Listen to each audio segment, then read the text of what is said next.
What? Wait, I'm checking. Wait, 13? Oh, What? yeah. Wait, It what? does. It's not live for me either. What the Yeah, fuck? wait, is it's not that? live, Theo. People, wait. What? No, we are live. What?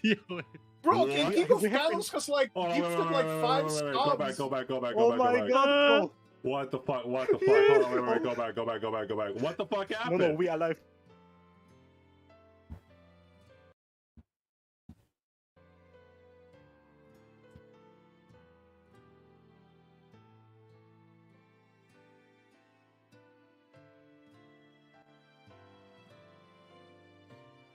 What the fuck? How did that happen? I didn't forget to press the...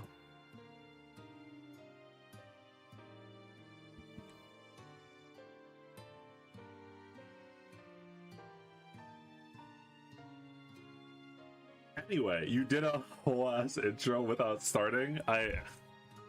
You don't understand. I said so much stuff. Oh, I said so much stuff. Wait, that means Kaiser did that joke without even hearing my joke first. Okay, hold on. Let me give context to this nightmare situation. Okay, so I started off the stream by saying, thank you, King of Canyons, so much for the gifted. And then I said something along the lines of, by the way, I thanked you before Kaiser ever got the chance to, because I'm the coolest, and me and Chad are tight, you know? Me and Chad are like really like, you know, like where we're close to each other, we understand each other. And then I unmuted, and then Kaiser made a joke like, man, I just hate Dio so much. And now I'm realizing I thought he was doing that because I made the joke that me and Chat loved each other more than Chat and Kaiser. But no, Kaiser was making that joke without even hearing my joke because I wasn't even live. I can't believe that. I got completely destroyed. I would have never known. I would have never known that he didn't see that if not for the fact that my stream just didn't start for some reason. That's crazy. Anyway, let's go say hi to players in this nice, relaxing cowboy session. You know what I mean? Dio is actually one of the worst people I know, man. Personality of the fucking reaction streamer. See, this. Oh I know my! it. I know, right? Like, what? Oh shit! Yeah, I know, right? The reaction streamer and stuff like that. I don't know what to do with myself when I'm around him, man. Every single Oh time my I God. join the call, I just I want to don't jump. know, man. He keeps talking about fate. Oh Yeah, shit! he plays wasn't really great. Fate that, dear lord. Oh man, that was funny. That was amazing. Well, I That welcome was insane. Whoa, wait. Does Sorry, Chat know that we had to do the same joke like Hmm? twice because your mic is like bottoming out or something like that. Really? Maybe. Hold you on. were wait, talking really? through a Pringles can. right Yeah, now. your mic is Maybe it's unplug and happened. plug it It's in. happened as much trouble as me starting the stream was. So, like, not to get personal, but what was the reason you couldn't get started? Huh? Couldn't get the mouse up? No, I don't understand. I clicked start stream. I don't know what happened. That's never happened before. I clicked start stream, and then it just like so. Okay, So you say it's never happened before? So- Okay, yeah, sure. so usually, Okay, Yeah, so sure, like buddy. usually the issue is that for some reason Oh God. the Oh my god. okay, so apparently my PC does not recognize my Yeti Nano mic anymore. So like it was using my headset mic. I don't know why it does that. It is still using. It's okay, your we're just gonna headset. say Elizabeth has a cold and now. It's you know, correct. It's correct. You sound like those like caster, like for like baseball and stuff like that. Yeah. That's the casters for Here we baseball have the games. ball is going all the way into the. I don't know how baseball works. I think that's a home run. Oh Wow, God. he just left the pitch. He ran Oh, I home. know that. Home run. I know that from Wii He's- Sports. I know that from Wii Sports. Yeah, no, Speaking of the Wii Sports, Fuck you guys! I spit my water. no, I was going to say that the I clicked start stream, but it just loaded for like a literal solid minute. So I started to talk because I thought that everyone was okay. You know what? We're gonna go back to the welcome back, Skorak. It's alright, Theo. It's alright, Theo. We made mistake. I think Skorak's does mic Chat was know that fixed. we have I had don't to... know. Let's go. Everybody you're makes working. mistakes. Everybody has Yeah. those days. Is that Skorak? He sounds so different. Yeah, Everybody Skorak knows was what having some mic I'm talking issues. The same way that I You was do? having It's some that stream way. issues. I hope I'm good now. King, Hannah I hope Montana. you feel like your money went to a good place. Yeah. We are so professional. It was a nightmare, bro. I even started with cowboy music. You know what? I'm going back to the cowboy music real quick. I'm gonna reopen the cowboy music. Thank you, King of Cannons. Oh yeah, King of Cannons, you are the king of all the cannons, brother. Oh man. Every How- cannon. Sadly, How's it- Dio couldn't get his cannon up. Does Chat know that we had to do the same joke twice because we weren't live the Yeah, first time? we I did it? already told him that. Okay. Does Okay, perfect. Does Chat know that you said that same line twice about doing the joke twice? I mean that they I heard just that make one. it- Like three I get it. Like you used to playing fighter, but you don't have to do the same move over and over again. Ooh, that was like a joke. That was like a joke. And just as That a wasn't a joke. That was No. like a joke. so, by the way, just to tell you, okay, just to frame all of this. Hold on, I just need to, because Kaiser, I don't even think you understand the full context of the meme. By the way, so both times when I started the stream, including the first time that it didn't actually happen because the stream didn't actually start, I said to chat, I said, "Thank you, King of Canyons. By the way, I got to thank you before Kaiser did because I'm the coolest and me and chat have a psychic connection. We have a deep bond." And then I unmuted to you saying, "Man, I hate Dio so much." And I thought you had just watched the intro and were memeing on me because I memed on you. But you just did that unrelated to me doing that. It was Honestly, I would have never known if the stream didn't not start. Oh god, Oh, this is some deep lore. that was what a wild way to start this stream. smoke is starting. Yeah, that was a wild way to start this stream. It was a what a fucking messed up. I mean, no, it's fine because we're Dear you know God. it's a way more relaxed and normal and fine chill session with cowboys. You know what I mean? With cowboys, princesses, over, and guys. Dio. Even smoke today. It's over, guys. We made fun of Dio twice. We were gonna die. All of us are gonna die today. It's gonna be fine. I'm sure that everything. Yeah, it's nice serenity. You know. We're just gonna have Red Dead Redemption 2 today. Like, that's not chill cowboy stuff. It's cowboy stuff with slow-mo kill cams, bro. Perché le stores? It's gonna be Why fine. not both? Brokeback. Oh shit! Hold up! Me and the general, we're literally gonna be cowboys in the mountains, bro. Brokeback Mountain. There might be some broken backs. I'll tell you that much. Oh my God. Not in that way. Not in. I've just realized I did not be. No, that's just when I Some- came back. yeah, That's yeah, when I man. came We're back. gonna I was play gonna close the extra window real roulette. quick and I Oh, didn't no. even. I did not even. That was a classic Oh, streamer no. moment. the I didn't amount even. of euphemisms Yeah. that the stream is starting with is It's a insane. nightmare. It's a Like, nightmare. Anyway, so- let's move it along. I guess the Para. What's your fun fact of the day? Para. Oh no. Alright. No. Hello? Yeah, Still yeah. talking Oh, about what's up? fucking What's up? Yeah. Gundam. What's up? Para, what's your fun fact of the day? Water wave. What? When Close the water Wuthering waves, waves? am I right? Para, close wuthering Not waves. wuthering waves. Those wuthering No. waves. No. No. No. No. Jesus. Seize him! Oh god. Get out. No. Okay. Kaiser, what's your fun fact of the day? Bro, when the wave is watering and stuff, yeah.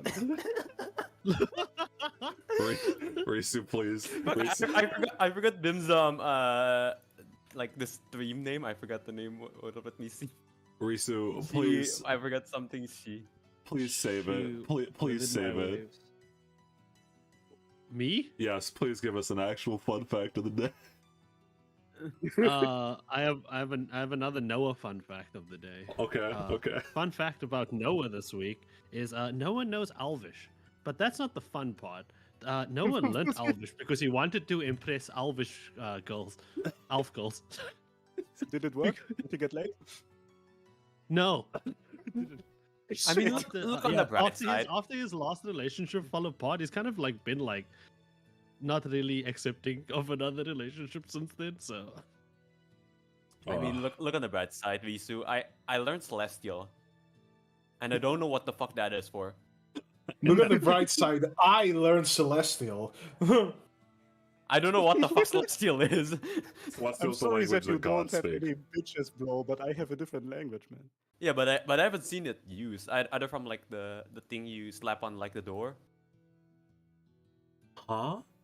I actually do have a little fun. The fact. gate. Like No, that was Abyssal. That was Abyssal, not Celestial. So, Damn, you don't even know what language you fucking learned. No, because like. Okay. So Celestial is useless. Damn. It has not been used yet in the campaign, correct? Oh, okay. So please bring us. The day it's bring, gonna be used, it's so over for y'all. The day it's gonna be used. bring it home, I have a Skorak. little fun fact, which is Oh? gonna be before. Okay, the Yeah, Kaiser Redemption, the Kaiser Fun Fact Redemption. Yeah. Oh, brother, it's like a fun fact about me, not about my character. So, like last week, I threw a little tantrum because like 2 pages worth of plans that I wrote went to utter shits and will never be usable again. Oh my So this god, is I like- feel This you. is, I genuinely this feel is- you. yeah, man, this is like literally the first session in this campaign where I enter without any plans and I just see what happens, bro. Oh, funnily enough, Today is International had Derailing plans? Day.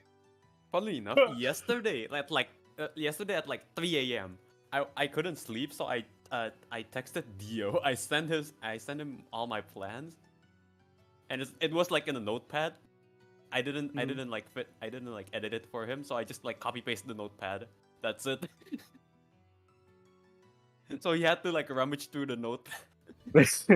Oh, whoa, Kaiser's way too loud now. Holding me say that. Kaiser talk. That's so was my funny. audio fine? Just Dio at 3 a.m. in the morning going I through can patterns, like, adjust notepad stuff on endings. my mic as well with like audio sensitivity and stuff. I can mess around with you in Discord. I just need to. I'm trying to mess around with it because I can't hear the stream, obviously. So I need to rely on chat to tell me if one of the people is low or not, or if I'm too loud, etc., etc. I never, Okay. I never know unless I watch back the VODs and I go, oh.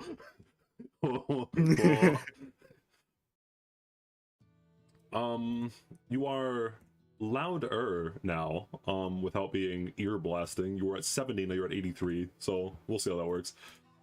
Then Don't tell me how high what am to I? do. Okay, and I guess my fun fact of the day is that I watched the Fallout TV series. It's pretty good. Ooh, Oh, is hell it good? Yeah, it's good. And Yeah, it's man. not like arcane levels are good, but it's good. It's fun. it's okie dokie. Look. As long as it's not Okie dokie, yeah. shit, it's fine. Yep, As long as it's not shit, it's fine. it's okie Hey, dokie. in terms of video game live action adaptations, it's pretty it's good. pretty yeah, damn it's okay. it's pretty good for a video game live adaptation. Yeah. Oh, looking Oh, forward to Skorak. the Tomb Raider TV show. But anyway, yeah. So Skorak, bring us home. Bring us home. What's your fun fact of the day?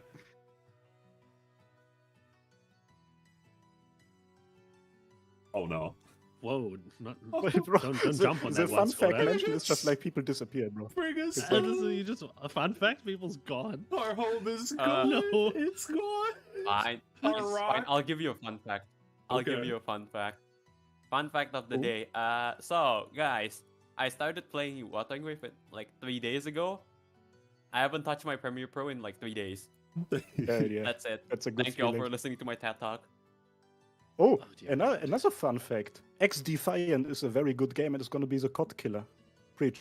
I don't know if it's gonna be the Wait, COD what's the killer, name? but Oh, that's It's the, Xdefiant. the free-to-play Ubisoft one. yep. Yeah. Is it good?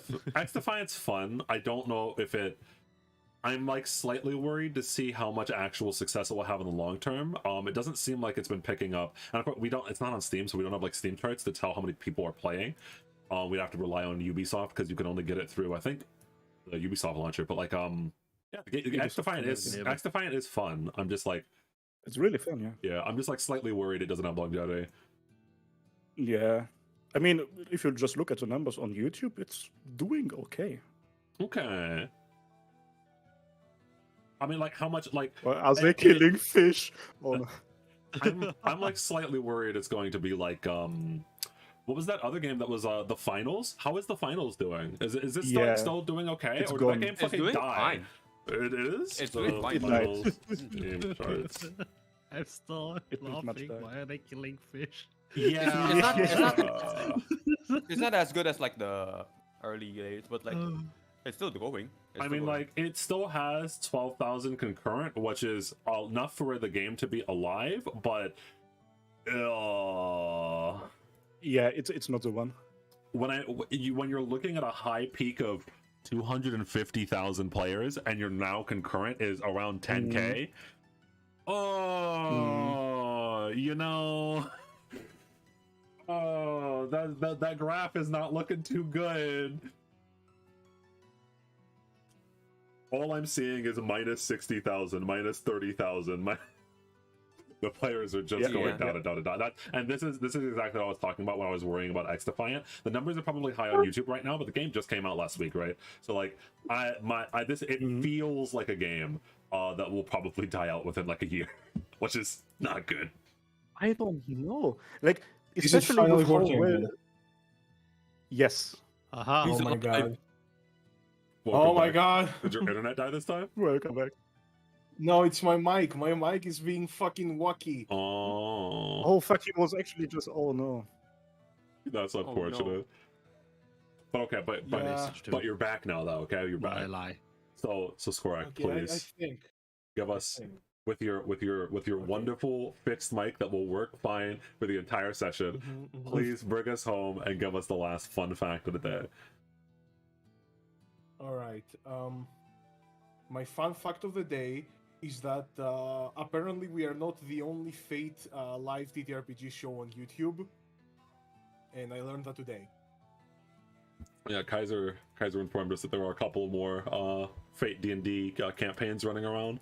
One of them is Let Them Play Yeah, I got a Games couple Nat recommended. 19, and the other one is a name I can't pronounce.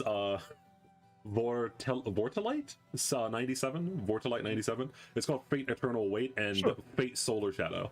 Those are the two that are also going. Or have They look already very gone? interesting. They're not current, right? The one was like 6 years ago. The second one is old, and like the first one is happening right now. Oh, okay. So Fate I believe- Eternal Wait is happening right now. Okay. War. But no, don't. This... no. Oh, but yeah. So we finally finished with the two-parter of Session 9. And a brief recap of all of Session 9. So the party split up into two separate groups. One group is Yamada alone inside of the ley line with James, and the other group went to the village, which was the rest of the party. In 9.1, as it were, in the first part of Session 9, Yamada went down inside the ley line with James, saw a whole bunch of visions of the past and a whole bunch of people's minds, before learning that the curse's actual identity was Rocco's basilisk, a being made of pure thought, whose only goal is, one, the stated goal of bringing revenge on all the people that locked him up, but he was designed by Hephaestus to create a utopia of dreams, a utopia of pure thought that people can just exist inside of forever. So that was what Yamada was dealing with, and at the end, James, who was also inside of the Mind Palace with him, managed to erase that part of Rocco's basilisk from existence. And so now there is only around, vaguely, 5 other shards or 4 other shards somewhere inside the campaign. And we know that James can kill them. As James is walking back with Yamada, as Yamada decided to spare his life. Even though Yamada is going through it, Yamada is having a rough time. Speaking of having a rough time, we go over to the village where Elizabeth Blair is 1v1ing Akar Devna for the right to their last command seals, because both of them only had 1 command seal after the Archer versus Lancers 1v1. This time the Masters were 1v1ing each other. And Elizabeth narrowly managed to win, as they were both brought pretty low. Akar tried to activate Surtur ult, and Elizabeth flew up into the air and waited it out. It's like he posed above him. That was like Giga Brain. It was Giga Brain, yeah. At the same exact time that was all happening, the Raul Arya showed up to watch the fight and greatly upset Triple U because of that. Ubel was like, I don't like this, I don't like that you're here, and so made a big deal of it, self-reporting the fact that he shot at Nick. But strangely enough, Raul did not immediately try to cut down Ubel. All that Raul did was take him into custody, as it were, and bring him back to the camp and allow him to explain why he was doing what he was doing. And Ubel took that chance to sick Raul Aria, the general of Ishvalda, with a minor army, on Hephaestus. And they are now going to be trying to hunt down Hephaestus together. The man that started all of this in one way, the man that was seemingly one of the main leaders of the village, the man that wanted to create Rocco's Basilisk in real life because he's a psychopath, and potentially the quote-unquote main antagonist of the campaign in many ways. They're taking Raul Aria and they're just going to try to aim him at him like a predator missile. So we'll see how that works. They have to go out inside of the woods to go, see what's up. But my new bestie's going to. I was gonna say my new bestie is taking a war criminal to go kill my potential dad. Fuck yeah, dude. It's just a normal Tuesday in Tibet. Yep. Just another Tuesday. But all right, yes. So, we I want once to give again a little special shout out to the Harmacists discussions channel. You guys have said a couple of things about Nick. I'm woke now. My eyes are open, bro. Like, I hate that it makes sense. it makes so much sense. You guys are so perceptive. It's genuinely shocking me. No, I just realized why Dio said like it would have been funny if I used Rocco's Basilisk on him. It would have been so funny. It would have been so fucking funny. So I did say there is nothing that's been confirmed yet, but yes, Harmacists discussion has been. What did I use it for at that day? Harmacists discussion. I used it for like the mural. Fuck. Harmacists discussion has been thinking about has been cooking this whole entire campaign, but specifically after that little hint that I gave out at the end of last week, they now think that Nick is a servant. I will neither confirm or deny. If I speak, I'm in big trouble. But I did say earlier in the campaign when Para was memeing about using Rocco's Basilisk onto Nick, using the ability to like read his past, I did say that would have been really, really funny. But Para chose not to. I wonder why I said that. Anyway. To be fair, you can classify a lot as what would happen in this thing as really, really funny. Just read Nick's history. It's okay. Let's take Just this open up a opportunity wiki to just, page for him. yeah. Let's just take this opportunity to say that Dio is like, this man has a big brain, a big balls, everything. Like those little details, the fact that Nick has been calling the general Prince the entire time, that alone is like, it's such a minuscule detail, but now that the Harmacist discussions has connected the dots, it's like, it was there from the start, bro. How have we been so blind? I hate thinking. I hate thinking. I mean, there are a lot of hints for a lot of the different servants' identities that have been planted for a long time. I think that you guys have guessed. Harmacist discussion has guessed a lot of them pretty early on. I think that there were some guesses for obviously you guessed Ryder correctly. There are some unconfirmed guesses for Assassin. There were some unconfirmed guesses for Berserker, but like, yeah, Harmacist discussion in general has been honestly. Yeah, at this point, if Assassin is not who I think it is, I will be so shocked. Like, I am like 90% sure in my mind that I know who Assassin is. All right, so getting back into Tibet then. I'm not gonna even try guessing the servant. I'm just gonna wait for like the confirmation, because like if I say like, oh, you're this, it'll look like, oh, I just read Harmacist discussion. So we zoom in, as it were, and while Raul, Aria, and Ubel are getting ready to go hunt down the God of Steel, James and Yamada are arriving from the north, and they get to the Blair Manor vaguely around the same time that Liz, Noah, Maria, and Archer do. And just as a refresher for you, Skorak, Maria did specifically tell you that James went out with Yamada and went up to the north after all of you had left. And that does seem to be true, as you do see James arriving from the north with Yamada around the same time that you get back to the manor. Yeah, I was just like this like awkward like walk up where we're both like just staring at each other, like both groups. I was like, they both got to the same place. Like we look at each other before we're like on like earshot range. Right, yeah, you just stop and stare at each other. Can I say something first to James before this? Sure. Yeah, so, I mean, like, for right now, you just see each other. You're like a decent amount. You could be like out of earshot. Yeah. Yamada is probably just gonna say to James like, "Look, I'll try my best to defend you, but like, if words come to shove, yeah, we're dead." Potentially. With the information that I've gained up at the ley line, there is something that I think that I can do now that will change their minds on killing me. Or at the very least will manage to change one of their minds. And specifically, you can see that James is looking dead at Elizabeth when he says that.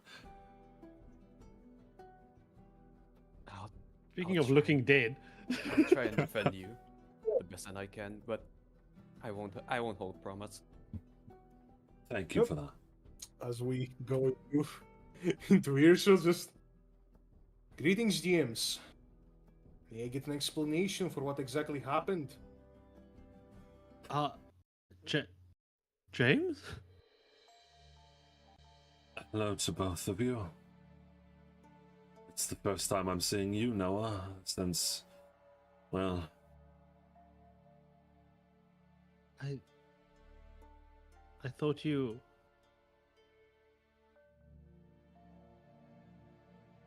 I did. Courtesy of my little sister. He says, looking over at Maria for a brief moment, who is has no expression and has her arms like vaguely crossed, like a "I'm not sorry."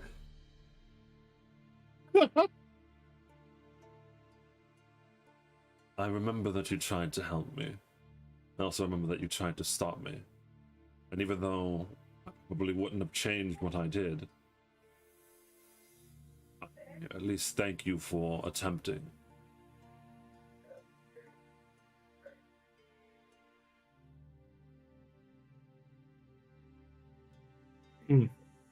Wait, she's talking about Maria or me? No. Or Noah? Noah. Okay. Noah's Let me just turn off just the gonna hug game. him. So Damn. So Noah, Like- you like push through like Elizabeth and Maria a little bit, run over towards James and just hug him, and like he is alive, like he's not like a zombie or anything like that. I'm not gonna make you roll Arcana. You can just tell like he is alive. How he is alive, you don't know. You watch Magic. this man die.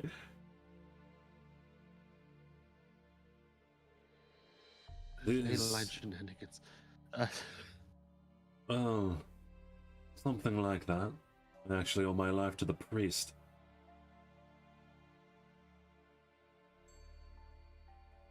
There's probably a lot to talk about for everyone. James says as he looks away from Noah and looks over towards his sisters. But I believe that we should probably go inside. There's no reason to talk out here. I think we've all had enough of the Tibetan winter for one day, or two, or a week, or a year. James says, like, slightly exasperated. I suppose you have a point. Where is Ubel, by the way?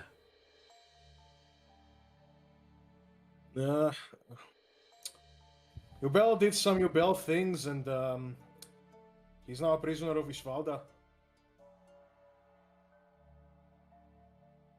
Right.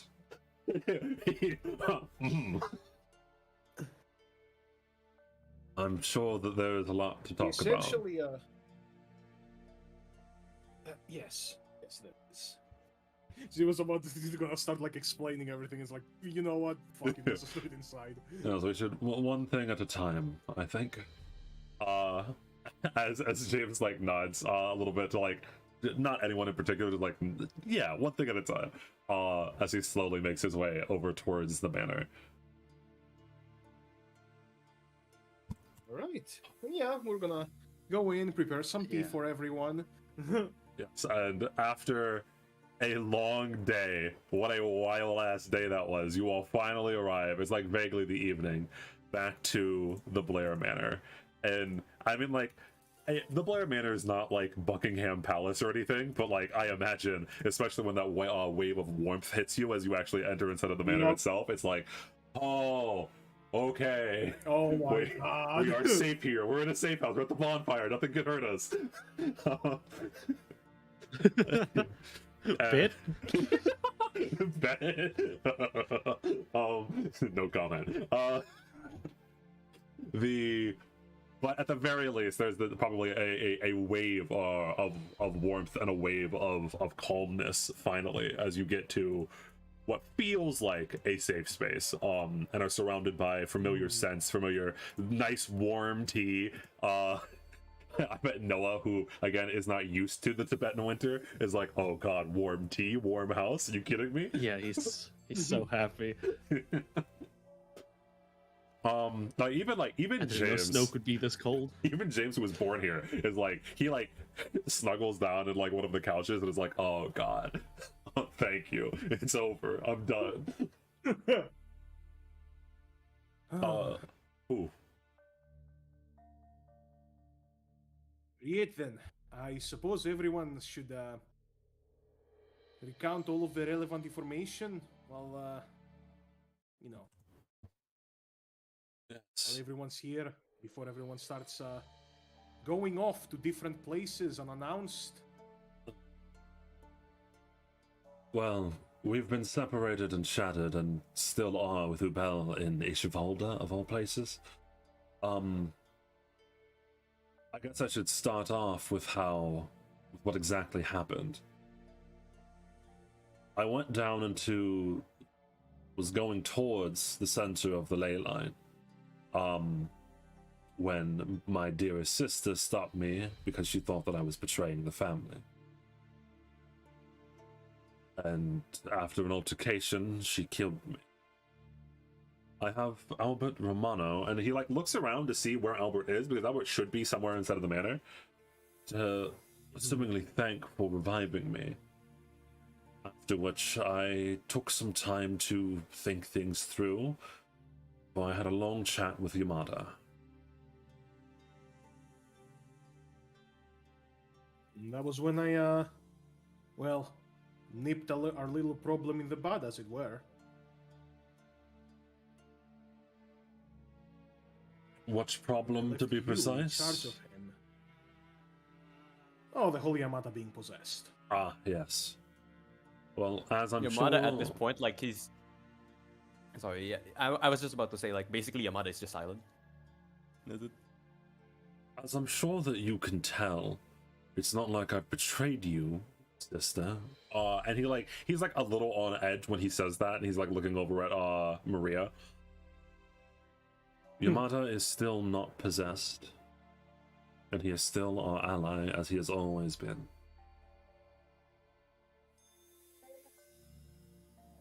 I'll leave that up for my sister to decide, brother. Idiot. Well, he doesn't seem to have yellow eyes anymore, or, well, they don't seem to have returned, so Yeah, yes, that's a good point, but... if you want to, you already know. If you want to, anyone can roll an Arcana here, but I will tell you that yeah, you can tell that he is not cursed. Mhm. Still remains. I forgot the condition with Noah's eyes, actually. Don't worry about it. No, but notably, it only Okay. it lit up yellow very briefly when you talked to Rocco, but it's not permanently yellow. Yeah. Yamada's were permanently yellow after he's a little funny. Yours was just like a brief curse as you were seeing Rocco for the first time. Don't worry about it. It happens to everyone. Yeah. Yet the question still remains. Why did you take him north? He was supposed to stay in the manor. Was there any reason to lock him up after you had ripped off his arm? So now I can't go out. After you, Well- basically what James said. Well, if what I saw in your arm is correct, It wasn't like you weren't simply possessed. There was more going on there. Excuse me Yamada, if I don't exactly feel comfortable leaving you to your own devices. Yamada sighs and like looks down for a bit and then looks to you and just like shows his arm. Looks. Need I say more? The Oh yeah, does he have only one arm or another arm or both? Like did his like, I don't know arm how, or- but like somehow the arm you cut reconnected back together, and I don't have the command seal basically. It's Right. weird. It snapped back on, but there was a noticeable like a line Pinch. where it where it was ripped off. So like the arm is still, he still has both of his arms. There's no command seals on it, and there's a line where you ripped it off.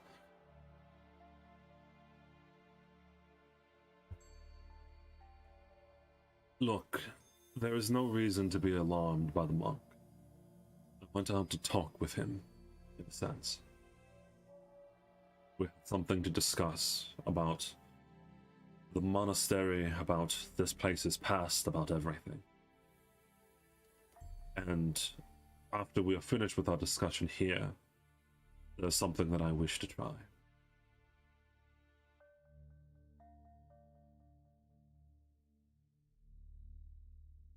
And that is?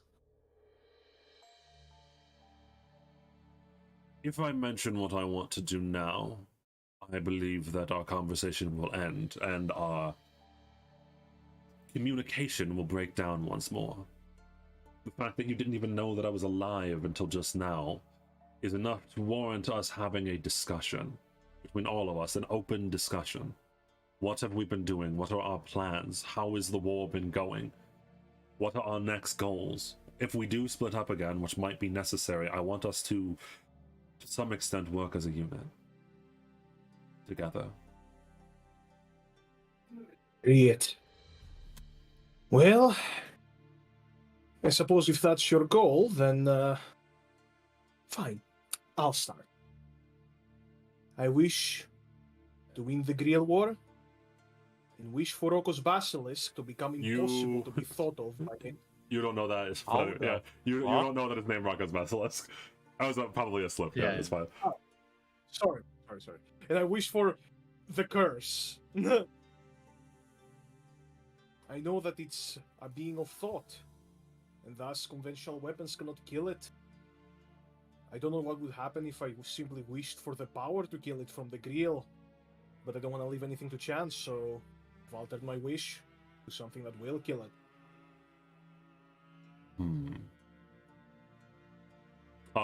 James nods a little bit. What have you been doing today, sister? Anything else important that I should know? Asking me? Yeah. Well, I took out my first master. Well, looks of Yamada. Second master. So I'd say I'm in a bit of a roll. Oh, you're so fucking annoying. What's one this time? Akar, Lancer Master. Let's see. Well then, we are presumably down to 5. Yes, more than likely.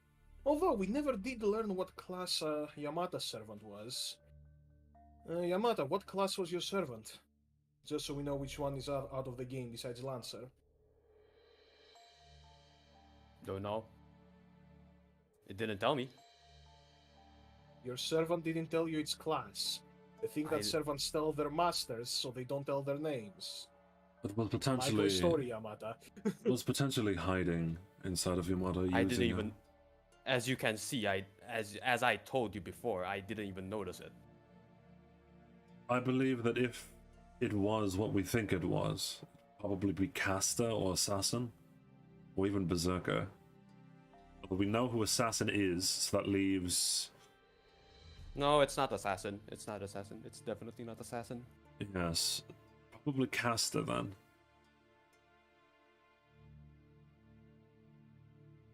That I'm aware of. He doesn't really seem like a saber kind of servant.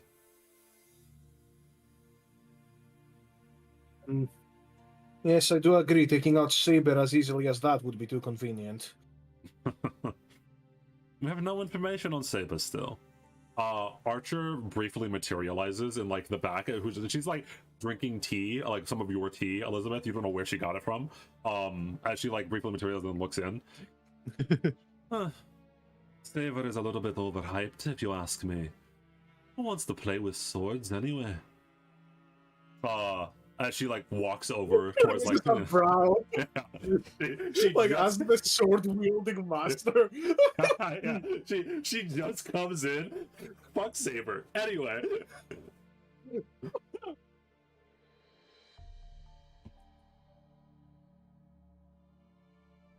Well, in any case, no matter what class it was, it should be out of the war. So we have to. Is there anything else? Anything else that anyone would like to bring up, as it were? He's looking over to like. This is way above my pay grade. This is way above my pay grade. Does anyone have any like cigarettes? I ran out, and I kind of lost most of my baggage in the plane. Sorry, I didn't have baggage. I don't really smoke.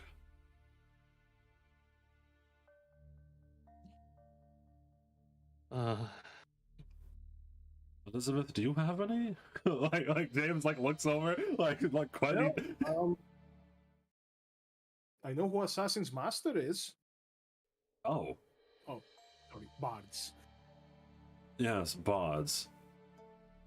Yes, apparently it's that detective fella, Ishan.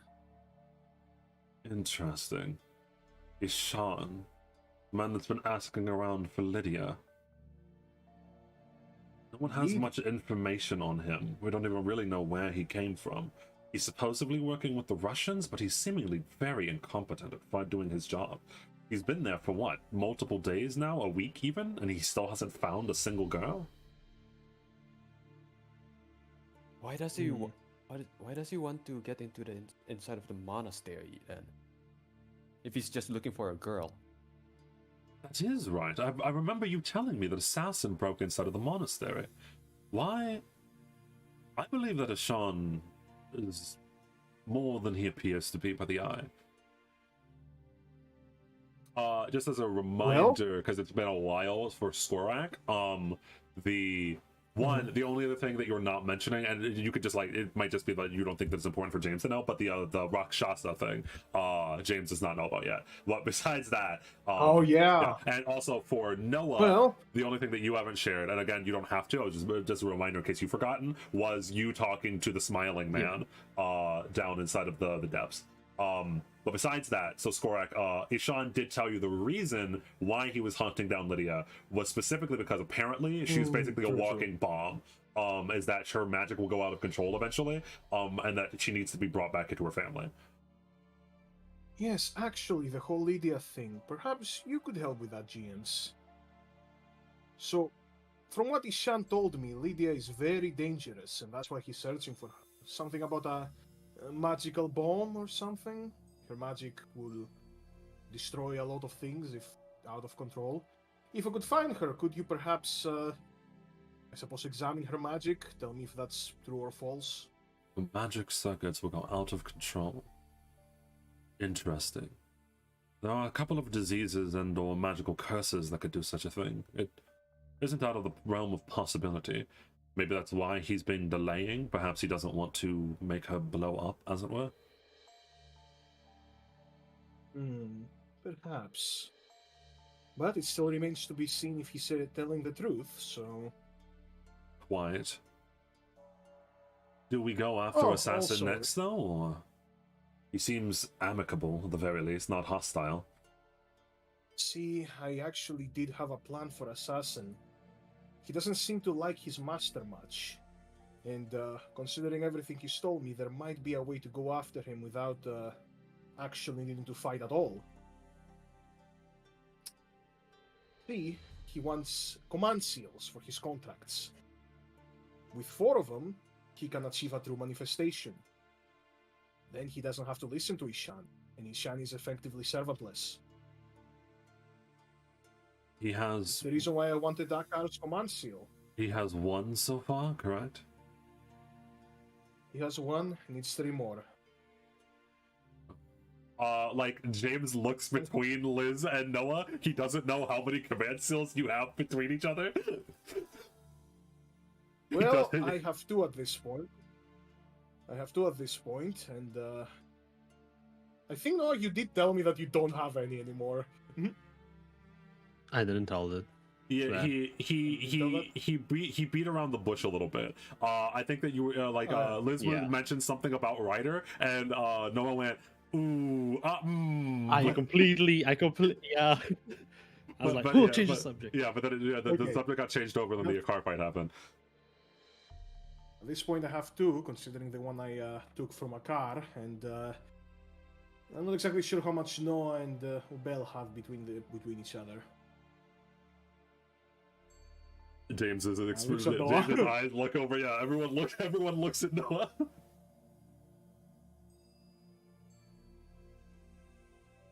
Before that, there's one thing I need to make sure of.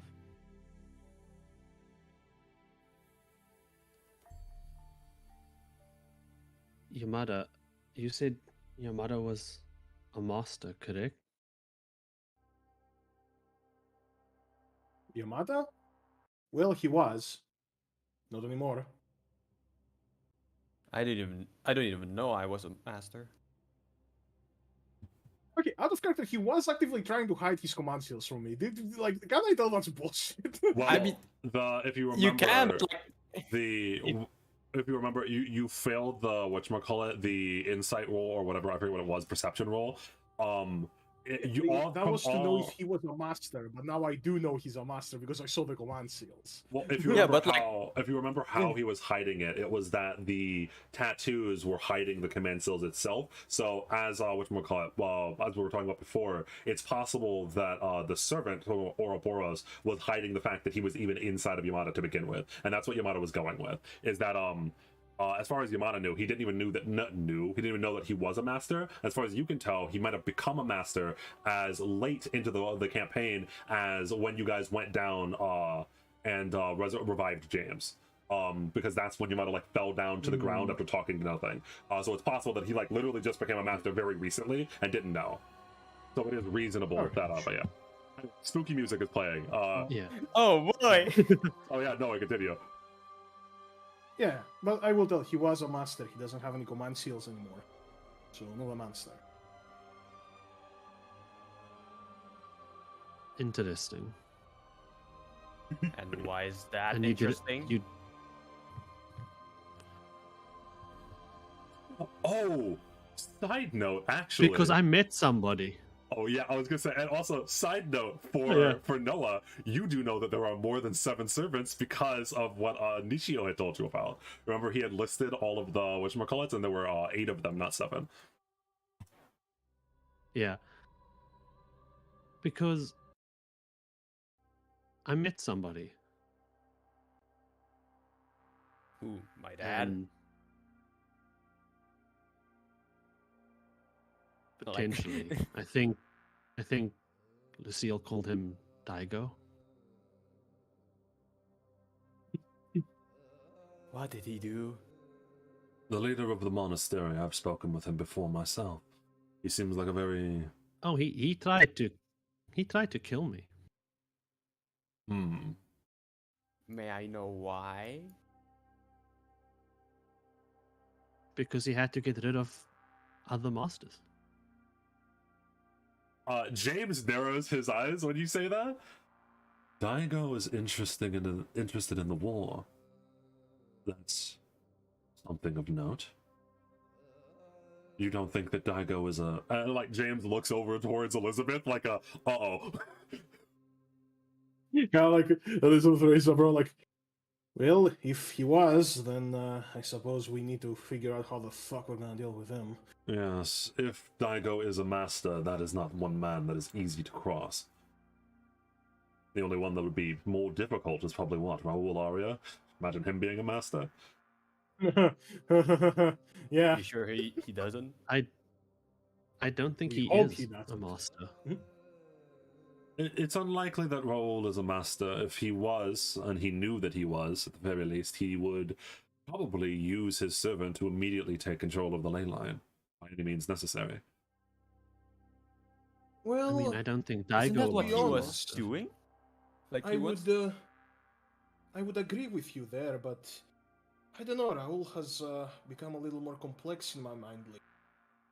I mean, if he did want to take control of the ley line, what the fuck would well, let's be honest, nobleman at the brink of collapse stop him for? I don't know. For some reason, he does seem like he at least wants to make this fair for us.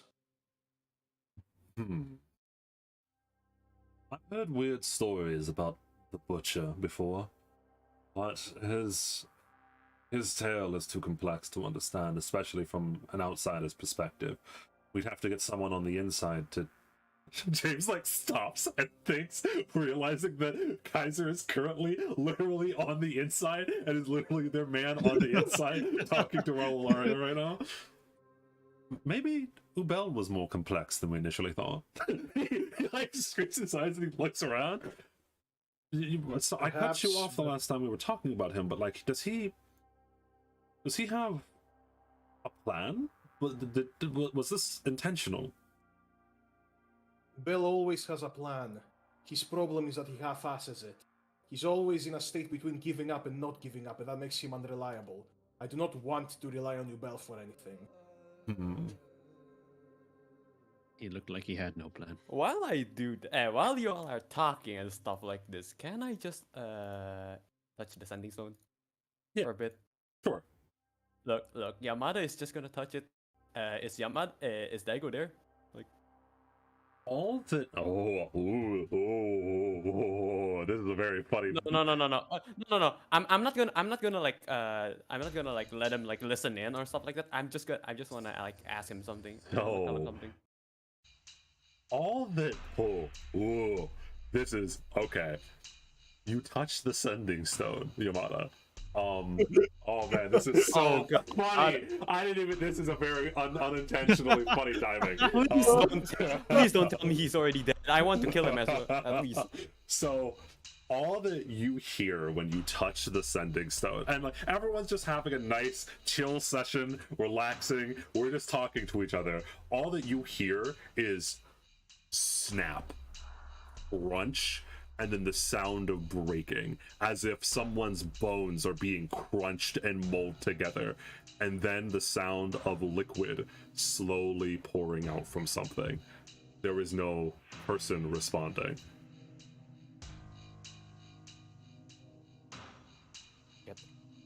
Fucking hell. And you are just we're having a nice conversation. You slip your hand into your pocket and you hear that.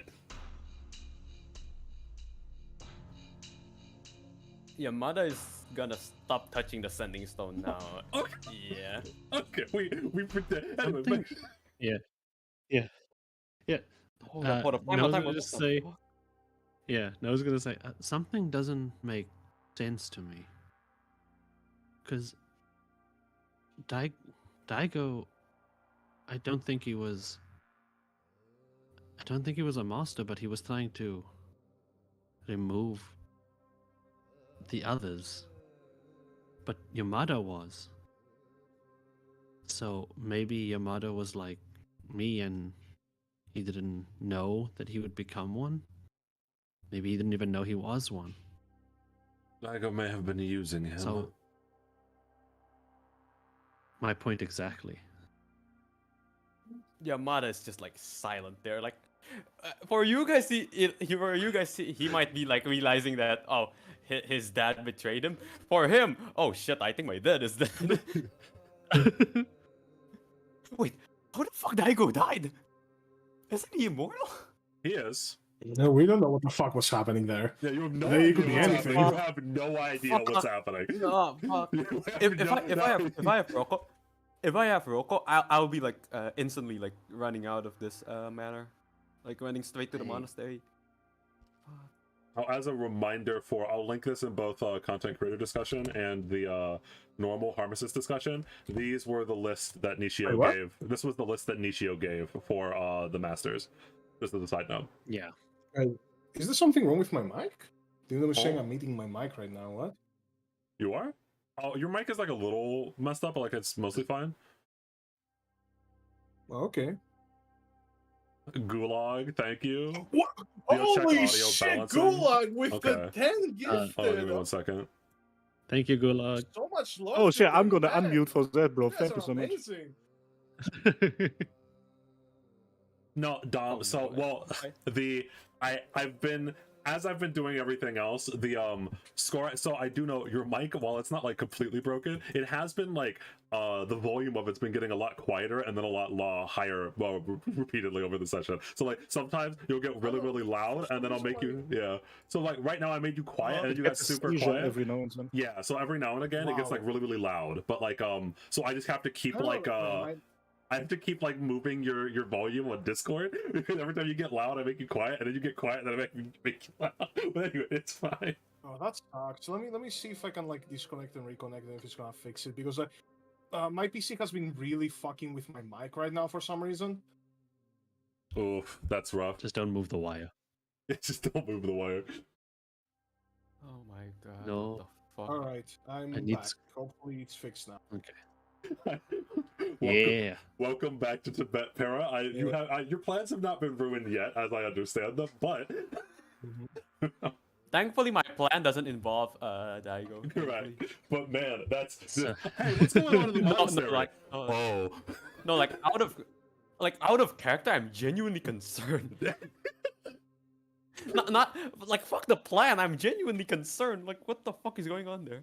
yes, but welcome to Green Gang. My alternate account got Green Gang. That's funny. Anyway, wait, my alternate account's not even watching Honestly, right now. at this point we're reaching the point where people who have like watched like once and never again are getting Green Gang, Getting like the out Green of the Gang fucking ether. phase. Yeah. Sezeth can't get Green Gang because Sezeth is already Blue Gang. Also, hi Sezeth. But anyway, if you're still No, here, you can. Hello. You can. you can get Green Gang if you're already Blue You can. Gang. Oh, I did not Yeah. know that. I'm pretty sure I was for like a few months. Wait, am I Green Gang? Yeah. I have no idea. I don't know how you would tell if you're already Blue Gang. Yeah. Just I'm not sure, I think accept it. Blue overpowers it.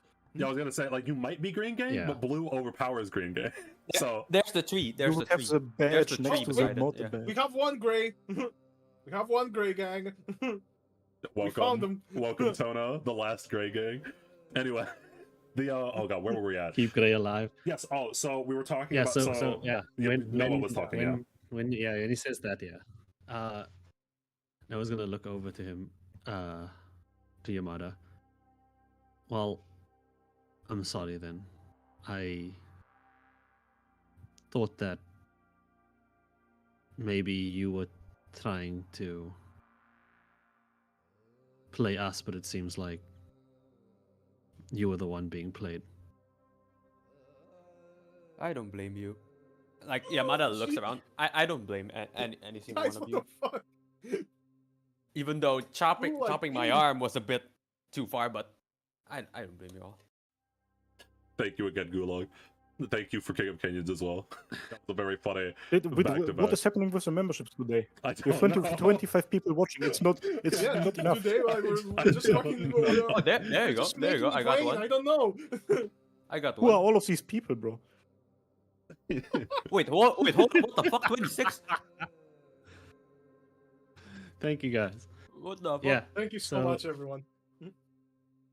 No, I was gonna look over back to Liz. Sorry, I haven't said much because I was worried that Yamada was something of a spy, but I do have something important to correct you both on. James When I sits asked up in the about the chair a little bit servants- more. Sorry. Yeah. When I asked about the servants, there wasn't 7. I was told that there would be 8. 8. But there are 7 servants in it. Oh.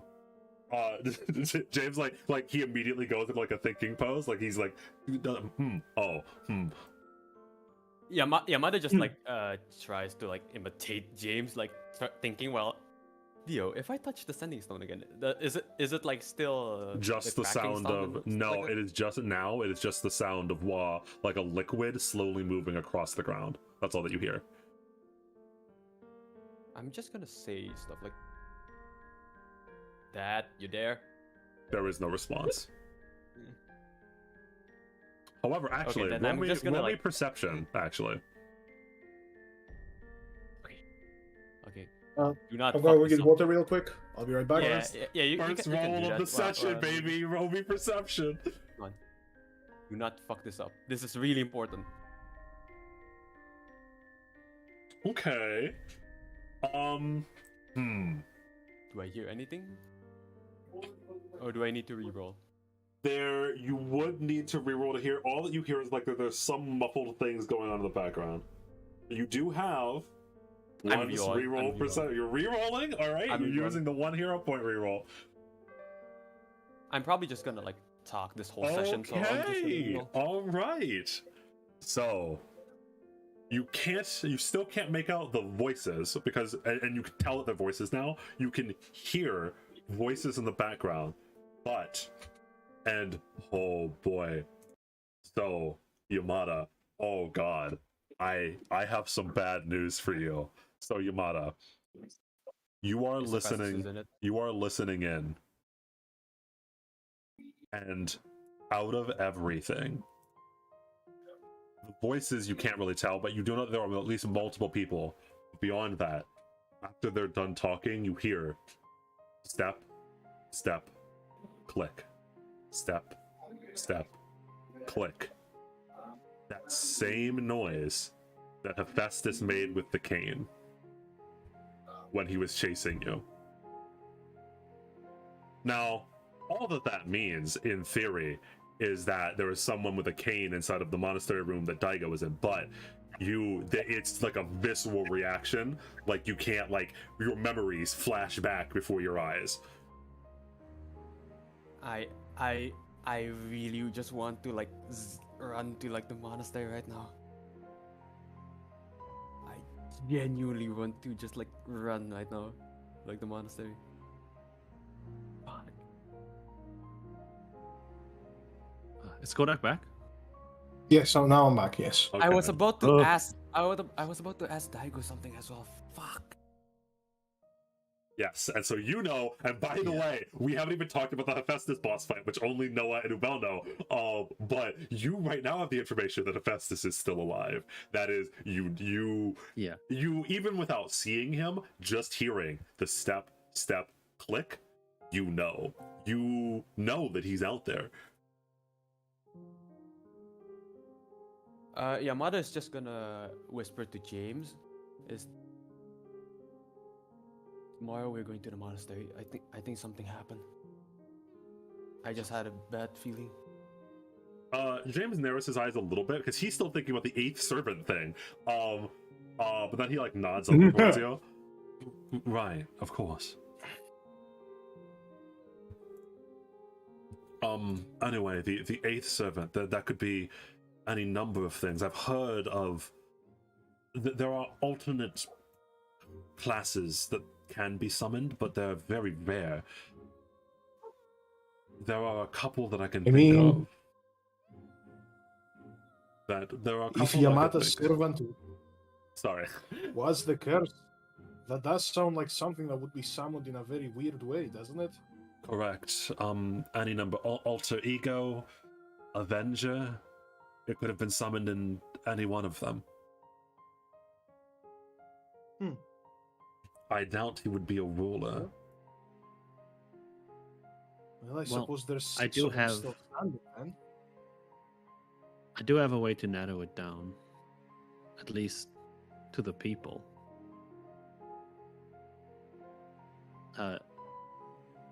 The village, the heiress, the fire, the farmer, the hunter, the spy, the queen,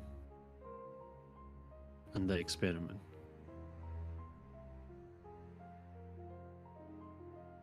Sorry? What does that mean? those are the masters. So The there's fire like is a car. there's like a boom, I assume, like lightning strikes through the whatchamacallit, the entire room. Like, huh? As Noah just in a puzzling way names off all. First of all, there are 8 servants. Second of all, here are all of the masters. And I assume both Elizabeth, James, Maria, like everyone looks over towards Noah like, huh? Where did you get this information? Noah?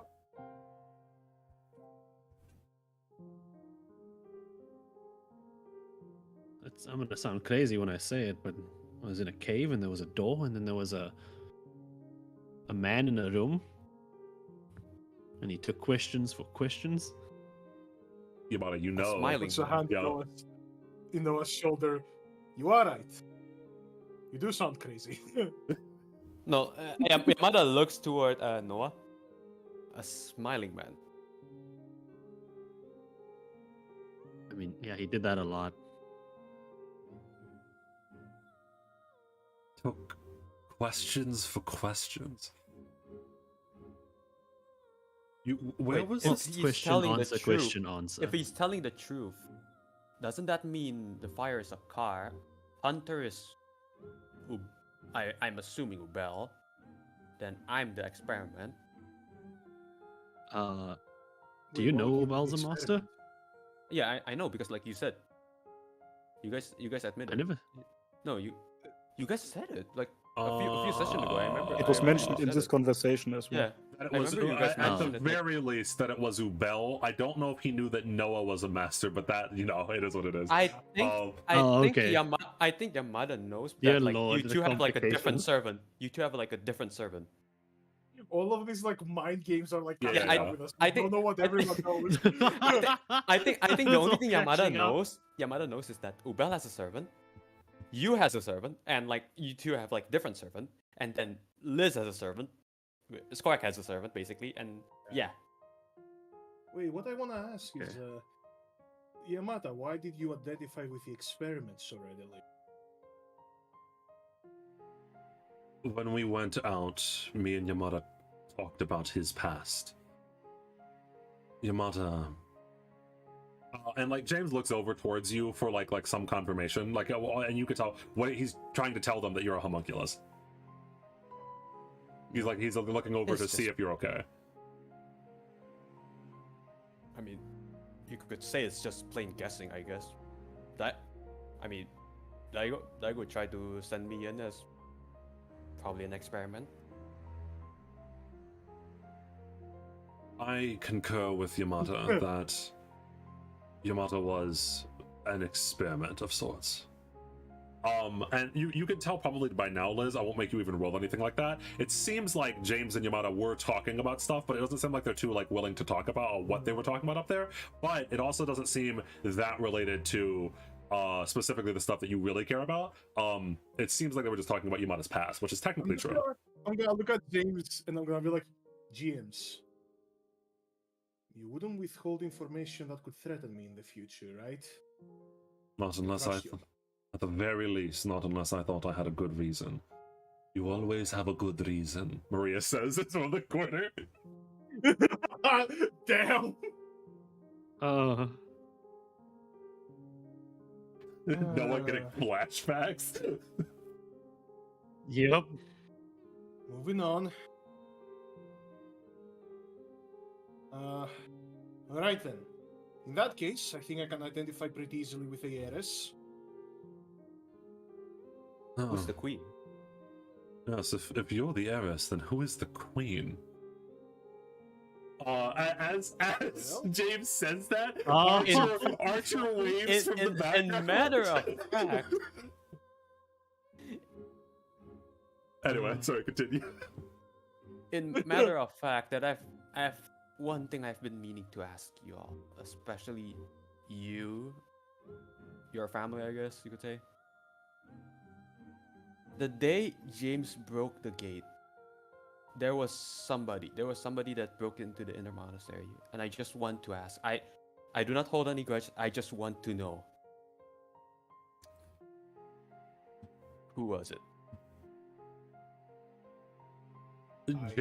James You looks don't over have at no idea what Elizabeth. you're talking They all three of these siblings look at each other like, "What are you talking about?" And You sound Oh. crazy right now. and as that's being said, thankfully Ubel is with. Hey Ubel, you dodged a bullet because now you're with Raul Aria, which is a lot better than being over here.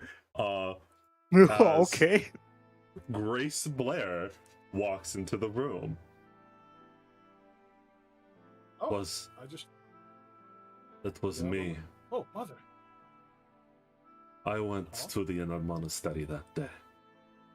James and Maria are like, huh? Yeah, I was like, huh? I was like getting up ready to like accommodate for her because in my mind she's still like Yes, yeah, basically catatonic. correct. Like she has not spoken, especially like this, in a long time. Noah's also like her, but more like Yeah, because Yamada- like, what does Yamada just everybody l- want in a monk monastery. Yeah. looks back towards like I guess what's her name again? Grace, I guess. Yes, Grace. Yeah.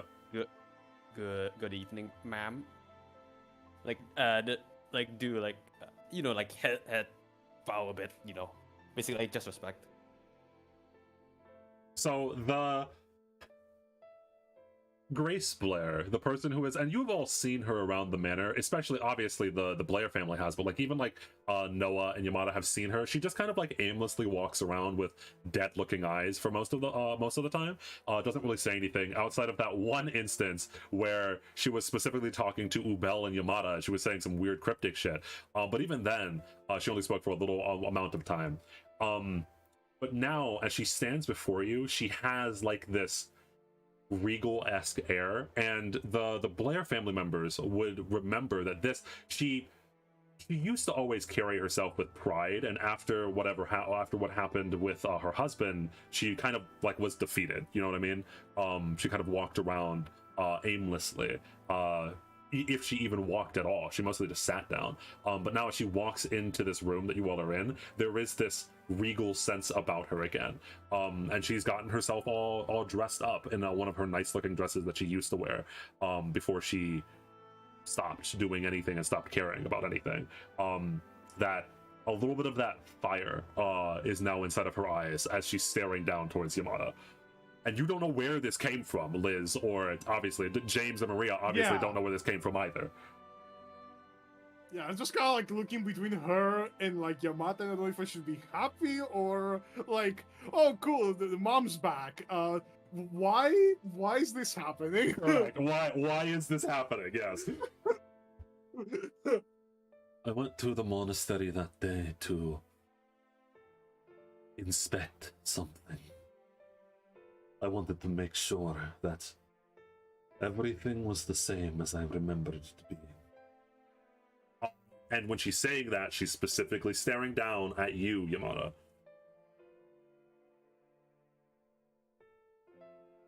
Being the same? Like Yamada is confused. She then briefly switches her gaze and looks over towards Elizabeth, towards James, towards Maria, towards all of her children. Well, James is not her child, but you know what I mean. Mhm. I have been away for a long time. While I do not know if I can truly come back to the way things were. And she like pauses and like kind of like looks off into the distance for a moment. I can no longer sit by and watch as you all are put into harm's way. And James, this is like really rough for James because if you remember way back when, James and Grace never had the best relationship because James is not Grace's child. Only the sisters are, only Maria and Liz are. And so James like kind of awkwardly shuffles in his couch. But Grace does look over, and there's not like, it's not a loving expression, but it's also not the usual hateful expression that she usually had towards James. It's kind of just indifferent. As she kind of like very slightly nods over to him before she takes a seat down inside of this conversation. And very interestingly, Archer, who would like give it a little wave to like, oh, who's the queen, looks over with a raised eyebrow towards Grace, almost like kind of impressed at Grace as she leans up against the as Archer leans up against the wall. Right.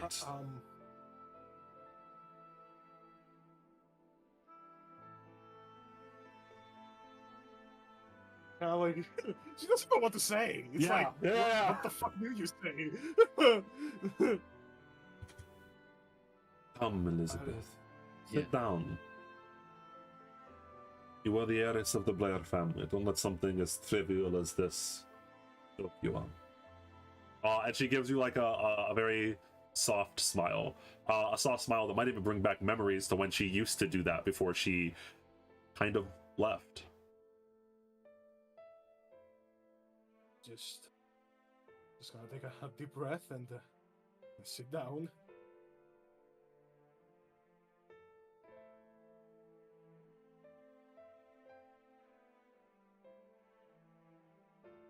You said Oh, that Ethan, you said that one of these masters in this Grail War are a queen. Grace says as she like looks over towards, I think it was Yamada or Noah. Which one was mentioning the queen? Noah. Noah. Okay, yeah. So Grace is Oh, well, looking well, directly. well, no. Yamada mentioned it last, but Noah brought it up. Yeah. She's probably gonna be looking at Noah. So Grace is looking directly at Noah when she says that. Did you mention the queen?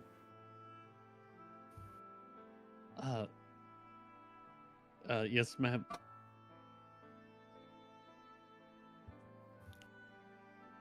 Outside of myself, I believe that the most likely candidate for the queen then is going to be. And she like pauses for a moment. From all of the things that I have heard from you all as you have been going about this war, where is Lucille?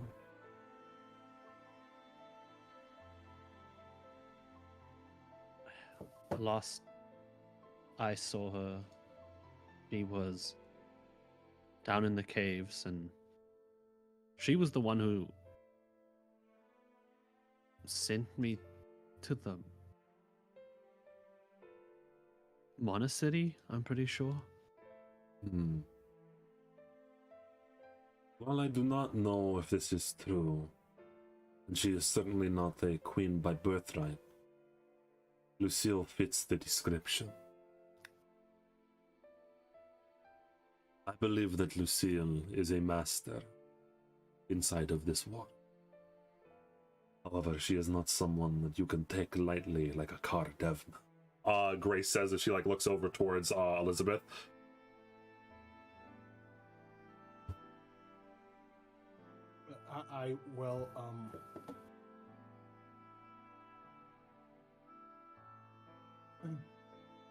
If my suspicions are true, allow me to slowly lay a trap for her. I have known that woman for many years.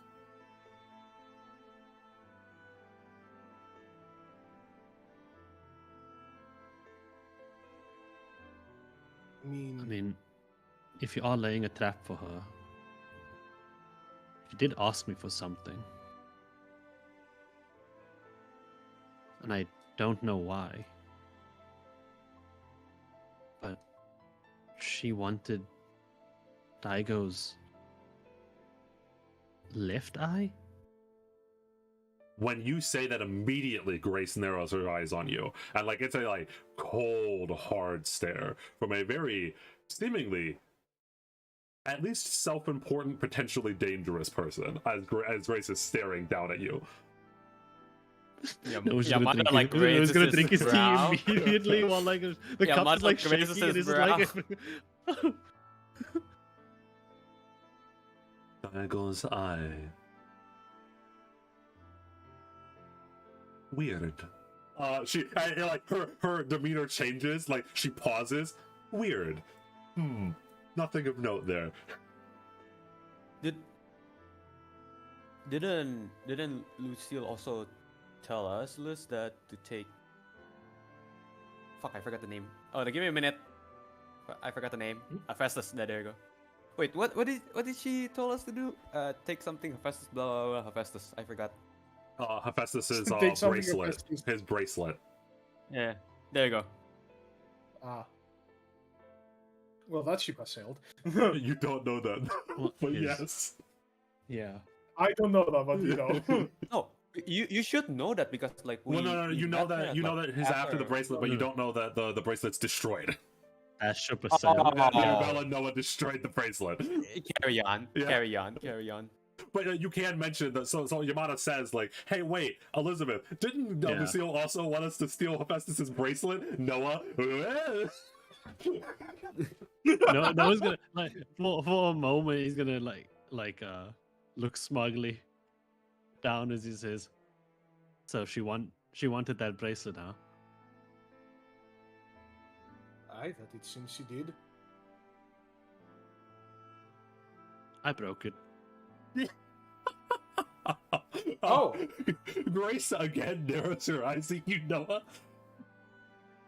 Well, I guess that's one way to ruin her plan.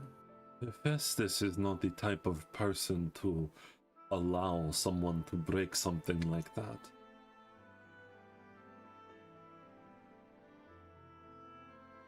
Although Oh, he did not allow it. He was Yes, I suppose, judging from the giant pillar of flame from the north, that was your doing?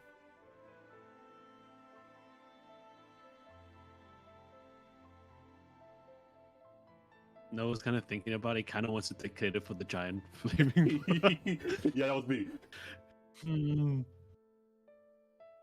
Yeah, I can do that. Yeah. Yes, but he did it. I just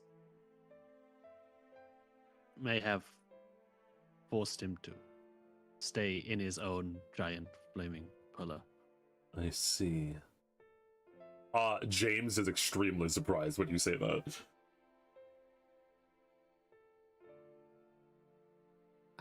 So then, the last thing that we need to make sure that she does not get is Daigo's eye then. That should be fine though. As long as I have known that old monk, I know that he is, very strong.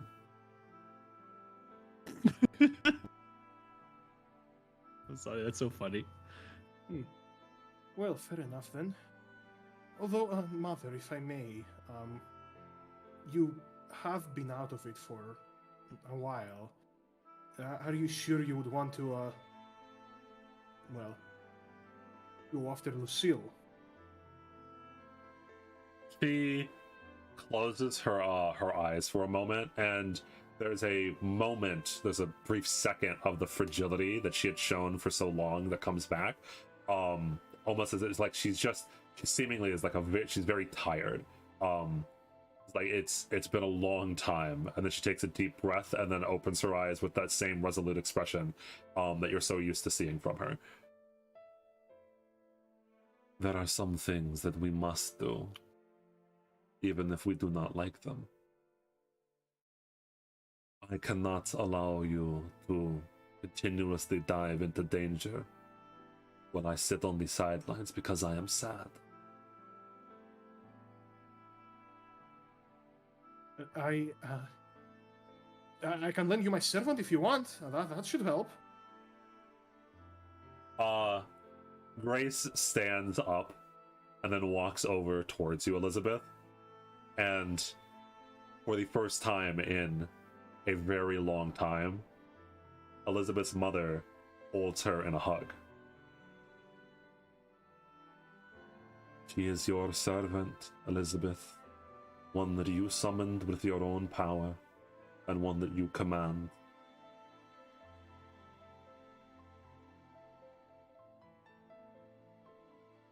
Liz just fucking, like, grabs Gracie like a counter hug. Like, just absolutely not wanting to let go. And it's like, he'll still be here, right? Once I bring him back. Of course, I will, I know how to. Of course I Going to will. war. I am not going anywhere. I never have. I have always been watching over you. was too tired to reach out to you.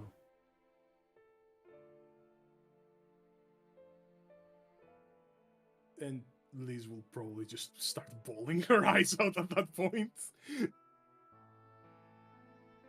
You all have had a very long day. Is there any other need to keep talking, or like Grace like looks over like, do we need to keep like is there any other very pertinent information that we need to share? Because like you all have had a very long day. It might be time to go to sleep. Yeah. Noah's looking at Grace and Liz, and he's also starting to tear up, but he's just like, no, it's nothing. I don't. There are still some like James goes to say there are still some things he wants to talk about, but he looks at Grace and there's like an mutual understanding between both of them.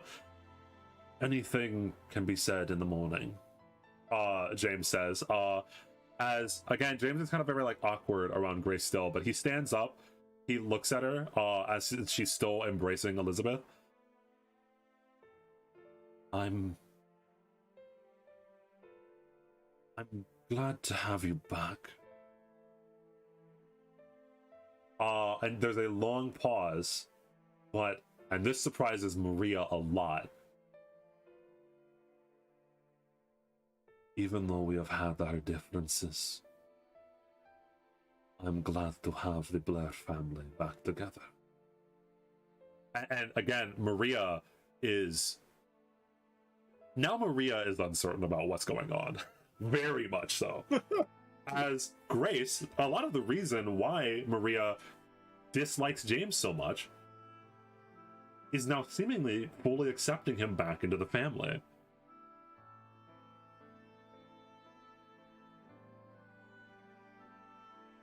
And James, especially with Yamada having been inside of his mind, having understood that James has been a person that has been betrayed by this family a lot, for a moment he's choked up, but there's this almost suspicion, like he doesn't truly believe that it can be this happy, and so he just like nods to himself a little bit, looks over towards you, Yamada, and then he starts to walk towards his room, like he leaves, like he can't handle the mix of emotions of guilt, there's a lot there's a lot of emotions that are going through James's mind right now. Yeah, so James leaves.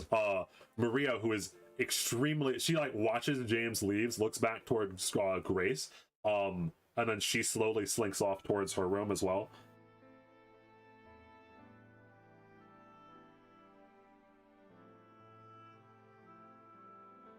Yeah, it's gonna take a moment, but I think eventually just like lets go and just wipes her eyes and her nose, and she was ugly crying at that point. She's just like, I guess I'll see you tomorrow then, mother. And tries to like straighten herself to like get some sort of dignity back. I don't think I've ever told you this enough, daughter, but I am very proud of you. You have done the Blair family well, even though I know it has not been easy.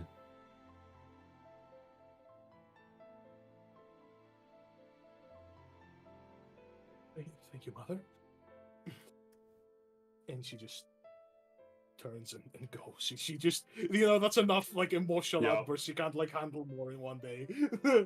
And it is notable though for both. I'll allow this roll only for Yamada and Noah. Both of you roll me perception. Thank you, King of Canyons. I'm percepting. Yamada is very perceptive. Is Noah?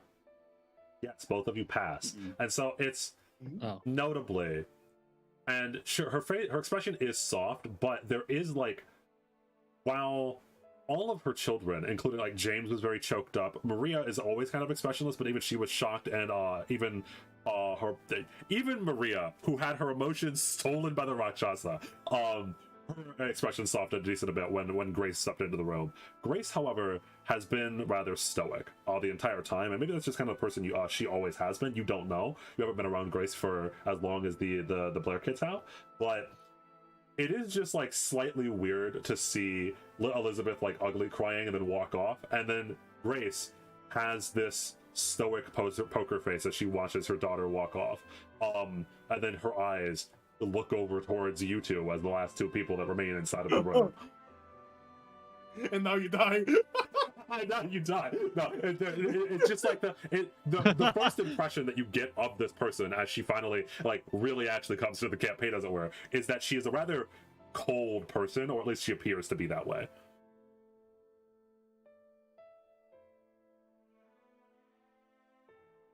Oh dear God, I'm sorry. Oh, dear God.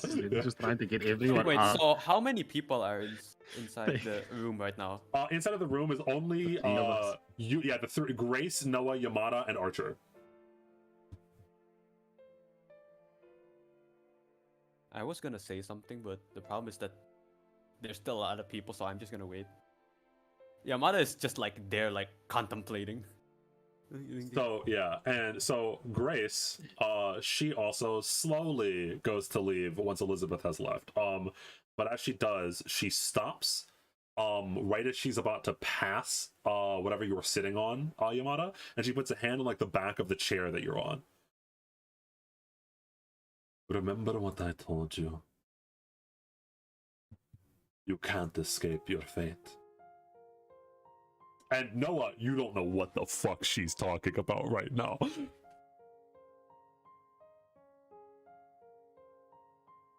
Oh my God. This is the same thing that she told you and Ubel the first time that she had met you, Yamada. And just as a side note, that's the same thing that Rocco's Basilisk told you. Was that you can't escape your fate. Was that your fate was to become one with the curse.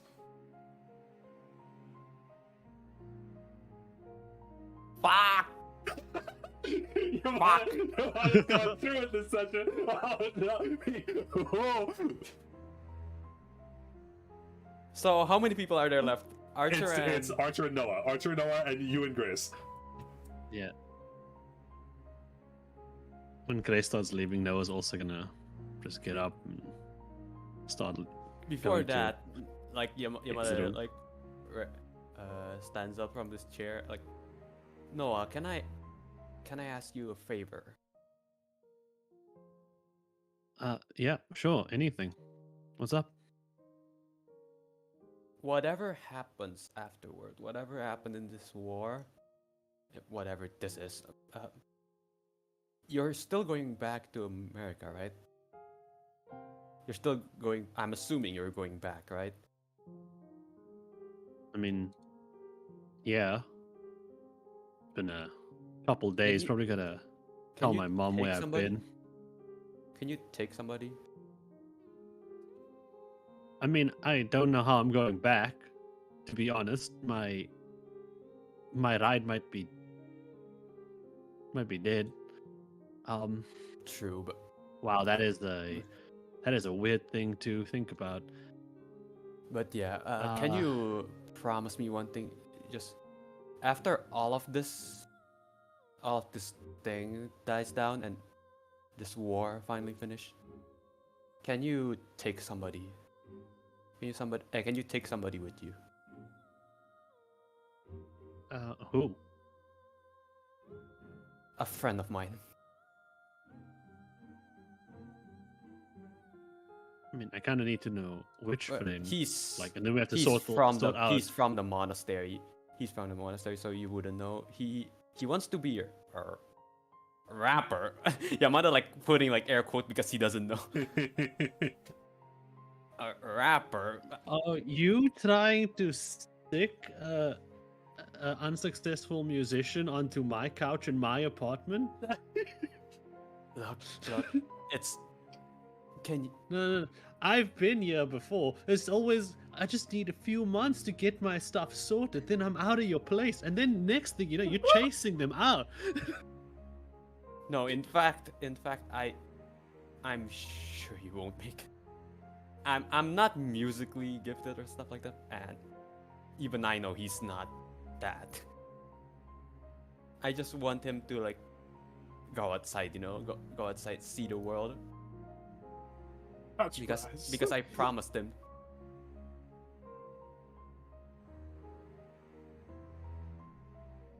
Okay. I can promise to try. Thank you, Noah. And And oh. with that, yeah, Yamada is just gonna walk out. Yeah, so you two are leaving. Everyone is leaving. Archer is the last one inside of the room. Archer begins to talk to Grace as she goes to leave. Do either of you stop to listen to it, or do you just go back into your rooms?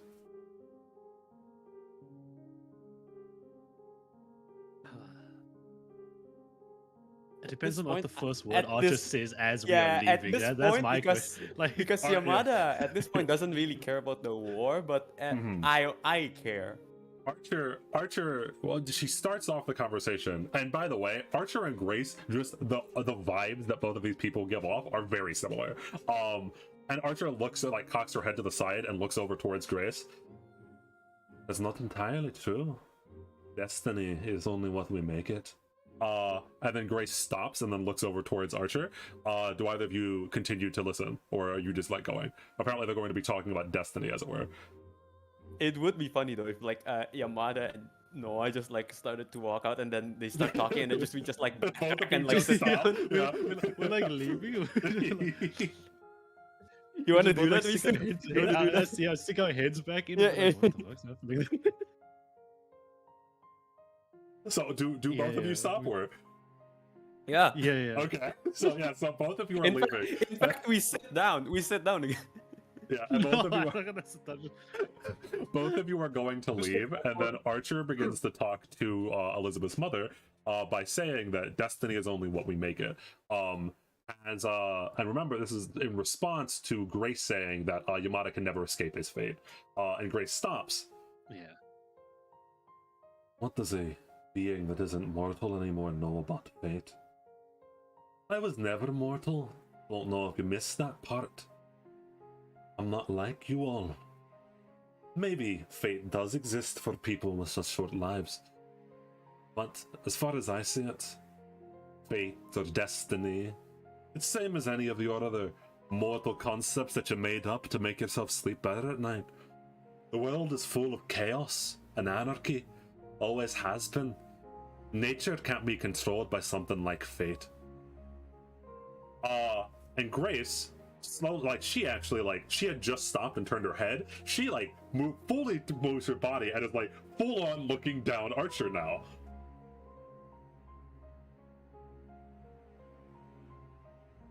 Servant? Or should I say, Archer? And when she called her Archer a servant, Archer there's a little bit of a, yeah. I thank you. Well, that's how we're doing it. I thank you truly for helping out my daughter.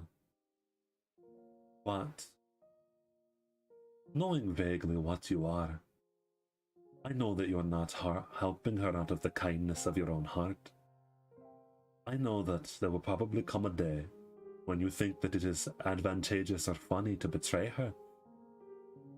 And there is no...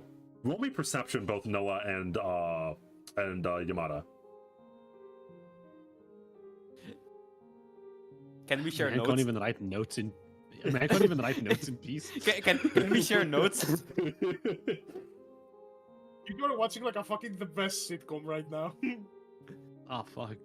I would like to 32 imagine again. like they're talking Oh. like Noah and Yamada just like passing notes. So Yamada, you notice something very interesting about Archer's reaction to that. The idea that she will betray Elizabeth eventually. She does not confirm nor deny it. It's just kind of like a, yeah, maybe. And so you know that Archer may betray Elizabeth one day. And apparently, Elizabeth's mother is not too happy about that fact. You see, It's not my problem. the reason you think that fate doesn't exist and that everything is chaos is because chaos is in your nature, Faye. That is your fate. That is the thing that you can't escape. Order will never be brought to you or your people. The same way that we can't escape our destinies. So go. Pretend like you have free will. And then when you betray my daughter, I'll be there to kill you. And then Grace leaves the room, leaving Archer just standing there.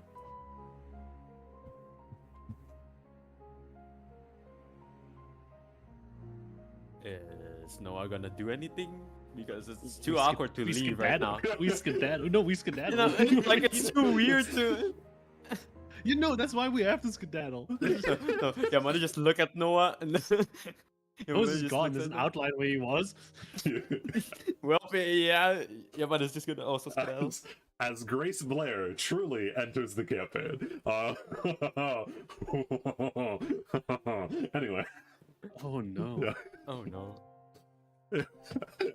Skorak sitting there as Elizabeth's mother and Elizabeth's servant threaten to kill each other. You know that is a Like, I- like- useful like, information. This is fine. That is a really useful information that can be used for really good things, but it's not my problem. It's not my problem. It's my problem. Since when it's your problem? All right. It's not your servant. Oh. Yeah, but I need to get out of the bed, and to get out of the bed, this one needs to fucking stop. So, that You don't have a servant anymore, so just watch. that is the first scene, as it were. As everyone goes into their rooms, but that won't be all for the night. But we'll get back to the night because rewind Actually, time. there's one thing I want to do. Oh, sure. Last thing. Sorry, I keep asking, but like, last thing. Since Yamada is still in disbelief, he's gonna go back to his like room, and then he's gonna touch the standing stone one last time. Like, he still doesn't believe that Daigo is like possibly dead. Yeah.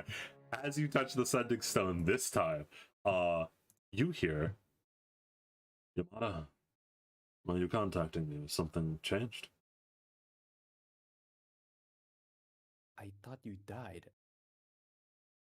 Why do you think that? There was bone cracks and stuff like that. There was liquid. There was liquid flowing. I heard Hephaestus. So you say you heard Hephaestus? You're not. No. I heard. I just he's just gonna stop like I heard and then just stop. Okay. You're, There's a you're long... not. Oh, sorry, continue. You're not Daigo, are you? I do not know why you think that I'm not Daigo. I don't know why you think I died. Perhaps there was some interference with the sending stone and you were concerned about it? I'm still very much Daigo Izuma. I'm still very much your father. It's been some time since you've visited. I know I gave you the sending stone so that you did not have to, but a lot has happened. Indeed, a lot has happened. Can I just say this out in the blue? Can I just say this like out in the blue? Like Yamada just asked, like, can I just say it? Sure. Can I just say bluntly? You are allowed to say anything to me. You are. Yamada is like stopping, trying to like figure out the word. You're dumb. Dad, respectfully, you're dumb. Respectfully. You told Noah that I was the master. I did not think that a simple boy would manage to escape me. That was Well, my fault, yes. Well, I figured it. I solved it somehow, but tomorrow we're going back to the monastery, and James know the name. James knows the name of what? My servant. Oh, music stopped. Oh no! Oh no! Like an actual record scratch.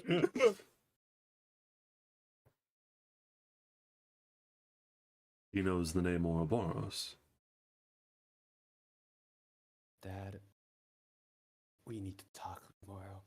I'm coming back tomorrow early in the morning. We need to talk. I understand. And yeah, Yamada is just gonna stop the sending stone. Stop Oh. touching it. All right. Something is off. Wait, hold up. Something is off because I do not trust this is Daigo. I genuinely do not trust this is Daigo.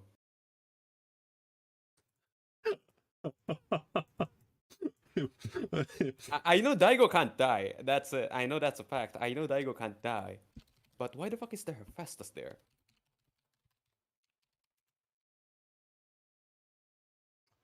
Man, Life, man. that is.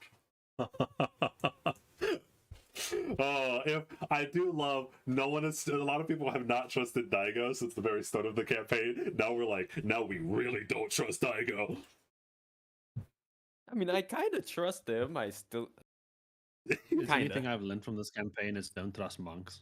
They're a bunch of lying bastards. Oh, What the fuck did I do to you? Oh. What the fuck did I do to you? All right, I was so Kaiser. helpful and nice to you, and then this is what you give me in response? I was nice to Dang. you. I didn't kill you yet. I wanna go ahead and No, say I'm this. sorry. I'm sorry. I didn't know we give tips for not killing people. Oh boy, Kaiser. I want to go Kaiser. ahead and say two things. Uh-huh. On one hand, King of Cannons, you are genuinely insane. Like, this is not needed, but thank Yeah. you so much. On the other hand, I enjoyed this a lot, bro. This was.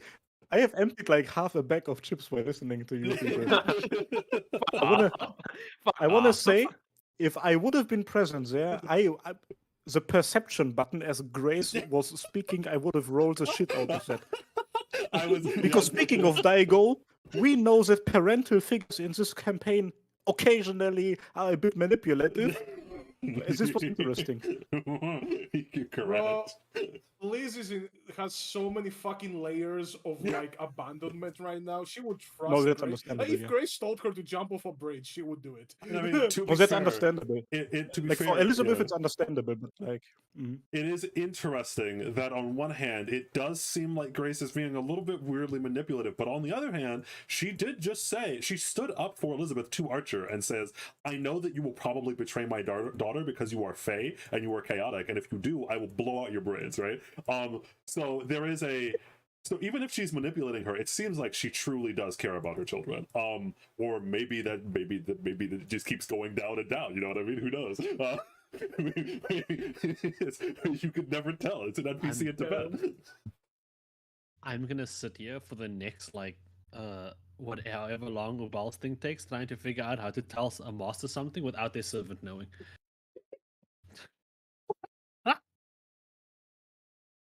All right, Ubel though, you left off.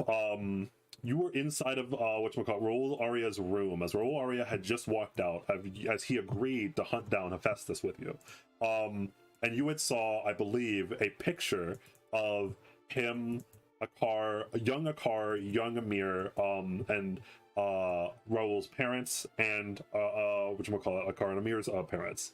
And he still had that picture up, even though he had verbally absolutely destroyed Amir just minutes before. What is going through Raul Aria's mind is impossible to tell. As he briskly walks out of the room, like, okay, understood, new mission received, I will kill Hephaestus.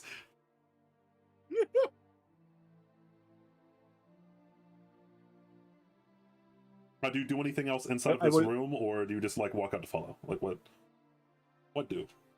I will take a brief second to just sit there and let out a sigh of relief. The first big conversation with the general did not end up with me dying. I will stand up and I will follow, but like not completely follow. After I exit the room, I will stand in the doorway for a bit, just like look around, see where the general precisely is going, because he did not tell me walk after me. I'm just kind of left alone there. Yeah, he did not tell you whether or not to follow. He just kind of went, understood, and then just left you there. You are free to follow him, or you are free to just like wander around the camp. It's up to you. Does it seem like he expects me to follow him, or should I rather say, does it seem like he is about to leave on the things that we discussed? Or So it's hard to tell with Raul because he, even as I mentioned, like when he trudges through snow, man is a robot, right?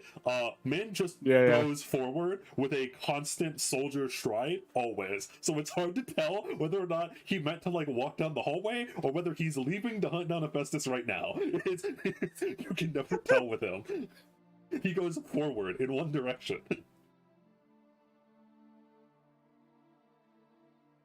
so if I can.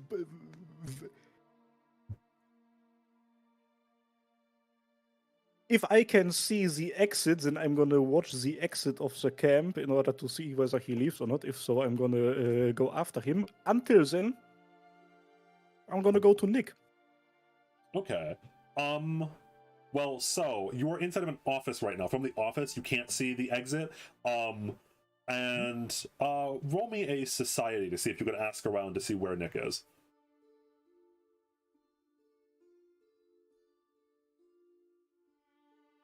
Yeah.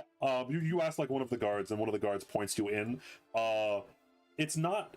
So it's in the same building as what Raul's office is, but he points you down towards like the not where his office is, but like in a different direction inside of the same building. Specifically, though, the guard mentions to you, though, by the way, the lower levels of this building are off limits to visitors. You will probably have to ask the guard near the stairs, and he will bring Nick up to you.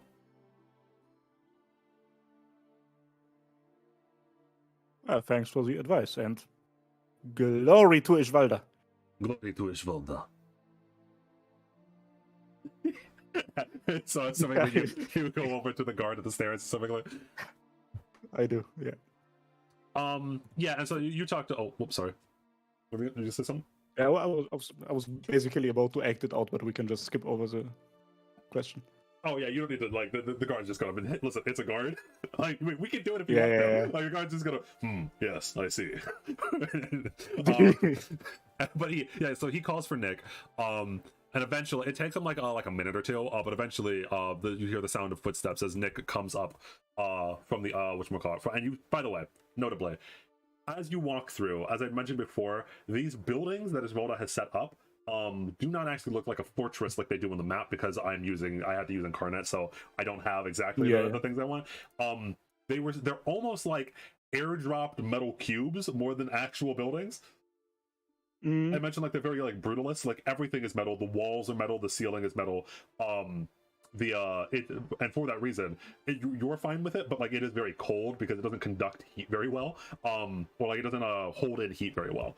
And everything is very like alien to you, who is very used to like cottages, like warm cottages made of wood or stone. Like this feels very raw, if you understand what I mean, right? Almost feels more like Hephaestus' factory than like a place that people would live in. But to be fair, this isn't their home. This is their temporary military base. So, it is what it is. But anyway, you go towards the direction that the guard points you in. You eventually get down to a guarded stairway that leads down. And that's when you go, hey, can I talk to Nick? And then a few minutes later, Nick comes up the stairway. Oh, I assume that because you're still alive, your conversation with the prince went well. I assume it did, my dear friend. My dear mage. No, sorry. It's just, calling me a mage, I try to correct it whenever I can. I'm much less of a mage and much more of a thaumaturge, if you know what that means. Little bits and ends. A poet, a philosopher. I have many things. I'm afraid I don't know what most of these words mean, but I understand the sentiment. I can teach you. I'm also a teacher. Well, that's a word that I can remember. So, my dear teacher, I see the wounds have healed well. Yes, the best that modern science has, apparently. As he like really outstretches his arms and shows you like some of the areas where like he got fucked up. You're a nice shot, I must admit. That's not the first time I've been told that, my dear friend. All of the guards like look over like, what?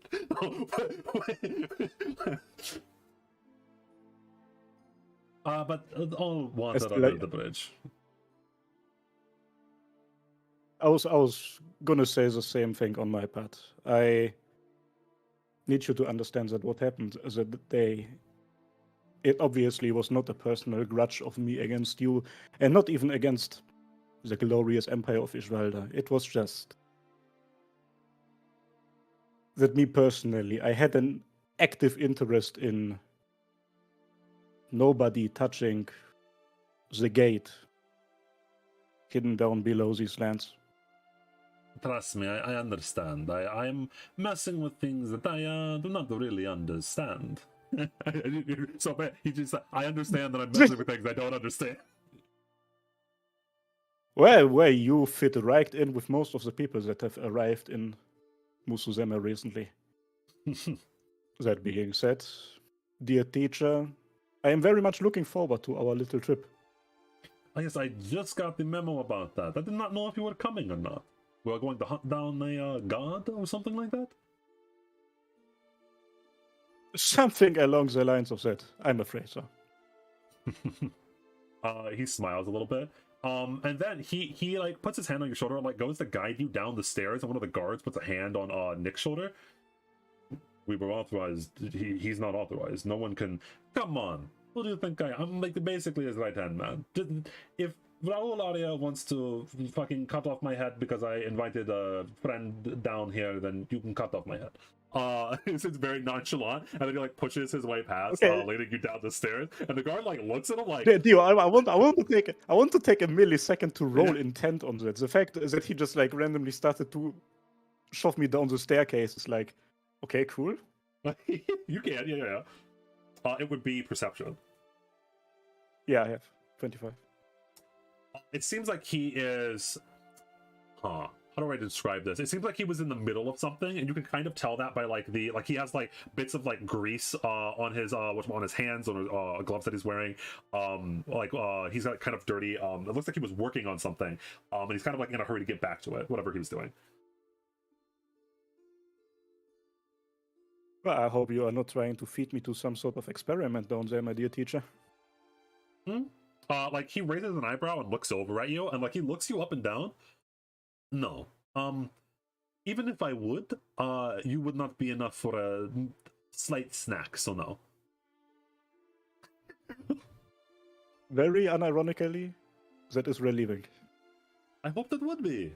And Nick leads you down the stairs, down into the restricted area of the Ishvaldan base.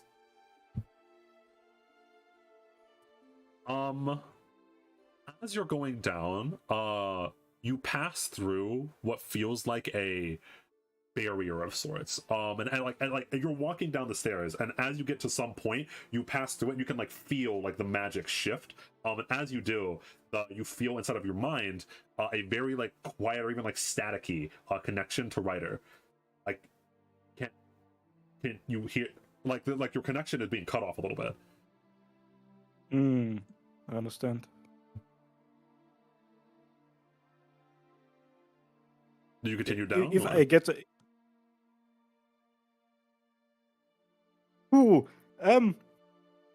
yeah, you know what, we are here. It's either this life or no life. If I can, I will answer back to Ryder. It's weird. I can't really understand you, but it's okay. Just rest. There's like a moment where like she keeps trying to talk to you for a moment, but then she eventually like leans off of the connection. Yeah. So you've been here for as long as you have lived, correct? As far as I am aware, yes. In some ways, I envy you. My hometown was a lot more lively than this, but this is a land with a history. You know what I mean? I love history. Forgive me for asking, but I'm not familiar with your accent. Ah, Where are you from? I'm Italian. Italian. I don't know a lot about the world, but correct me if I'm wrong. I thought that Italy was a place with a lot of history. It is. That's why, in a weird way, even though I'm a city boy, this place reminds me of home. The old buildings, the legends, the history. Walking down a street and just seeing that this place has been things have happened here. I know that sounds strange, but you know what I mean. I know exactly what you mean, and you say you don't have happened to investigate the ruins around these parts actively, right? We have, to the extent that we can. Fascinating. Like he picks up. There's like a brief moment where like he pauses, but then he keeps walking downstairs. I love history not only just because it's cool, it's interesting, but more than that, it's because we can learn from our past. You know, take the knowledge and mistakes of those that are dead and gone, and build a better future. You know what I mean?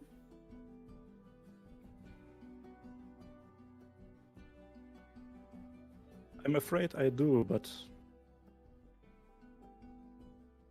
when you say building a better future, the details on that get a bit wishy-washy, I assume. Like a lot of people out there assume very different things under the term build a different or better future. That is where the hard part comes, yes, my dear friend. The hard part comes about what is a better future. Who decides what a better future is? And thus, my life's work. I said I was a poet and a philosopher, no?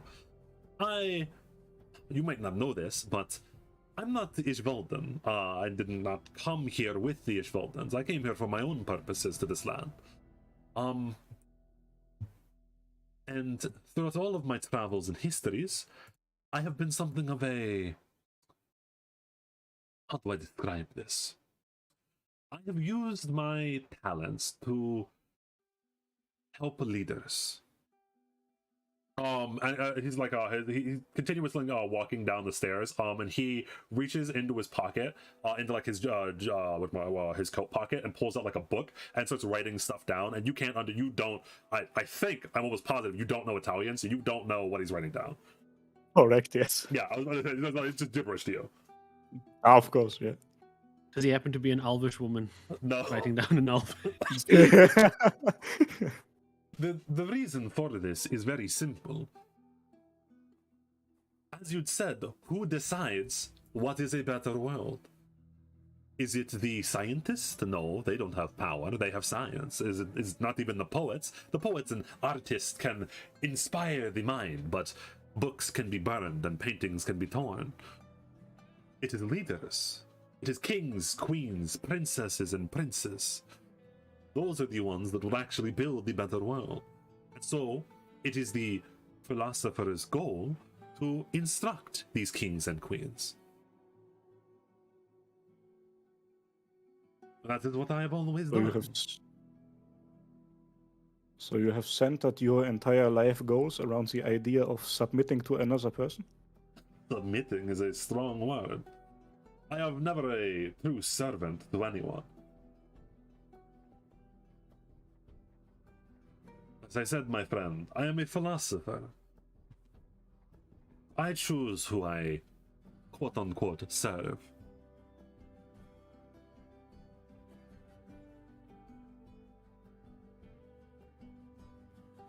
I hope those in power walk down the correct path in life, so that they may use that power that they wield to build a better future. Isn't that where the problem starts? Concept of leaders, the concept of men deciding over other men? That is unfortunately the way of people. There are some people that are leaders, and there are some people that are followers. There are many more that are in the second camp. Most people do not want to fully make decisions on everything in their lives. They want to be told what to do on at least some things. That is, while not exactly great, unfortunately the truth about our people, about humanity. And thus, instead of trying to completely destroy kings and queens, the ruling class in general, I'd simply try to make sure that the ruling class does their best for the people, that they rules in the best way, that they understand the price of the power that they hold. Has it worked so far? Um, he like stops and he pauses. You see him get like a 1,000-yard stare as you're about near the end of the this rather long staircase that you've been walking down, as he just like stares off into the distance. No.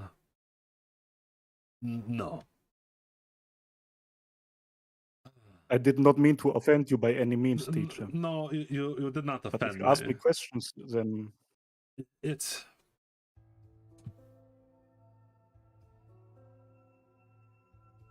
let me sidetrack for a little bit.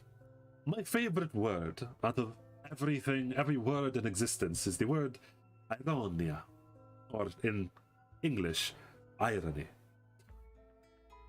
For as many times as I have served princes, princesses, and kings and queens, chancellors and presidents, for whatever reason, they always take my work in the wrong way. They always don't listen to my advice, and they end up doing bad things. But I believe that is just because I have not found the correct prince. Thus why I am here, and thus why I am serving Raul Aria. I believe that this time he can take my advice for what it really means. oh, Ubel doesn't say that out loud, but in his mind he goes, aha, okay, so the problem, you have failed all of these times, but it's always the prince is not really following your orders correctly. That is the problem, and not your philosophy in and of itself. Okay, I get it. They are the issue, not you. I understand how your mind works. Yeah. Well, this is probably the by far most intellectual conversation I have had in my humble life so far, teacher, but as much as I enjoyed this, I have to ask, why exactly are you telling me this, and why are we having this conversation down here? He reaches into his coat pocket again, putting the book back, and then instead this time pulling out a cigarette and lighting it. And then he like looks over towards you with like an expression of, "Oh, do you mind?" Thank you, but I'm more of a drinker myself. No, sorry. Are you okay with this? Oh, yes, for sure. Continue. He gives like a thankful nod as you finally reach the base floor of wherever this is. And as you do, it's a massive, again, completely like brutal bare steel walls that lead down to this like a really big one-room central area. And in the center, funny that you are the one that is always discovering the high-tech stuff, but there is what I can easily describe to you out of character as a fucking Gundam sitting in the middle of this room. Yeah, boy. It Fucking is Gundam. a giant robot. There is a giant robot under the Ishvolden camp. And besides that, there are a ton of screens and computers that are all hooked up to the walls, as a whole bunch of the Ishvolden, assuming the people in lab coats, assuming the Ishvolden scientists, are all typing away, and there are a couple of mages doing something as well. You can't really tell everything that's going on inside of the room with a quick glance, but you do know that a lot of them are working, assumingly, on this giant fucking Gundam that's in the middle of the room. That's being hung up on the ceiling with like a whole bunch of like wires and strings and cables and stuff like that. As we see that Ubel stops walking and he just goes, dear heavens, what is that? Have we just walked into hell? You have walked into the reason why I am talking to you about the price of power. And he like he looks over towards you and then looks back towards the giant robot. That is an Ishvolden war golem. Made a fusion of magic and machinery. One of the most powerful things that the modern humanity uses to kill themselves with. It is power.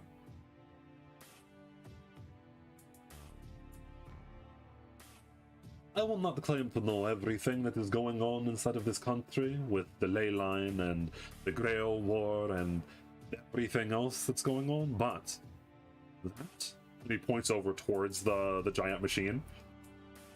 If that thing has to turn on, a lot of people are going to die. That always ends up being the price of power. People's lives. When you wield power such as this, you always have to understand what you are dealing with. Raul Arya might seem like a villain. Might act like one too as well. But he understands the price of power. He understands what it means to be bathed in blood. What it means to make the hard decisions. I know that you and the Devna family might have qualms about him. But I want to show you this partially as a threat, but also as an understanding. Don't get in his way. Make sure nothing gets in his way. Because if Raul Arya has to result, or is pushed to the point where he has to use this, everything in this place is in danger.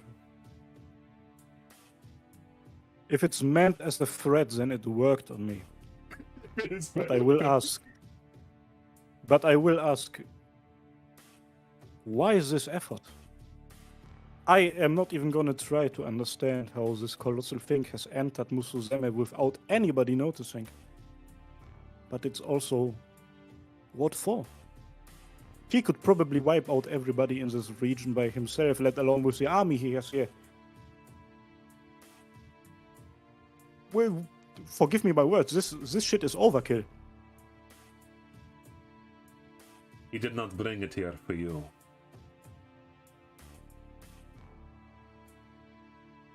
He did not bring it here to use it on villagers. And to walk back that threat just a tiny amount, he can't activate it. That's where the ley line comes into play, I assume. Correct. The thing eats mana like it's candy.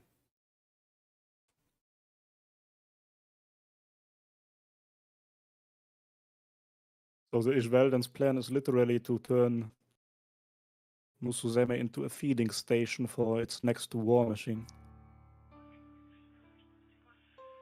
You can look at it like that.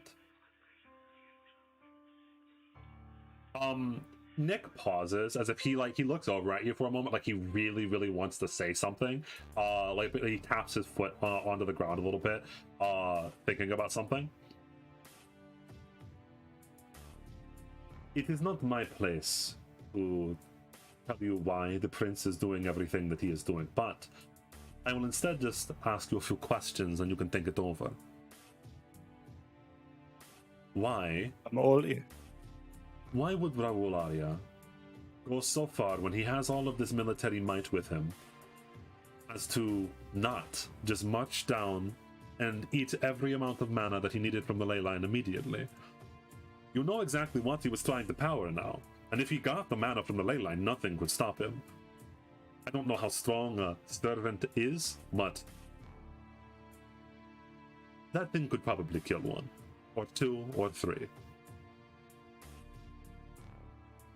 Well, if you want me to genuinely answer the question, it could be a couple of things. It could be anything from he is so benevolent that he doesn't want to do it, to he doesn't know how to do it. Nick just nods a little bit. Secondly, I believe that we both understand by now that Raul Arya only kills when he feels like he needs to.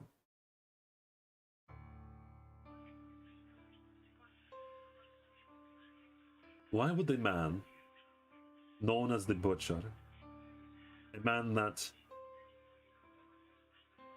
still keeps a family photo of himself and the people that he's killed, a man that seemingly has a lot of pride, bend the knee to Ishvalda, the people that burned down his country and ruined everything in his life,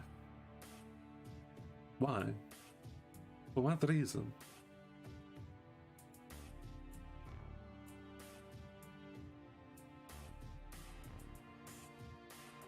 Ubel thinks to himself for a second, and then he goes, if you want me to answer, then with all of the planning that obviously went into this, it makes the impression on me that he is not planning to stay with Ishvalda forever. That there is something bigger at play. That he is treating this entire situation like... Well, it seems like he is thinking with the mind of a hunter, if that makes any sense. The Nick gives you, he doesn't say anything, but he just gives you a big smile. Could make a philosopher yet. You put yourself down, but you can use that brain of yours. Welcome to the Ishvaldan army. Glory to Ishvalda. He says with like a smirk on his face as he pats you on the back. This little son of a bitch, bro. Fuck me, okay. Yeah, so Nick saw confirmed that, assumingly, let me zoom out here just to put pieces together. This is all unconfirmed, and there are still some pieces missing, but assumingly, everything that Raul has done is a ploy to actually turn on Ishvalda. He knew he couldn't win back then, so he bent the knee temporarily, and is now with trying to power one of their golems with the ley line to fight back against Ishvalda. Bro, I'm a goat farmer. Get me out of Game of Thrones, man. Yes. I will go ahead and your say... experience with the game thus far. Your entire experience with the game has been that. Yeah, honestly. It brings me back to the day This when whole we thing like talked about this, and is Kaiser just was like, messed "I up. want to be a Mongolian goat farmer." This whole thing is just messed up. I want to give a special thingy to King of Cannons here. Raul the hunter and Ubel the farmer. Who knows? It does make sense, doesn't it? It does make fucking sense, doesn't it? Also, before this, I just want to say... Never mind, I forgot what I was about to say. Carry on. Okay. The ends justify the means. And I mean, like, even like putting the other pieces together, if that is true, then a car versus Raul is really rough, right? A car seemingly would have wanted to die with honor, although he was extremely young. And potentially that's what the others wanted to do, but Raul went, we can't. We will all perish immediately. Yes. But I mean, you just take it up with them, you know what I mean? This is certainly whether or not Nick is Machiavelli, which is a idea that's going around. This is certainly a Machiavellian plan. Anyway, It really is. Dio, I need to ask you something. This like the Gundam thing. Ishvalda has a lot of it, right? It's not. They have more blood, of them, right? not a ton of them, but they have more. Yes, it's not the only one golem. I will go ahead and say, like, Ubel's answer to Nick with, like, describing, okay, he only temporarily teamed up with Ishvalda, thinking with the mind of a hunter, he was kind of describing himself there. The fact that this kind of applies to the general as well is like, oh.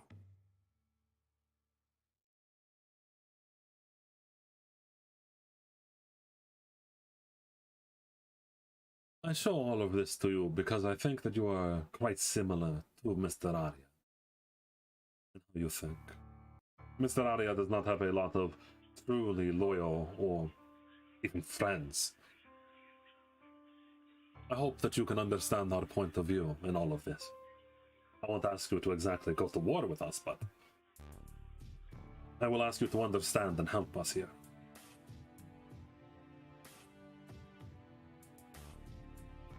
One, because I don't want to see this thing ever turned on here and watch him slaughter a whole bunch of innocent people, and also because I believe that Raul Arya is actually a great leader. He's just a little, prickly.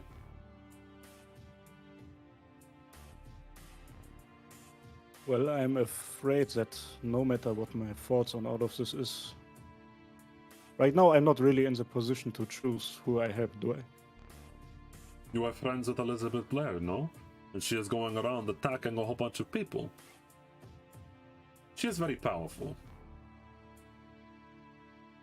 I just want you to make sure that the bond between Arya and Blair stay.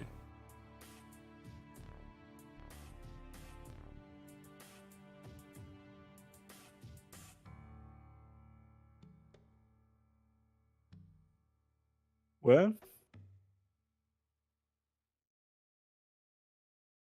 let's see what the future holds. All right, yeah. Nick be like, we watched Elizabeth 1v1 in a car. I just wanted you to make sure that she's our friend. You know what I mean? I want you to be our inside guy. Keep putting in good words. So much layers. Look, Nick look, doesn't look. even I know know. that Look, I love potentially have onion. the- Okay, I love onion, but this is too much. You know that at this point, even if Ishvana were to turn against us, that would just make for a climactic battle. I do have the fucking Rakshasa and the village behind me. That is It true. could actually be a somewhat evenish fight. You know what? You know what? I'm actually down for it because I kind of want to see it. Me too, like, I want to like, see okay, chaos. Okay. I have two small armies in me. Okay, when is this Chekhov's gun gonna go off? When will I need to use them? You know? Dear There are a God. couple of situations I can think of, but anyway, we'll get to those. Yeah. So, I know how to make goat cheese. Nick, so Nick, after that, he moves over and like starts typing away on one of the computers for a little bit, helps out one of the mages. For you, do you like explore? Do you just like let this sink in, or do you like investigate a specific area, or you're just chilling for a little while? If I'm already down there, I might as well take a stroll around. I don't see the point in really trying to perceive a lot about the war golem because it's like, okay, this is some like there's no point in it literally. Oh, I don't know really. There's some like weird magic stuff in the back that Nick is messing with. I also don't know how much you know about magic. Brother, shit ton. I'm the magic man of the squad.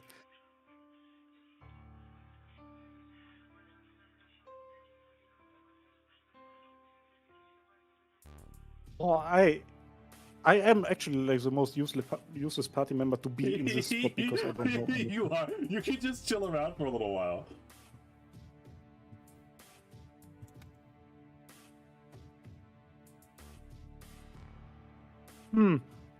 Yeah, I think he is actually like canonically gonna take a second to just like, you know, lean against the wall, let out another sigh, and just think to himself, okay, the general's right-hand man was like, okay, you're kind of like the general, be our inside man at the Blair family, war golem.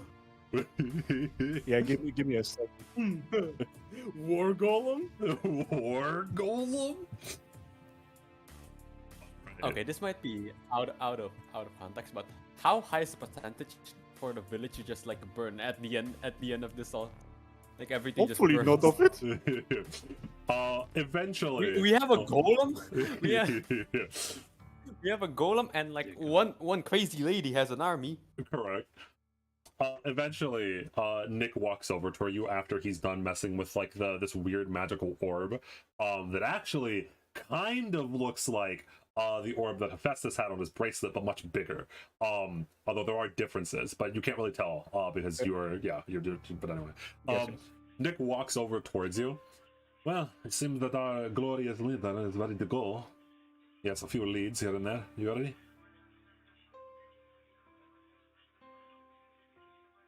As ready as I can be. And he puts his hand on your shoulder, and then without any warning, the surroundings around you completely change and shift as he teleports you both out. Oh, and actually, you're at the you're inside of the Ashvolden camp still. He just teleported you out of the bottom area Yes, that you yes, were yes, in. yes. as you're going, and like you can see Raul area with like a small contingent of guards, just like normal Fulton soldiers at the exit that you left down here towards the south towards the elevator. As you're going down there, though, I mentioned to you last session there was this group of soldiers that's kind of separated from the rest of them, that have different uniforms, and you didn't know what that was about. One of the people from that group walks over directly towards you, and Nick kind of like groans when she does. Hello, I am Annalise Petro. I think that you are from the village, no? It is Okay, that away. It is a white-haired woman in a very, I want to say, noble-esque military uniform. I say noble-esque is like it looks like she's higher ranking. It's a lot of brown with like flecks of gold. Like she has like a medal hanging off of like her shoulder, or like near her shoulder due to like her upright breast pocket. Yes. And in case you were wondering what she actually looks like, I have the Google Doc where this is part of the Federazia. This is Anna. She's an Annalise Petrov. Oh yeah, man. Yeah, I remember that picture. Wait, don't say it like that. So, sorry, I've been doing some information gathering inside of the village. Specifically, I know a little bit about you because you are rather well known. You are Ubel, no?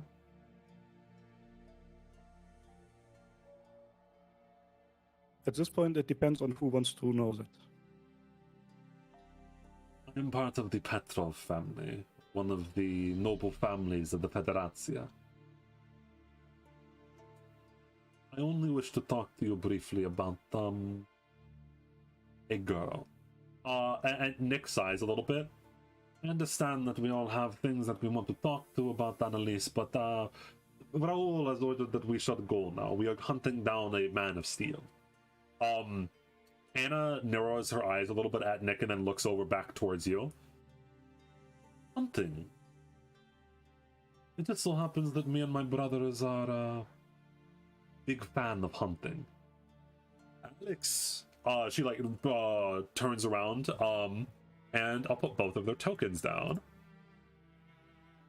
As a very, very like burly, very muscled, almost reminds you of Bernard, but Russian, man walks out from the like this little section where there are a whole bunch of what you can tell now are Federazia soldiers or Russian soldiers, with white hair, same as his, which was same as Anna. Actually, they look kind of similar. She called him her brother, so you know that they look kind of similar because they're brother and sister. Both of them have white hair. As he walks out as well.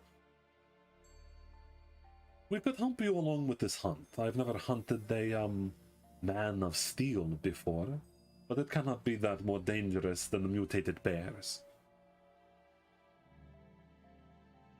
Nick looks over towards Ubel, kind of like he's just like you can tell he kind of doesn't like these people for some reason. But he sighs a little bit. Sure, okay. You can ask Arya, and if Arya says okay, sure. He shrugs.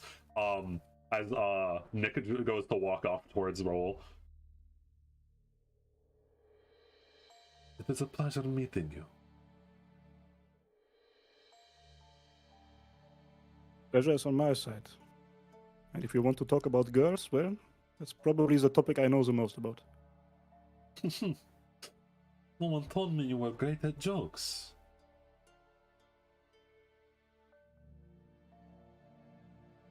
You've heard stories about me?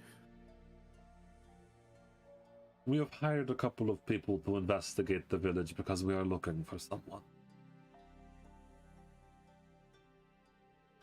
We can talk as we go, though. I don't want to hold up Mr. Arya.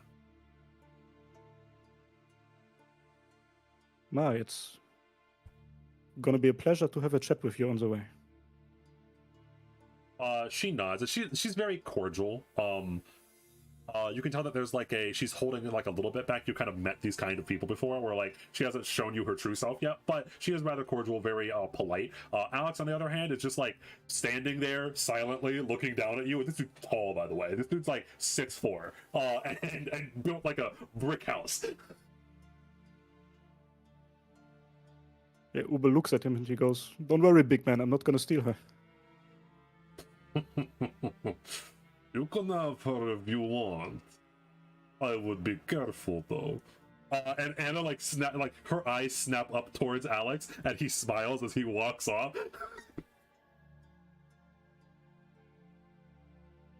Yes, Fucking hell, what have I got Russian myself into? That's in character. He thinks it to himself, like, my god. Maybe he should have taken Aka. It would have been okay, probably. Are they, like, Oh, sorry, continue. are they the last people that have an image in the thing that we hadn't met yet? Outside of the servants, maybe. They haven't met Noah? Like the other Noah?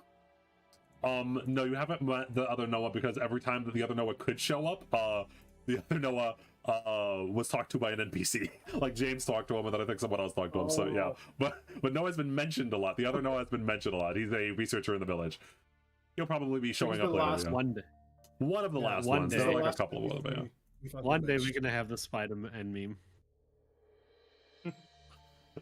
But yeah. So besides that, so you guys head out, and it's these NPCs as well as a few of the Isroldan soldiers, and you are going out to go hunt down Hephaestus. And by the way, of note, you were hunting on Hephaestus that night, like night is falling, and as night is falling at the Blair family house. Oh boy, as all of you go to your rooms and all of you go to enjoy a nice, peaceful, chill rest. I think this is Noah's first night without Ubel. Yes, it is. Because, yeah, Ubel is out You make it sound hunting. like that, man. Hey. We've always spent the night together, and even like I was in his like house as well. So this is the first time without him. Actually, just as a brief, I'll have Yamada, Noah, and Liz roll initiative to see who goes first in terms of the these scenes. Ooh, these scenes. I already did some, so I'm down for everyone else to go first. Okay, Noah versus Liz then. Battle. Ooh, that's a high initiative. Ooh, All right. yeah, that's a high. All right, okay. Noah. You get to go first. Don't count this, but I just want to roll. I saw even another woman would have comes out gone of the first then, closet. No.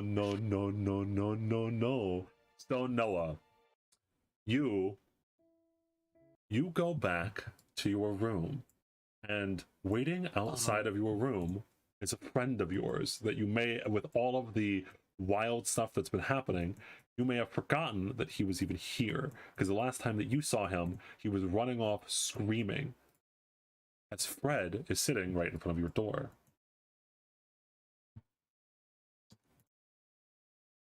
And as you slowly approach, he looks over towards you, and immediately you can tell that he is extremely thankful. Almost as like relief washes over this poor monkey. As he looks up to you, you're still alive. You said he was sitting down. He was, and then he slowly goes to stand up. Oh.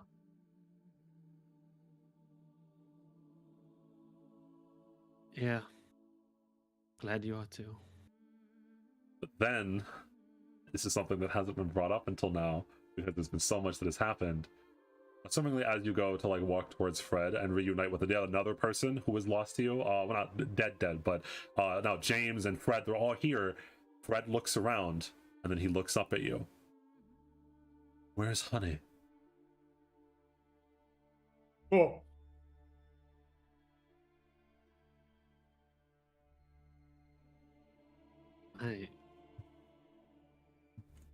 It slipped your mind through all the chaos. When you teleported out of the Hephaestus fight, you have not seen Honey since.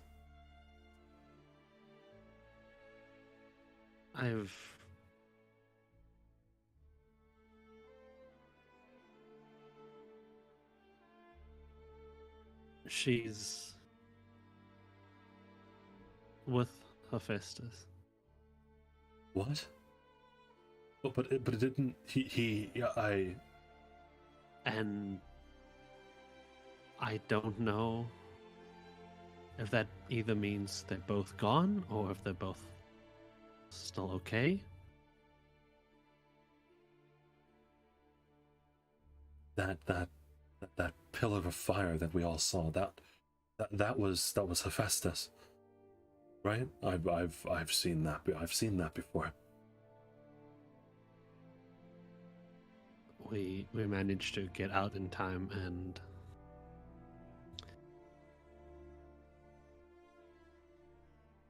it took all the effort just to get us out. Ryder couldn't grab Honey as well. Maybe she didn't want to. So Fred is like extremely worried.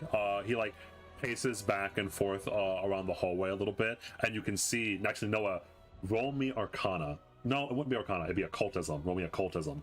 You don't get off that easy. No Arcana for you. Oh. Yeah. Haha. Okay. Fuck. That was a low roll. As he starts to worry, as he starts to pace back and forth in the hallway, his eyes slowly light up yellow. Oh, okay. Think. That's what you're good at, Fred. You think you're a... Okay. Someone was here for you earlier today.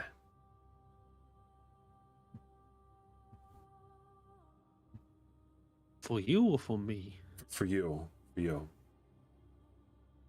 Luvia. I don't know where she's been all of this time, but her right hand had been cut off. She wanted to speak with you desperately about something. She said to go talk to her at the northern ruins. Northern tower. She said it was urgent. But beyond that, I'll look for Honey. We can't just leave Honey. We can't just. And his eye, whenever he thinks about Honey, you see his eyes are slowly like he's starting to panic again, almost like that moment where he completely flipped out and just started screaming. Hey, calm down. Calm. It's okay. Listen, one thing at a time. One thing at a time.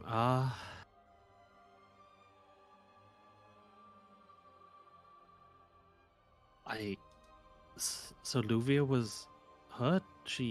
Yes. I didn't... She seemed frantic.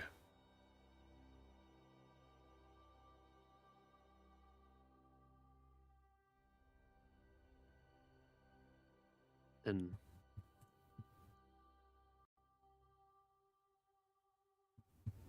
is she waiting there for us right now? Yes. Although she didn't necessarily want to see me. She wanted to see you, specifically.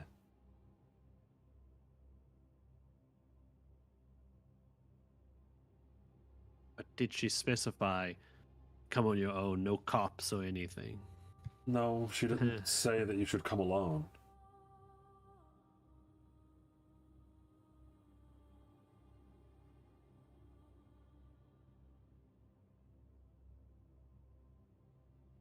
We can't lose another one of us, can we? You did seem desperate, but I... You said the last time you saw Honey was with Hephaestus? Did you fight him? He was... I didn't understand the full situation, but he was trying to kill Ubel and Ryder, and I just tried to stop them. And he brought down that pillar, and That was... I didn't want him to do it again, so... Do you understand how reckless that was? That man has destroyed nations before.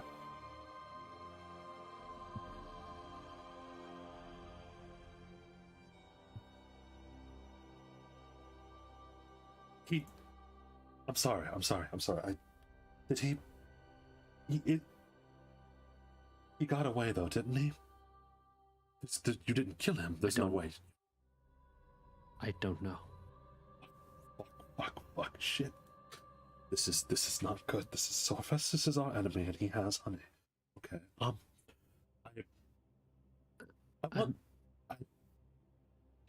I never told you whenever we were at Pandora, because I didn't think that it was necessary. All of these functions of hers had been turned off. Honey is a weapon of sorts. Yeah, combat mode. Or she was talking about it, and she. It is very Use it to dangerous protect if Hephaestus is our enemy and he has honey. That is very, very bad.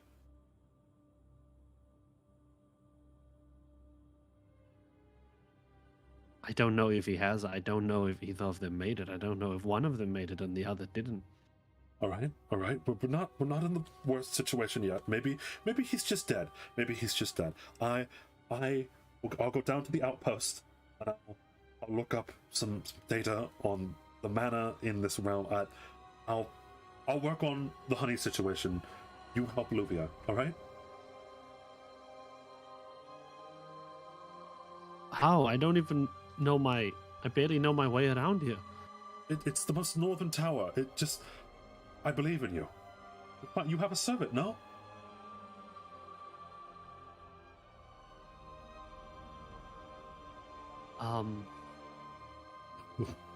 Noah's just gonna shake his head. What do you... You fought Hephaestus, didn't you? That's right. I understand. We had to get out.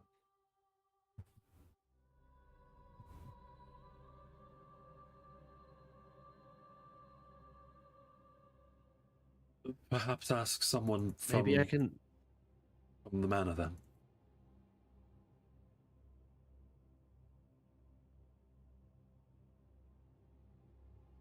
Should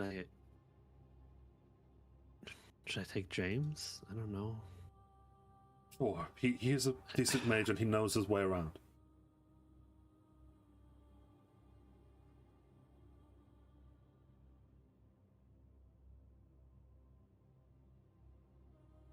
Plus, it would be good to talk to him. Yes, after everything that we've all went through.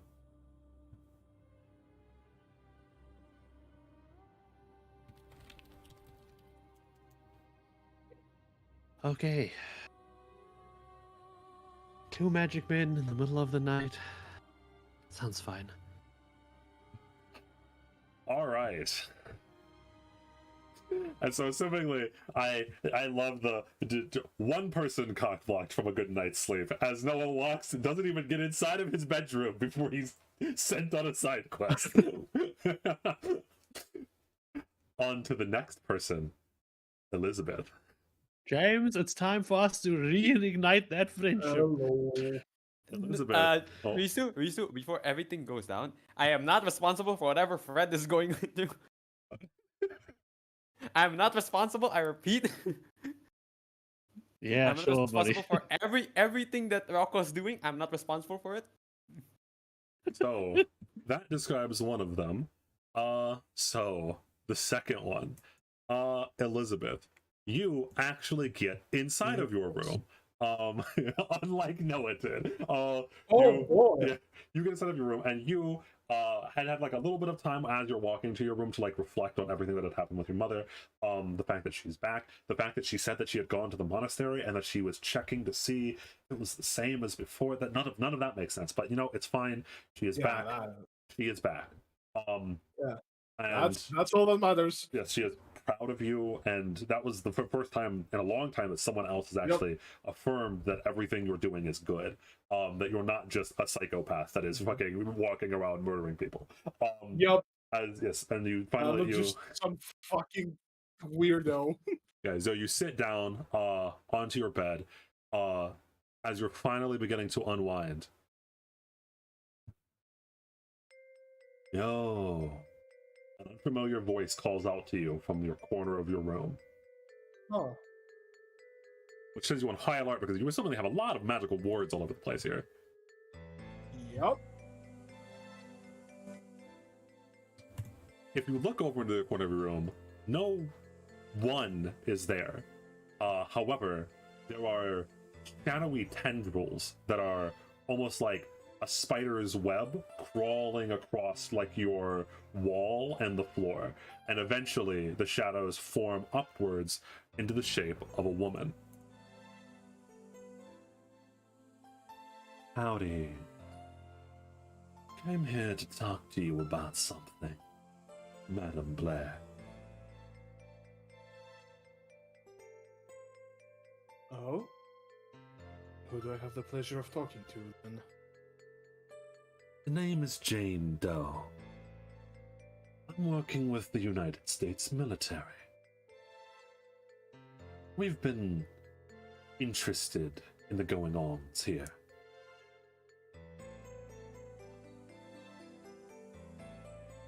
Oh? And how can I be of assistance? Forgive my timing. I understand that there's a lot been going on. However, an urgent matter has come to my attention.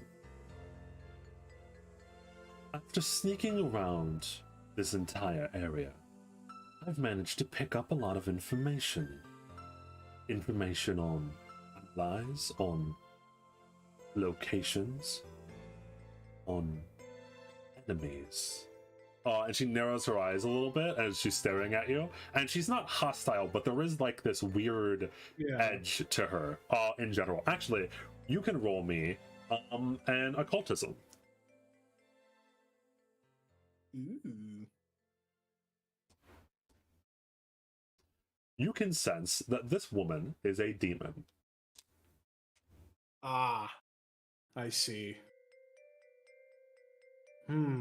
I'd like to make a deal of sorts. You I'm can get listening. something that I want. I tell you something that you very desperately want to know. And what would that be?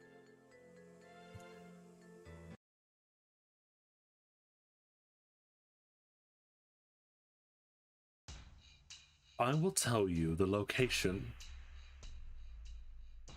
of 3 different areas where I know the curse is residing within these lands. Oh. I'm listening. In return, I want an object. The United States has always been hesitant towards the empire of Ishvalda. Meliana is a tyrant who will stop at nothing to conquer the world. However, the only reason she's been able to get so far is because of a certain technology that she's invented, called the manosphere. It's the thing that powers the golems.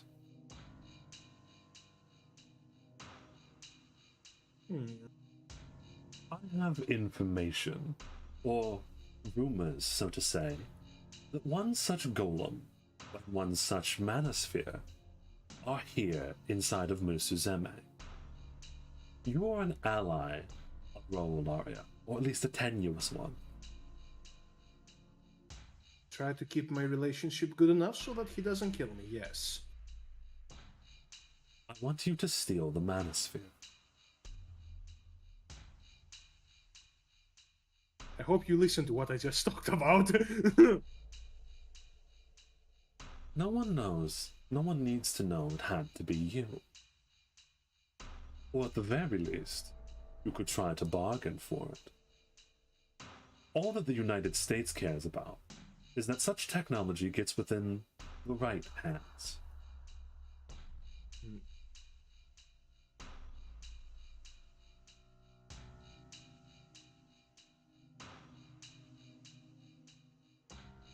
Miss Jane, while the offer is tempting, I'm afraid my current plan for getting rid of the curse doesn't exactly need its location. I plan to erase it holistically, as you can see. That's curious. Maybe my information was wrong then. I thought you Blairs had already erased the curse on the ley line. That is news to That's- you. Yeah. It was my understanding that you were going to erase it bit by bit. That's kind of like think so a little bit.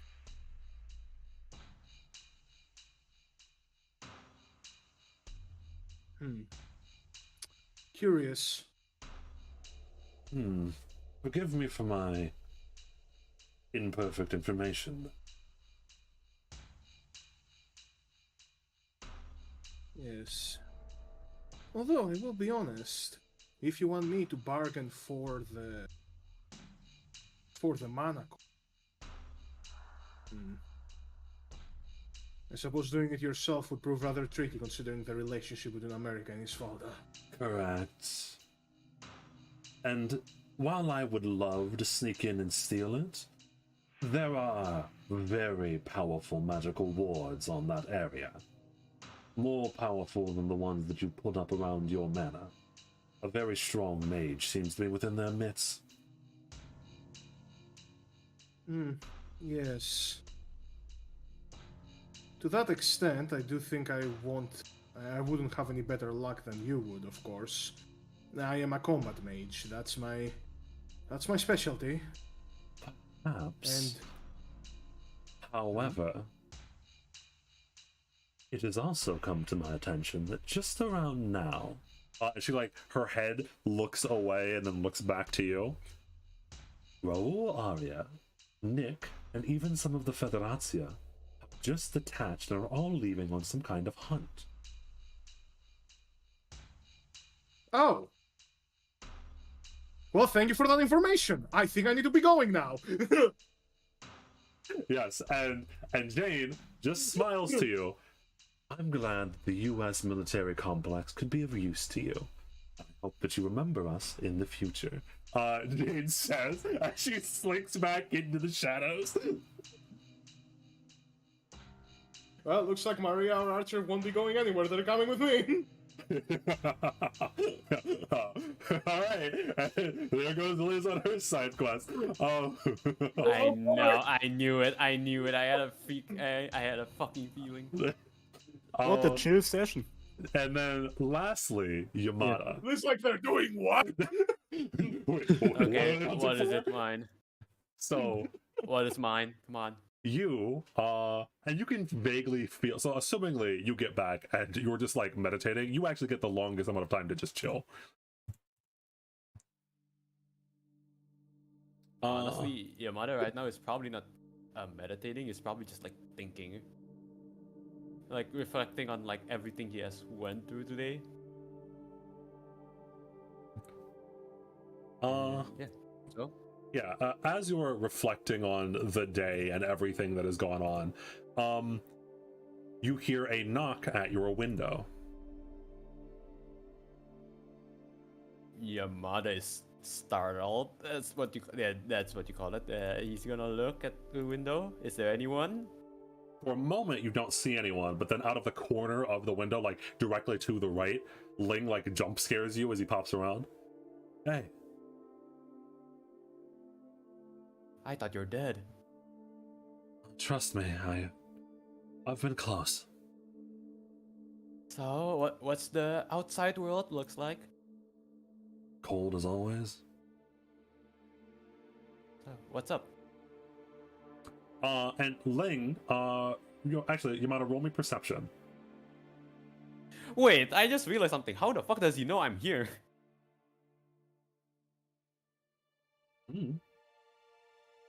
Oh no. What perception? Yeah, perception. Oh my god, why Gotcha. now? Understood.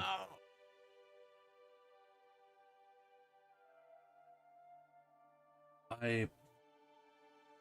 I just completed my mission that Daigo sent me on. And you can tell, notably, Ling has always been extremely loyal to Daigo. You know this, but he seems a little shaky after he says that he just completed his mission. And he takes like a slightly, he sighs a little bit before he looks up to you. Yamada, I don't think Daigo's alright. Yamada like breathed like a sigh. I thought I was the only one. He's been acting strange for a bit. Ever since these people came and crashed down on the plane, he hasn't been the same. Let's collect our thoughts. Let's collect our thoughts. Like, Yamada just like sits down again at the bed. Okay. Do you know any person from like the plane crash? Do you know anything? Ling looks around towards the room that you're in, and then he shakes his head. We probably shouldn't talk about things like that here. Fair enough. You want what? You want to go back? He sighs a little bit. I want to make sure that Daigo's okay.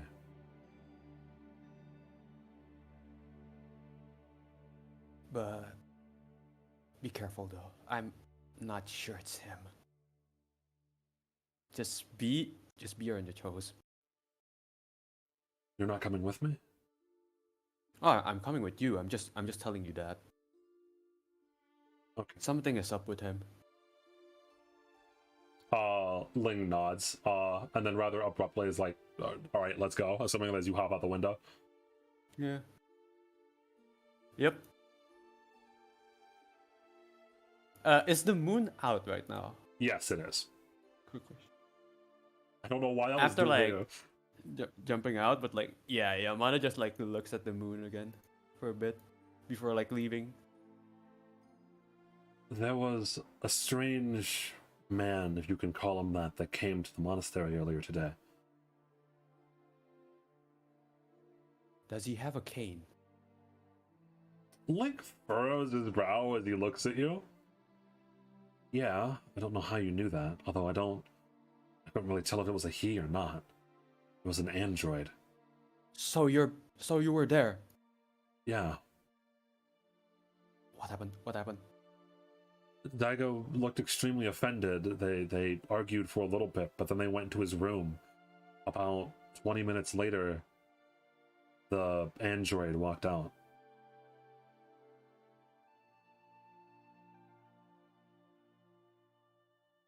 Yamada is gonna like whisper to him.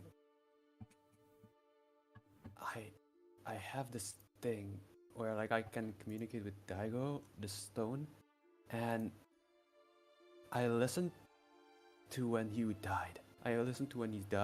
And then after that I went to my room, and then he's suddenly back alive. He died? Yes, I'm sure of it. I heard bone cracks. I heard.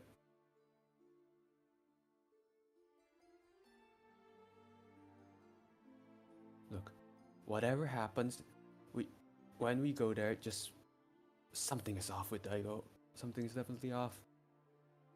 I agree. We should go there now. I was gonna go there tomorrow morning, but hey, since you bring it up, I guess we can go now. Oh, and the same way that he didn't tell me about your mission, I assume you didn't know mine. I just want to ask. And again, there is this like hesitancy when he's talking about how he completed his mission, as it were, and he looks over towards you. Have you completed yours? I don't know what it was, but your mission was to win the Holy Grail War. I'm not sure.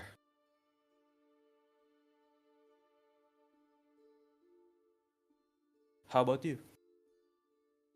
I completed mine, but doesn't feel like something that Daigo would ask me to do, honestly. He saved my life. I will always be grateful for him. Maybe he's just stressed out, you know? What did he ask you to do? Like, don't mind if I ask.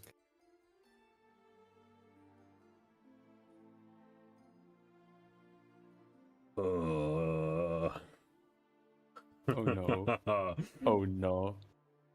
He wavers a bit, but then he shakes his head. Daigo told me not to inform anyone else. I see. Well, let's get going then. Ling nods. All right. Honestly, at this point, Yamada is probably like sprinting, Yeah. sprinting to the monastery. All Not right. even walking. And so, as all of you go to go rest, Yeah. Rest. Yeah. I was gonna say it sounds like we're gonna be cutting to us leaving. There's something I wanted to do before we leave. If we're Sure. not gonna yeah. So, like Noah's gonna go inform James and tell him about it. Tell him about what Fred said, and that they have to go quickly, and that yeah. He just tells him about the whole thing and that they should go, and he asks him if he wants to come with. Luvia. What has Luvia been doing this entire time? We have to go find out. There is no rest in this forsaken land. He says as he just stands up. Listen, I think you were right in what you said earlier, and about communication. I have no way to contact back here. Should we at least go tell Liz that we're going? Just to go check on Luvia?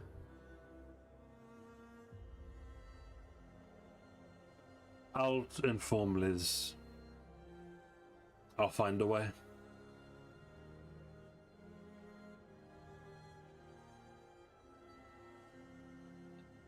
Time is of the essence. You Okay. said her hand was cut off? Ah, fuck, did he say hand or arm? Her hand. He said hand, yeah. Yeah, hand off. It was... I fear that Luvia is I also. don't know why been she wouldn't doing just stay here. Correct. If I remember correctly, at the start of all of this, she said that she was just going to stay at the outpost, and then who knows what she's been up to until then. Fine, to the tower we go. I wanted to continue to investigate the towers anyway. Oh. And James pauses. Assassin. I wanted to trade him my phone, but I lost that between the cave and Yes, the you did. monastery and the cave again and Ubel's house, and somewhere along the way it's gone. Well, we need to feed him command seals anyway, right? Just trade him one of your command seals.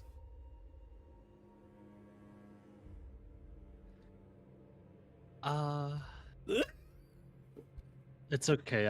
I can trust you. I was gonna tell you anyway on our way there, but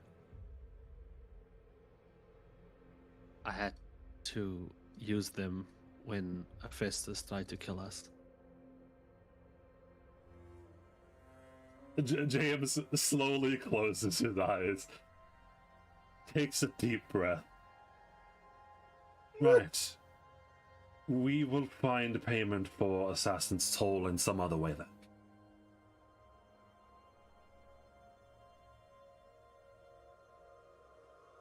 Let us be off.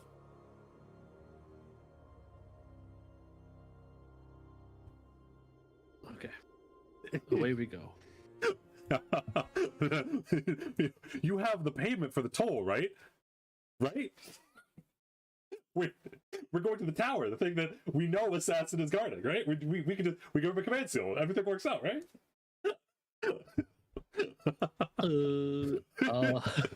Ooh, I got some bad. Even James's plans are getting screwed over by Tibet.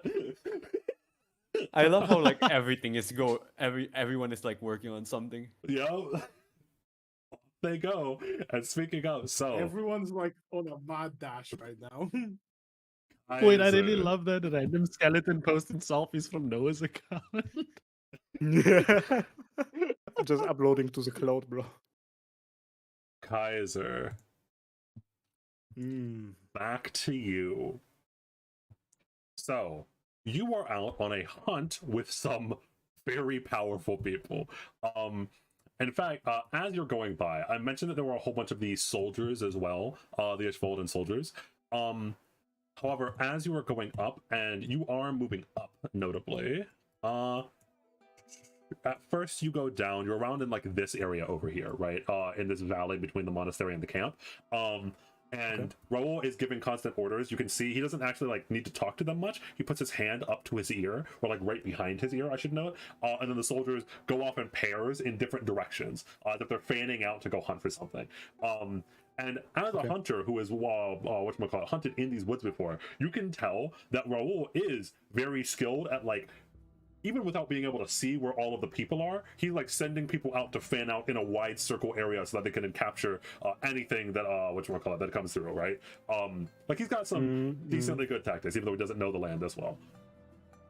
And so Raul specifically is very focused on just doing that. Like he's not talking much.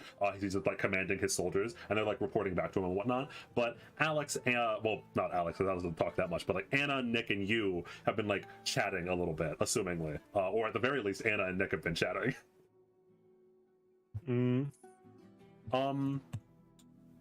She hasn't brought up the topic of Lydia so far.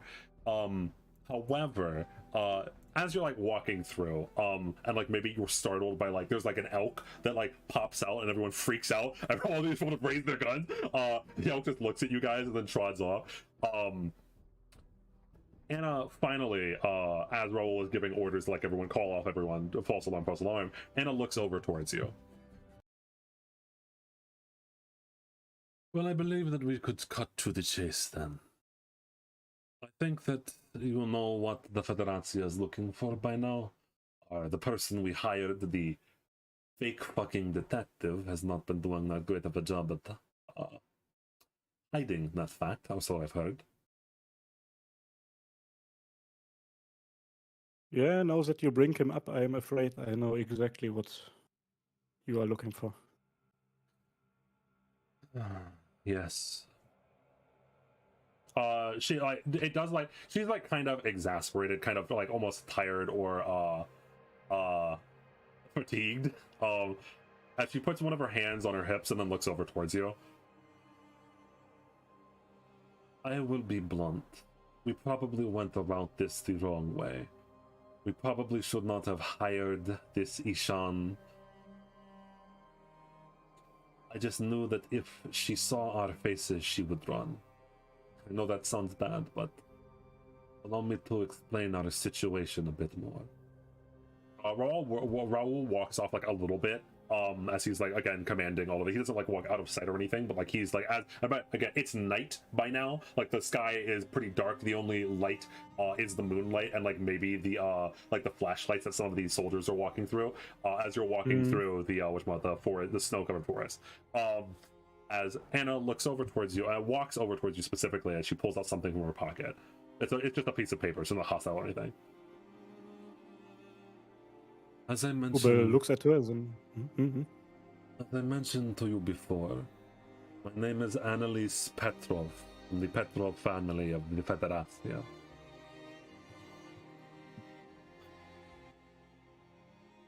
We came here not to hunt this girl down as if she were prey, but return her to her family. Even though we do not know each other, I think you understand how important family is, no?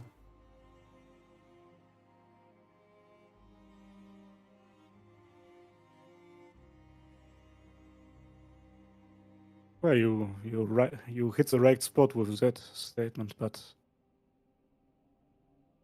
you see, when a group of uniformed foreigners enters our area and starts to claim things like that,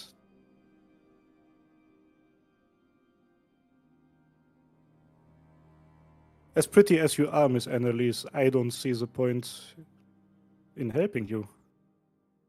Why should I do that? And she like she doesn't snap at you or anything like that. She like understandingly nods towards you, and then she hands you the piece of paper, or what appears to be a piece of paper. Well, as you get it into your hands, you know is a photograph. And she nods towards it. Trust is hard to come by, especially in harsh lands like these, where betrayal would mean everything. But I have brought proof. Do you look at the photograph? Yes. It's a family photo, similar enough to the one that Raul had. However, it is a very young Lydia, with a mother and father that you do not see. Standing next to them is Alex and Anna, as if they are guards for this family. And something that catches you, something that catches your attention is that one, Olivia, her quote-unquote mother, is nowhere to be found inside of this picture, and another woman entirely that you've never seen before is holding her in her hands as if she is her child. But beyond that, it appears to be a rather noble family. Like, this is not... There's a lot of, like, gold in this picture.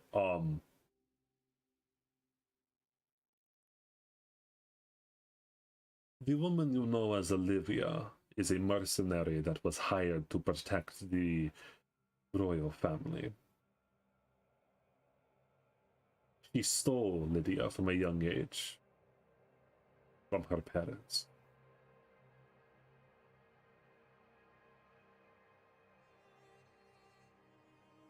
Ubel listens to what she has to say, stares at the picture for a couple of seconds, and he just says, like, if we just assume for a second that everything you have just said is completely true,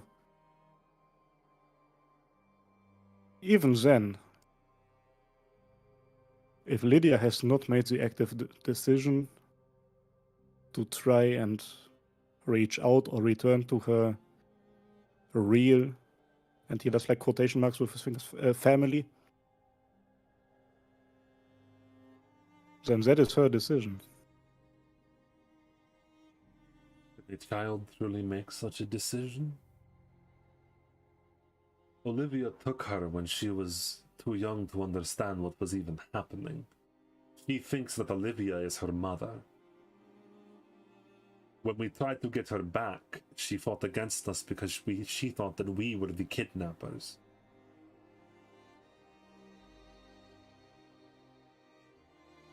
She did not want to face the truth. But Lydia is not a beggar or a mercenary. Lydia is a princess.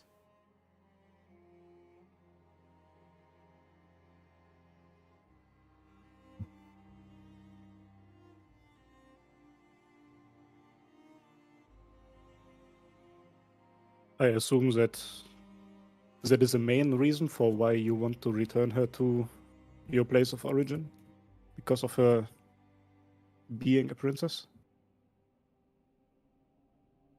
Or, sorry, yes.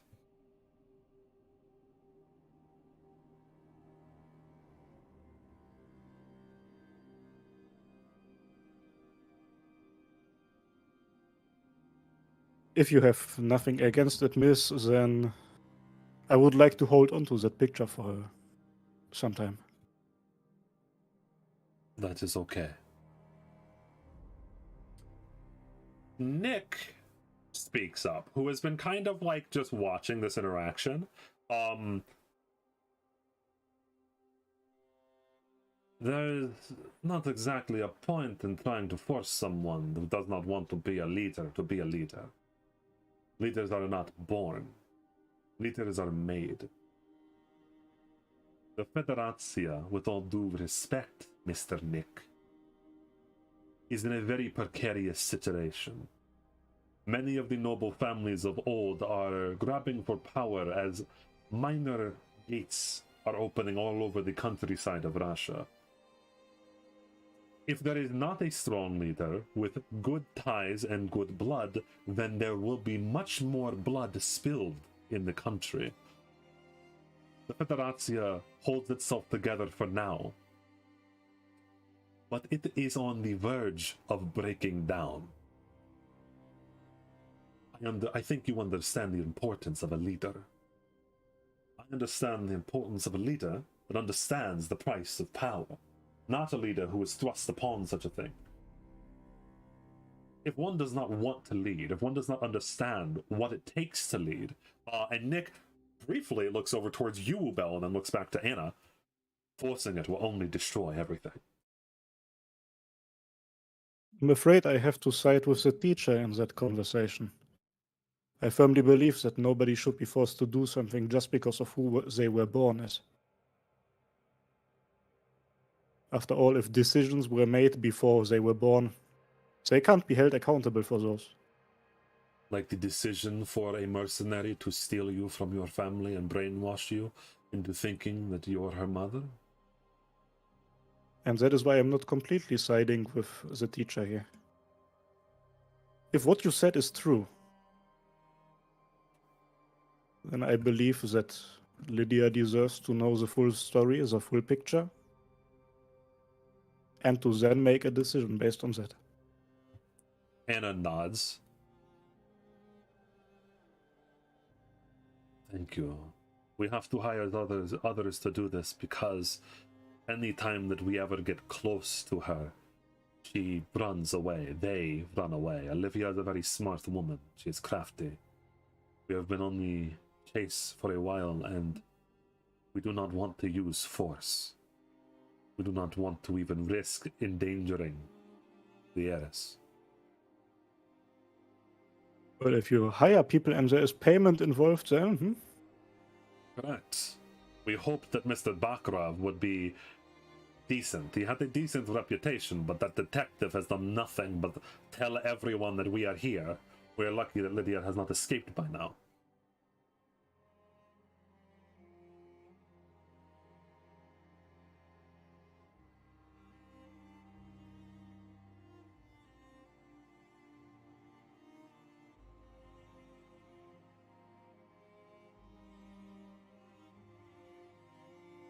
yeah, Ubel continues to look at the picture for a bit. Like, this kind of slightly reminds him of his own situation, right? Like, it took a while. I don't know how old he was in his pre-session, but it took a while until he understood the full picture of who he was, who he was supposed to be according to his family line. And during the time, he came to the conclusion, no, everybody, once you understand the full picture, makes their own decision for yourself. Talking about the full picture, one thing that's interesting that I mentioned even earlier this session is that Sean, who is very weird now, mentioned specifically that he was after Lydia because they were worried that she was going to explode because of her magical power, which is something that Anna never mentioned. So one of them is either lying or not giving the full picture, and Ashan in general is looking kind of weird right now. What is Ashan doing over there? You don't know that, though. You don't know about the unstable manor or anything like that. I only remember him He's being a breaking into sleazy Lucille's boy. house. Correct, yeah. Ashan is a weirdo.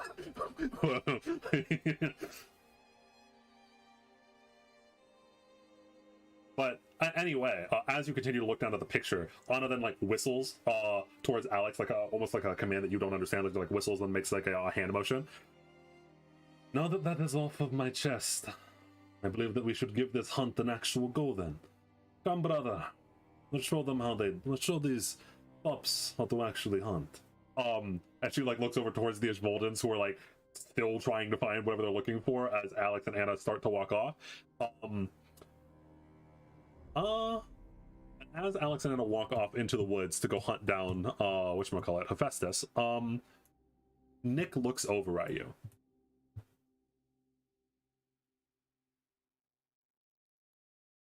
Family, huh? I do wonder exactly how deep the ties of family go. I've been inside of the village a few times. I've bought a few things from Olivia. She did not seem like the kind of person to just randomly steal a baby. There must have been a reason why she did not want Lydia to grow up inside of a noble family. Nick says as he squints his eyes towards Anna and Alex as they're leaving. Ubel looks at Nick like with like a bit of a side eye. Like it's kind of weird that this man has so many thoughts about this issue that seemingly has nothing to do with him.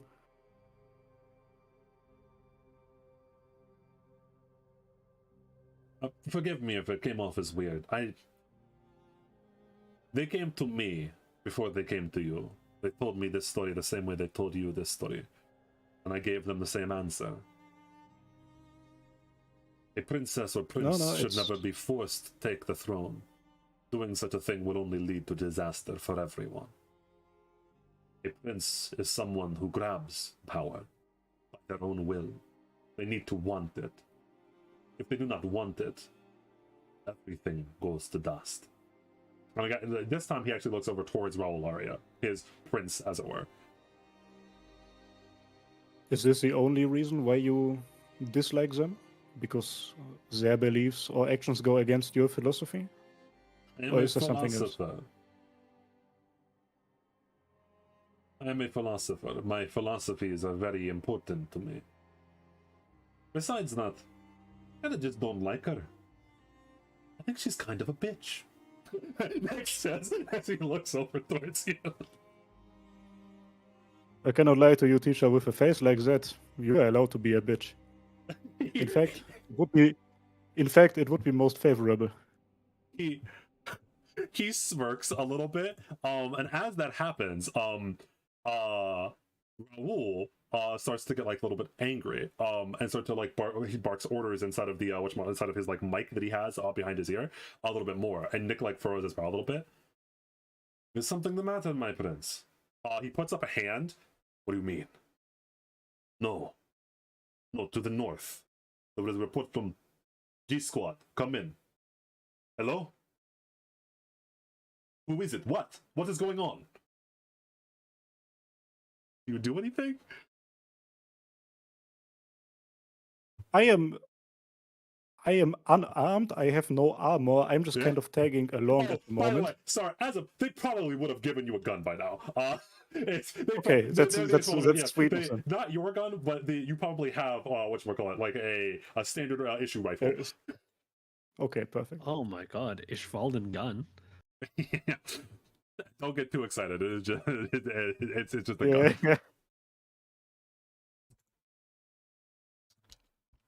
As seemingly something tense is happening. Anything special happening towards the north? Roll me perception. Ooh. I mean, this is near the end of the session. You can reroll with that if you want, though.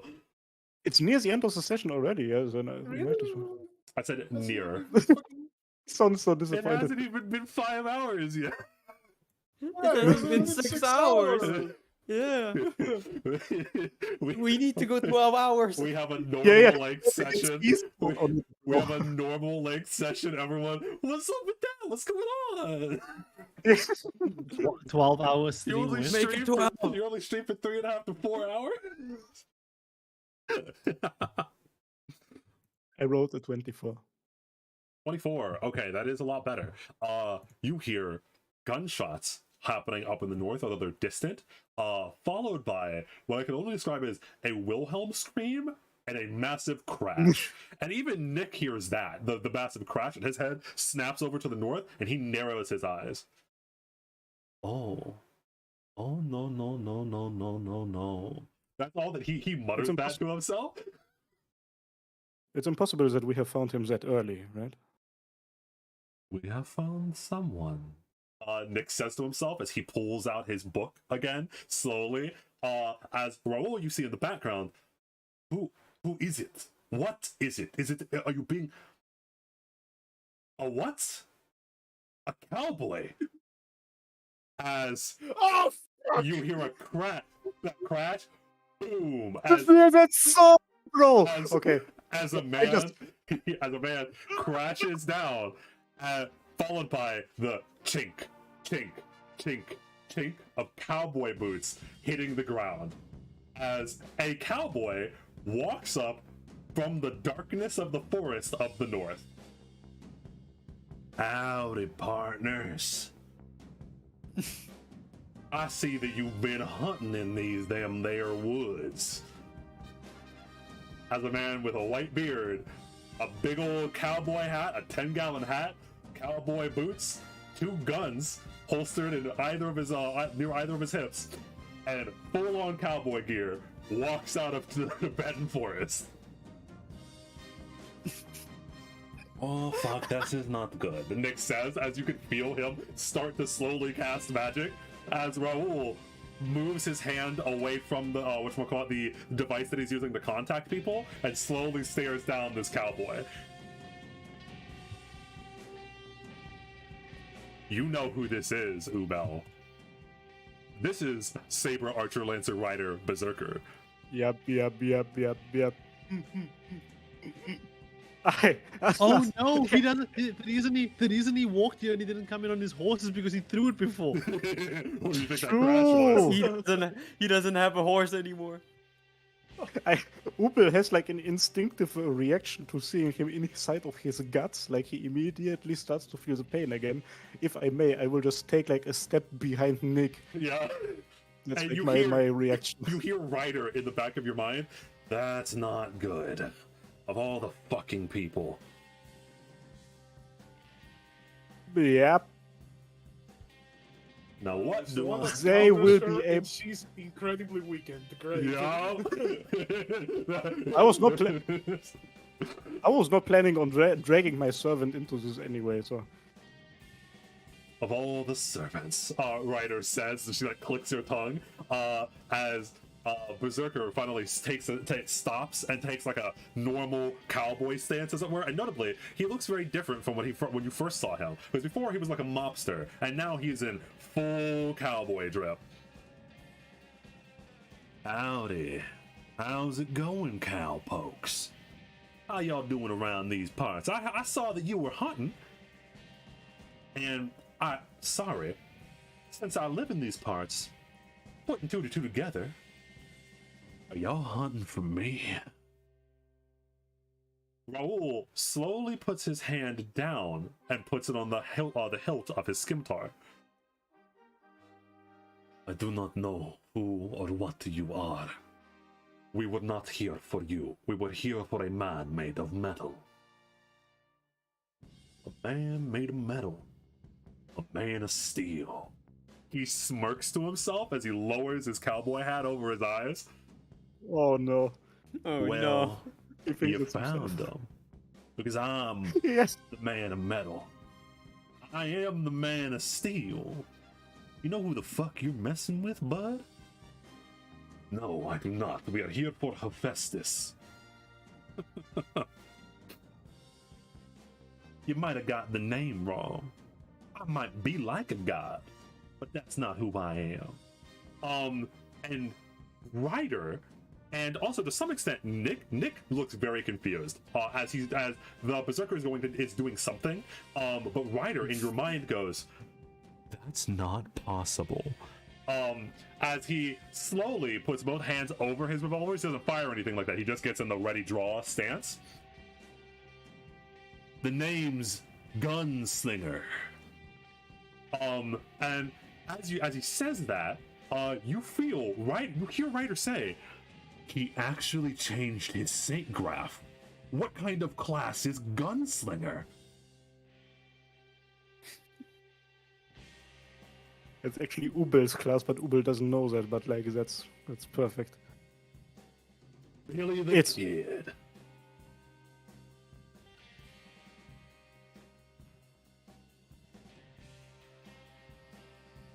What do you mean he changed the saint graph? He is, right now, standing before you, the servant, Gunslinger, Billy the Kid. This is so. What the fuck is going on? Saint graph, by the way, is just the thing that decides what class you're summoned in to some extent. There's more to that, but just you can think of it as that as a briefer description. So, like, for example, he is. Well, I'll spoil it for you. He is Berserker. So what Ryder is telling you is that he changed his class. Like, literally, actually, he changed the essence of what he is into the class of Gunslinger. Whatever that means. Oh, dear God. Ubel, Ubel goes, is this what he has been doing? Like, obviously I don't say it, but like to Ryder, is this what he has been doing when we first encountered him? He changed Because the he wasn't very- slinging any guns there, like he was something completely else. He changed the essence of what he is. That doesn't make any sense. That goes against every single thing that the Grail even... Does he have control over the Grail? Billy, we did not come here to attack you or disturb you. We came here searching for a different man. Oh, I'm sure you did. But by the looks of things, you a mighty nasty group of people. Just the same way that I think you were here to look for me. I think that you're here to look for some good guys, you villains. Oh fuck, hold up. I have an idea, but this might like misfire horribly. Oh fuck me. I love that. That's the kind of idea we love in these parts. Reason, without telling you the idea, should I do it? Listen, Kaiser, here's the question. It's not about should you do it. It's are you feeling it in your soul? If you are, then why? If you're feeling it in your soul, you don't question it. Just do it. Trust in your gut. So, I'm gonna take a sip of water real quick. Dear God, what is he gonna do? Ubel steps like to the side so that he's not standing in front of Nick anymore, and then he takes a step forward. And he loudly proclaims to Berserker / Gunslinger, Billy, you are mistaken. For we are not the villains here. We are hunting for a villain that has caused great harm to the fair maiden that you once tried to save in the forests west of Musuzeme. Make sure that you don't stand on the wrong side. If you are a hero, then you have to be our ally. He tips his hat up so that you can see his eyes again, and he narrows them at you. I remember you. I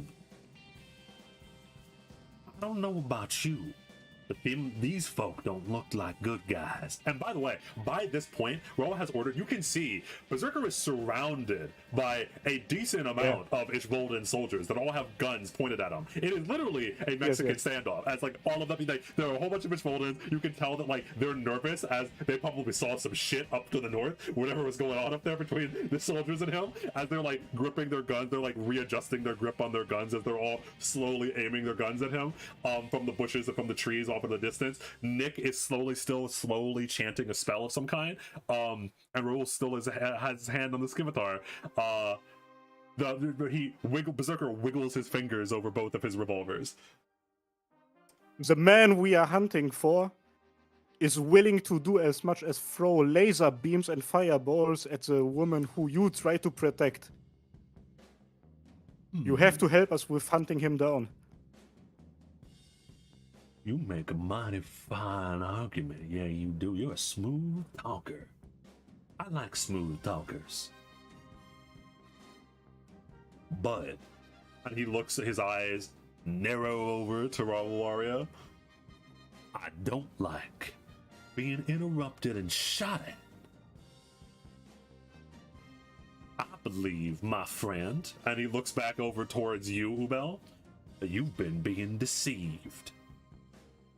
You might be a good man, but these here folk, they're baddies. I can smell it. And as a righteous hero of justice and goodness, it's my job to smite them down.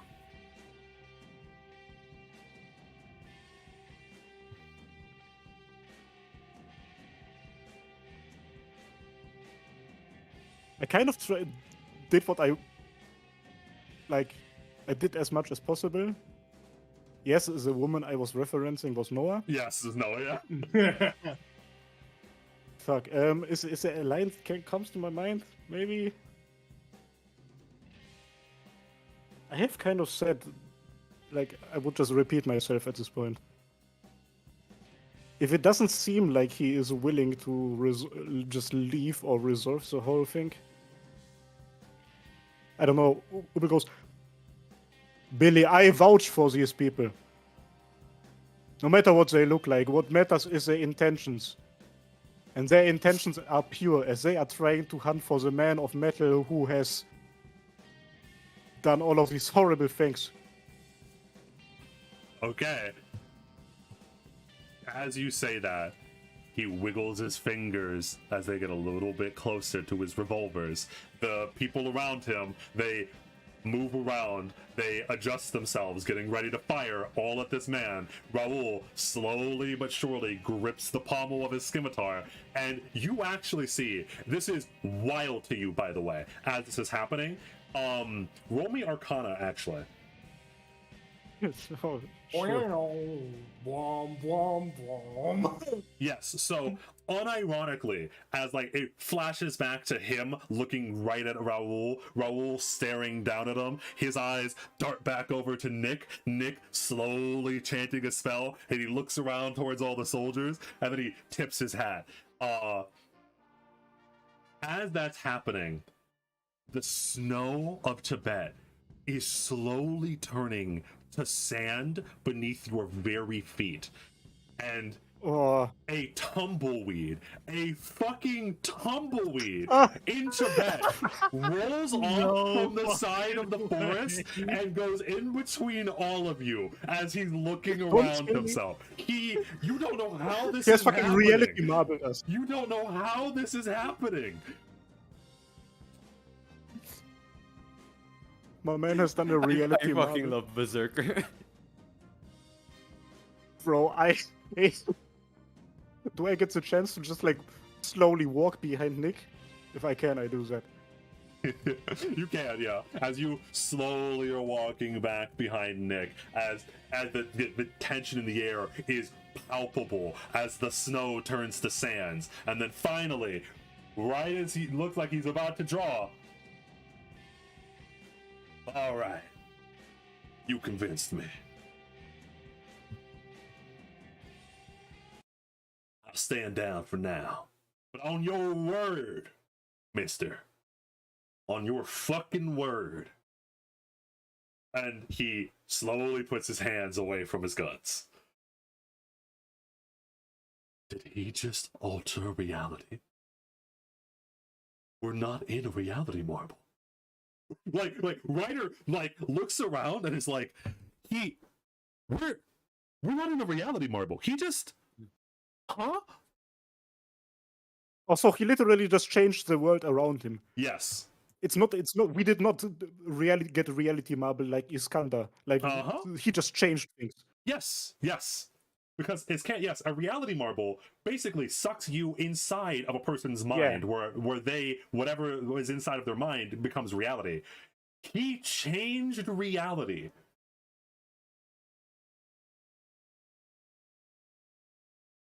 And with that, awesome. I will end the session. No! Oh my god, bro. Like... God, I was waiting to arrive and be like, what the fuck is going on here?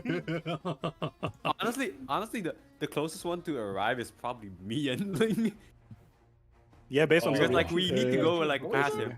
We need to go past him because like they're in the middle of like the monastery and Xdefiant camp. So like I think they're Yeah, going I'm- further north. what? He pulled the I'm the main character move.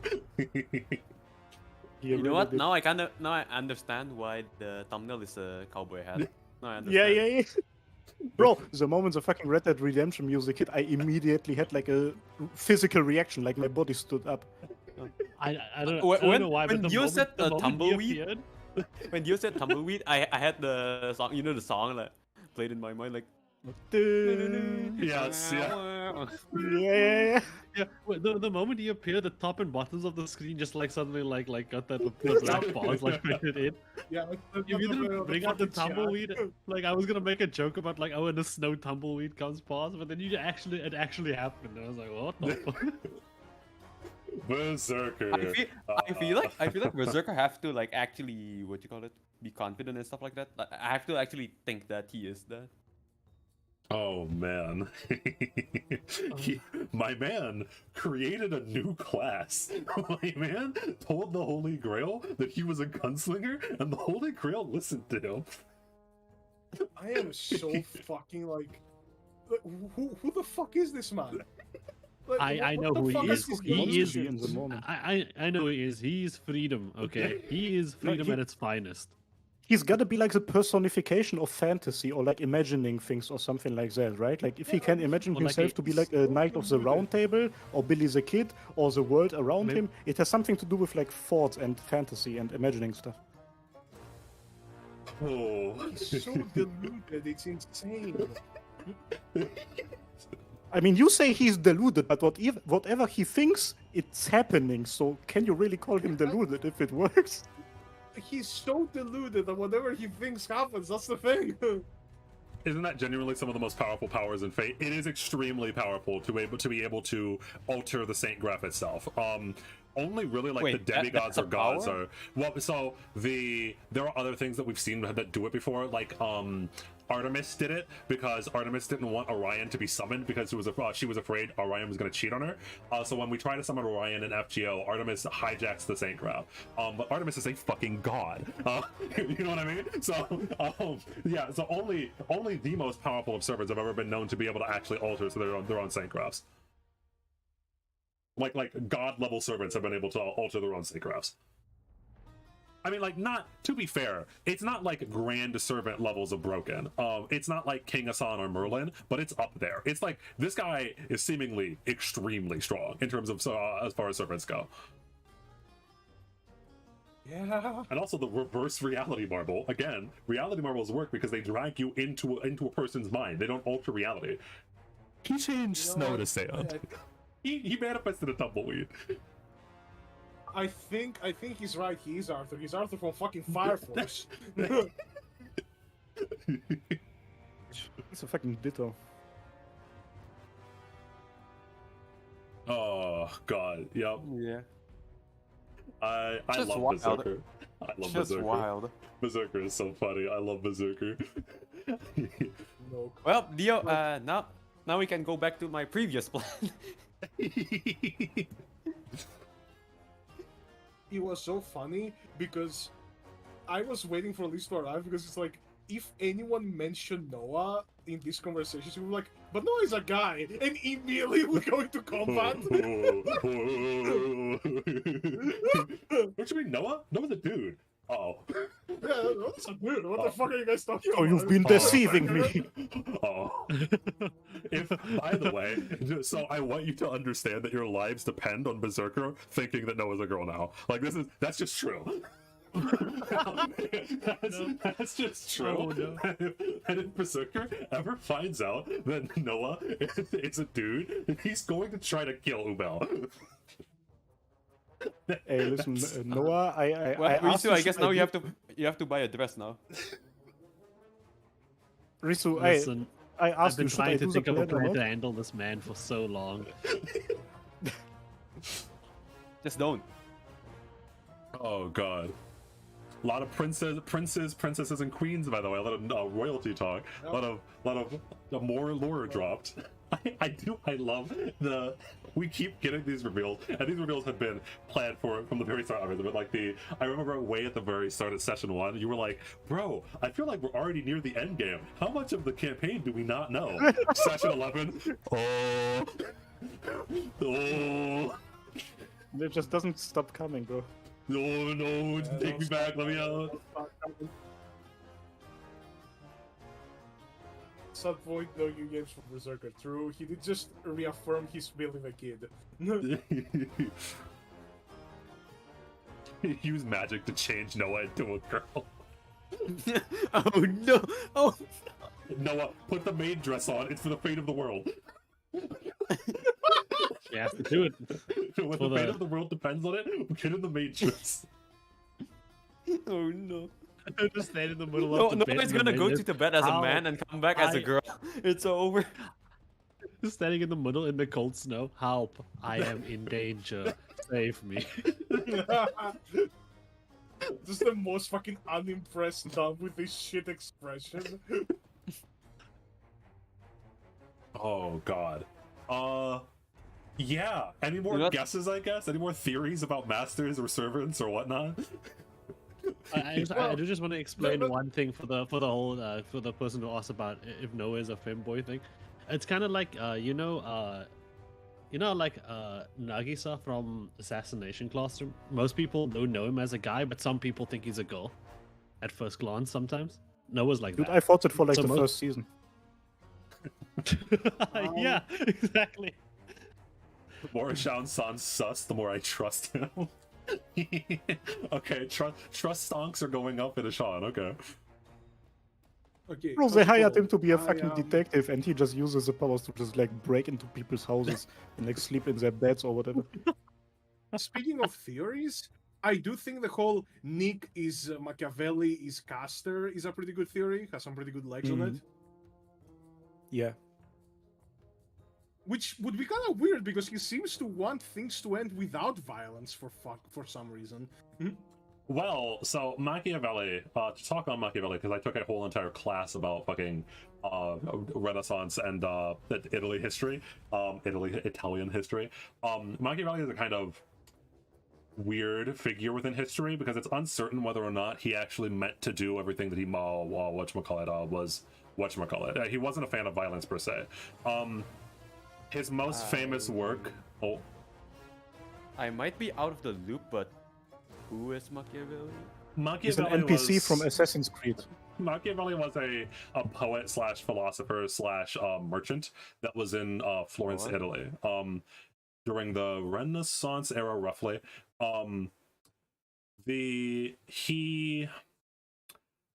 He was very famous for one specific work called The Prince, which is why Harmacists discussion is thinking about Nick being Machiavelli. And in The Prince, he basically details that, quote unquote, all rulers should rule through absolute fear, and that they should do anything possible to keep in power, etc., etc. The problem is, and a lot of people use that, the Prince, to justify doing a whole bunch of really terrible shit, right? So like basically he wrote a book that two like kings and queens, telling them that the best way to rule and the best way to stay in power is to just be a piece of garbage, right? Have no ethics, have no morals, do whatever you need to do. The wrinkle comes in where some people, a decent amount of historians, actually think that he was doing this ironically, right? Like it was supposed to be irony, the same way that like the Irish potato things was a simple proposal. If any of you have heard of that, where it was like, oh, a simple proposal because we have no food in Ireland during the famine is that we just eat our children. You know, a simple proposal. We just do that. It was very obviously supposed to be ironic. In the same way, some people who say that Machiavelli wasn't like this evil person that was telling kings and queens to do whatever they needed, was actually ironically like memeing on them, right? Like, oh yeah, if I want to be the best ruler, I should just be a massive dickhead with no ethics. Wow, that's such a good idea. The problem is that no matter what Machiavelli intended, a lot of rulers took what was in The Prince to heart. Yeah, do you know Rulers were why? like, It's because back then Damn. emojis weren't a thing. Like, it's hard to read this. If he would have put like the Prince school emojis, then none of this would have happened. Yeah, because a lot of add some like Vine Boom or something like that. a lot of rulers read The Prince and were like, oh, I see. I should just be the worst person possible. So whether or not Machiavelli Actually, we should eat our children. children. Nerd emoji, hands up emoji, for finger pointing up thingy. Yeah, so whether or not Machiavelli was a bad guy is kind of up for debate. I will go out of my way and say that Also- I don't think. Oh, I'm saying like his first name is Niccolo, so Yes, you know. Yeah, yes. Machiavelli's first name is Niccolo Machiavelli. Notably, The Prince Yeah, came out so- years after he died. Yeah, I think he wrote it, and then it only came out after his estate published it. But yeah, so we'll never know. That's why we'll never know the answers about what Machiavelli actually meant when he made The Prince, because it only released after he died. This was Yeah, so we have no fucking idea whether or not he was being serious or whether he was memeing, right? We don't know if it's satire or not. I don't think that Raul Aria is his Like, if the whole thing of Nick being servant caster is true, then I still don't think that Raul is his master. I think there have not been enough hints to hint at that. And another thing that makes me believe that is that in the NPC sheet that Dio provided, there's another Ishvalden character who we have not met yet. So she might be him. Oh, Kara. Kara, yeah. Yeah. Best looking character on the sheet, just putting that out there. She was there briefly when she pointed her gun at whatchamacallit when the Ishvaldens first showed up. But yeah, she hasn't been much of a character yet. There's a few that you haven't met yet. Somehow. so notably, some of the characters. I don't think Walter is actually going to show up. Walter is only necessary if certain things happen that I don't need to go into detail yet. But it looks like Walter's going to show up instead of the campaign, yeah. But there are like a couple of them, yeah. Oh man, so much shit. Any ideas on what happened to Luvia? Luvia apparently is missing an arm, or sorry, a hand. Yeah, she know, was a people- master and now she has lost her command skills. She Very tried to strange. revive someone. I mean, command skills are usually on the hand. You think that Luvia was a master that lost her servant? If so, Potentially, I think what Lydia's a servant? master. Oh, Lydia. Berserker, Wait, obviously. Lydia was mentioned to be a whatchamacallit, a princess. Princess. Yep. Yeah, I think she's. I'm So saying far, she's heiress. my highest. Then what the fuck are you? There were some. I have no idea. There were some theories that Am I a whatchamacallit. queen? I don't know. Honestly, at this point, I don't know as well. There were some might theories be about the whether or village. not, because Berserker, what is Berserker's ethnicity? It's hard to tell. No one's asked me that yet. It's hard to tell, especially because he speaks in that thick American accent. But he has changed his accent like for brief periods of time before. He just like his ethnicity is whatever it wants it to be, dude. He just fucking what's he feeling like at that day? I think Berserker is, you know, when you say freedom and then you hear that eagle sound in the background, like that. I think he's that eagle sound personified, and that's what I think he is. Oh shit, he's like, oh my god, he's just like a representation of the Declaration of Independence, just like personified. Yeah, after like the eagle sound effect, there's like an explosion behind him or something like that. What the fuck is a kilometer? What the fuck is a kilometer? What do you mean I'm not allowed in a Walmart? What the hell's a kilometer? Yeah, so good luck. I've already seen some guesses for Berserker's identity inside of Harmacists' discussion. But man, yeah, he's just United States the servant. Abe Lincoln vampire. Oh, Maybe that. Oh wait, maybe yeah. Wait, who's Ichi? wasn't there like this one American president who was like, what was his name? Roosevelt? Who was like completely wild Mr. and Hunter also guy, did crazy yes, shit and yeah. was shot and then he just got up and continued his speech and stuff? Maybe it's him. I don't Not know a about big that part extent. of history, but maybe. You Okay. might know more about American history than I do, though. Who knows? We'll see. Anyway, Who knows? we haven't considered yet. Oh, well, I have another theory. This is a big one. I Hmm. think that Archer is Grace. You have that image in your mind now. What? It's her. It's literally her. okay. What? Like no, from the she future. cannot be. She's not Okay. that fucking old. You don't know that. That's such a crackpot fucking theory, considering they look nothing alike. What about Grace? Sorry. Kaiser said that, Oh, that Grace is Grace, Archer. Grace is Archer. Yeah, the same Oh, way like- Archer in actual Fate is Emiya and stuff. It's something like that. Dear God. No, guys, it's even more of a fucking five-head move. Lisa's Archer. I don't know how. We did technically already get the Emiya reveal, as it were, that Yamada is Pretender. Although it's not from the Yeah. future, it's just from. It's, Pretender is Yamada's imaginary friend. You say all this, but like at the end of this whole thing, whatever the fuck happens, there's gonna have to be a scene where Noah goes to the monastery and goes, "Yo, so which one of you rap?" Good luck. Good Which luck one with of that. you I'm not monks is helping a you. rapper? Good luck with that. I'm not helping you. Oh, Then dear MC God. starts rapping and Noah is like, yeah, it's not you. Well, like, so, and Joe, Nah. so update on some of the trust whatchamacallit, tier list as we were. Do we trust Grace? I now that don't she's trust anyone. re-entered? I don't trust that. Fuck all of you. With I my don't trust life, anyone. Grace could never do anything wrong. Grace is actually, she's been talked about a lot, but she hasn't fully entered the campaign, as it were. Mother knows best. Oh, on the side, I meant to mention this. So the one person that asked like Meliana as a question mark, it was mentioned at the very briefly, like the intro, like 5-minute discussion to the world. She's not in the campaign. Meliana is the empress of Ishvalda. Because Raul is not the leader of Ishvalda, he's just a general.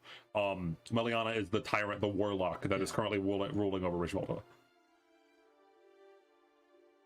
She is not. I inside of will the say campaign, one but- thing I did find very weird this session was when Liz was like, "Take my servant, mother." What the fuck? Well, I didn't No, think that no, she she meant to wasn't actually like- give her the No, no. servant, but just like, do you want me to No, leave but Archer with you? I know, but like, yeah, like leave Archer with you, like, cause for Noah, that's like Liz always kept like Archer by her side or whatever, and like she's like talked about Yeah. winning the war and everything, but she sees her Liz mother and is she's like the so easy. most. Yeah, Mhm. She is the most hardcore about actually winning the war. yeah, and then to see her like be like, no, I'll let Archer protect you, mother. It's fine, whatever you need, and it's like. That's just a knockback for him because that's like whoa. Yeah, you finally get to see that Liz is not a is not a monster. Yeah, She actually she's- deeply cares about her She's family. she's a family gal. Berserker might be Loki. That would fit. Loki would definitely have the powers to do everything that Berserker is doing. And if Loki was summoned Does instead Loki of the have a Berserker thick class, Sofan accent? if Loki was Yeah, summoned Lord. instead of the Berserker class, I imagine that would be fucking crazy. So. Yeah, It's just Shackle from League of Legends. I mean, to be fair, this war is already crazy. Yeah. We need a justification as to why Loki was even able to be summoned Correct. because gods can't be summoned. Yes, technically Loki, due to something that you said before, technically Loki wouldn't be able to be summoned because he's a god, but to be known, Charon usually shouldn't be able to be summoned either. Charon is not something that is usually able to be summoned by the Grail. Neither is Rocco's Basilisk. So there are things that are happening inside of this Grail that don't make sense. Servants that are... Wait a second. If it is that strong, maybe he also has two servants. I mean, two masters. Potentially. You did not mention a Nordic servant. That is true. I did not mention a Nordic servant being one of the potential servants. And we are still waiting on the Banquet of Kings, by the way. Or Yeah, banquet, sorry. I mentioned that it was probably going to be a couple of sessions. That's gonna be fun.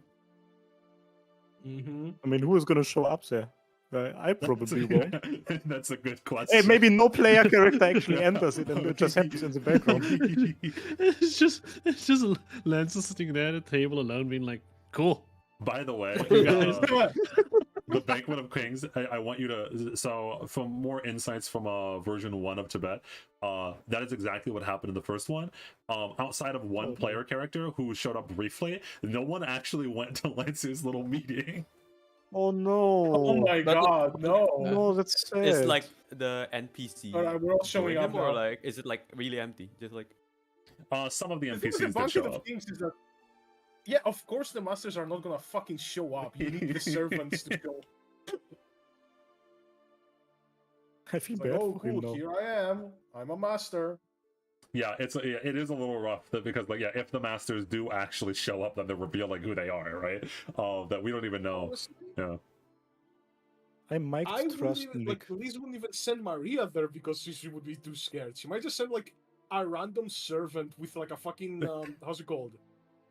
Like a little box that she can transmit her voice through, like L, like have her like distorted voice like a transmit through. random maid just shows up. Yup.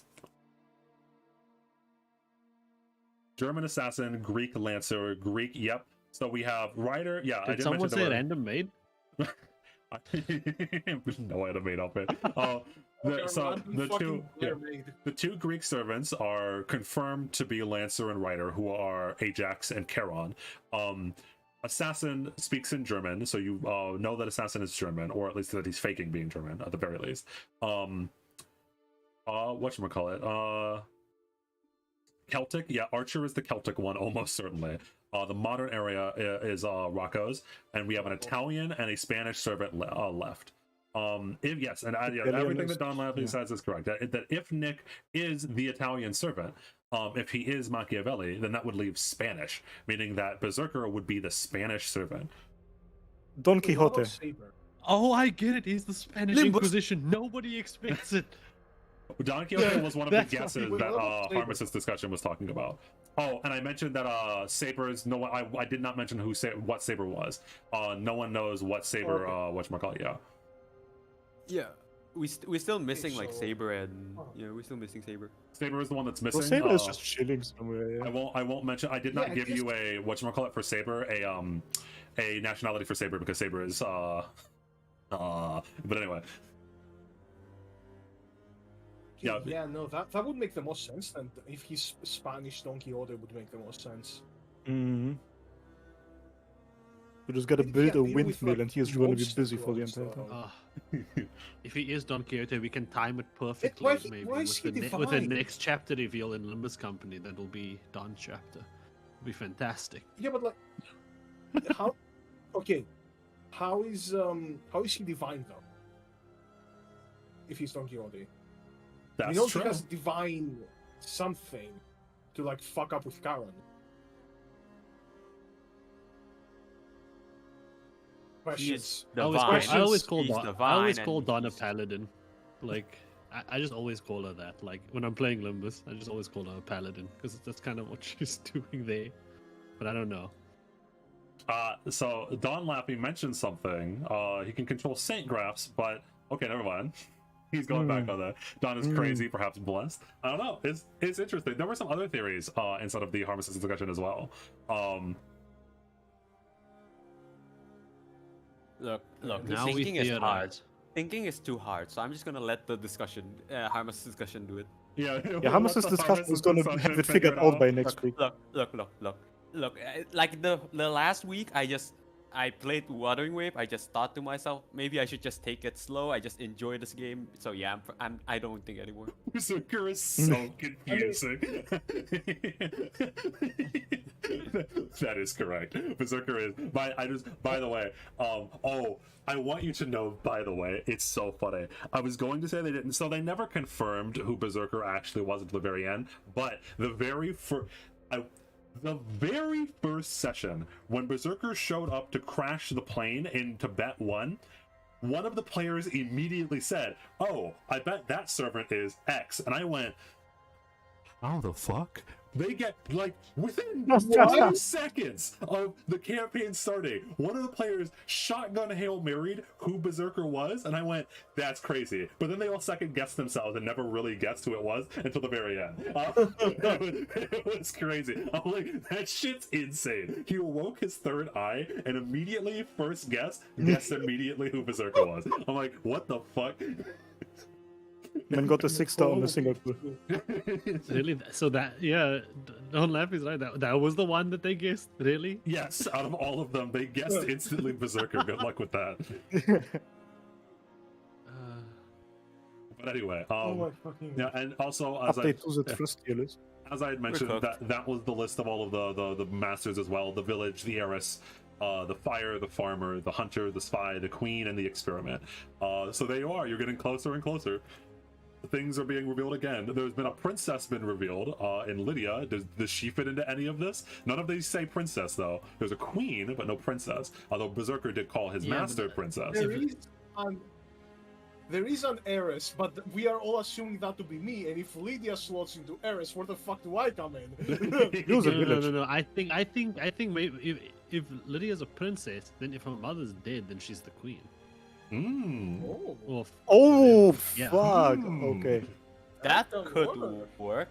And I also feel like the village is nameless. Yeah, I mean, Lucille is from the village. Did call his master princess. Berserker called his master princess, but Nishio said that one of the masters, there was no master that was a princess, there was only a master that was a queen. there was a queen and an heiress, but if Liz is the heiress, then that only leaves the queen. Unless Liz is secretly the spy. Hey, Dio is trying to lead us on the wrong path. Like, we shouldn't take at face value what he's saying. Yeah. Let's Here's the calm other down. the other important thing that I think we should like. I'm gonna go back on that Berserker having two masters theory. Is that Noah isn't on this list in theory, so that means that the second master of Berserker won't be on the list either. Only the main master Berserker has seemingly is, yeah. But would we have two double master servants in one Grail War? Would Dio reuse content like that? I don't know. That's the question. I'll leave that to the players and the best thing- Harmacists discussion channel. Yeah. That's why If you it would question- get you, because you would never expect it to happen Yeah. twice. So basically, if your question is whether this man would confuse and mislead us, it's yes. That's the answer. Look, I've been misled twice. All right. So In How We Live to Bet. yeah. And on that note, thank you to everyone. Thank you to my players, of course, as always. I hope that you enjoyed this session, as I think you enjoy most of the sessions. All as It much as was you actually can. troll. But it course, was man. rather chill for the most part. All things considered, as chill as Tibet could ever be. Yeah, I ignoring really again. liked a lot of the talking. Yeah. It was mostly just talking, and at the end, Berserker showed up and almost killed everyone. But thank you all for watching and listening. Thank you all if you're watching this later on a VOD instead of if you had to leave. I know that one of the people had to leave at the very start. If you're watching this and have made it all the way to the end, thank you for listening to the VOD. Thank you specifically to Gulag. Oh god, who? King of Canyons, Gulag. Was there one King of more, or Canyons. was it just those two? King of Cannons was absolutely unreal today. Yeah, King of Cannons and Yeah. Gulag both they made the entire chat green. I don't know if I think those were the only two, and they just kept repeating over and over again. They just like had a thing against Grey Gang. But thank you specifically to King of Canyons and Gulag, but also thank you to everyone that constantly watches these. We are now technically 11 and or 10 sessions deep into Tibet, and I think that we are probably, if I had to say, about halfway done. Ooh-ha. I think that we are. Can about I at the say halfway something point. first? Hmm. Can I say something? Sure. Next session, let's just play something like really simple. Let's Just just play, like, let's Among just Us. tone it down. Let it be comedic Oh, you or mean something like, like that. you mean like next campaign? Scark, you just want us to be like, please you let wanna it be be like, comedic. you walk into a tavern, you see a rogue in the corner of the Yamada. tavern, like that I kind of don't thing. know what you're talking about. No, not that, but like, less thinking. Come on, it hurts. No, like genuinely, I no, like I'm not saying it like it's a bad thing or something like that, But, like, man, it hurts. Hey, it's a Grail War, not a Grail friendship. Yeah, but I know. and I say that Damn, those are the because realest words. I was not prepared. I say that because the Banquet of Kings was the halfway point for Tibet 1, and we're near the Banquet of Kings, so I think that we're around the halfway point of this version of Tibet. There aren't as many people that are dead. It's good. Depending on It's how gonna- things. Shorter, because you told me they kind of sped run it. Yes, it was shorter. That's why I'm saying that, like, I think that this is the halfway point, but they made this in like 6 sessions. They made it to the Banquet of Kings in like 6 Damn. sessions because Did they sided like with- just, like sided with Ishvalden? Like, yes, they session sided one? with Ishvolda session 1, and then they just especially now What the understanding that Ishvolda has a fucking mech. They Yeah, don't worry. They ran I'm around. following in their footsteps. Now we also understand. Like, they probably didn't just side with Ishvalde because they were like, okay, Raul is a nice guy. They probably saw the mech and were like, yeah, no, Yeah. let's just play the easy, take the easy route. But yeah, I mean, listen, as I mentioned, they had qualms later on because siding with Ishvolda means that you accept Raul over Arya's point of view, and Raul's point of view is that the ends always justify the means. In the end, everything will be made good. In a similar, he is kind of like Hephaestus in a very similar way.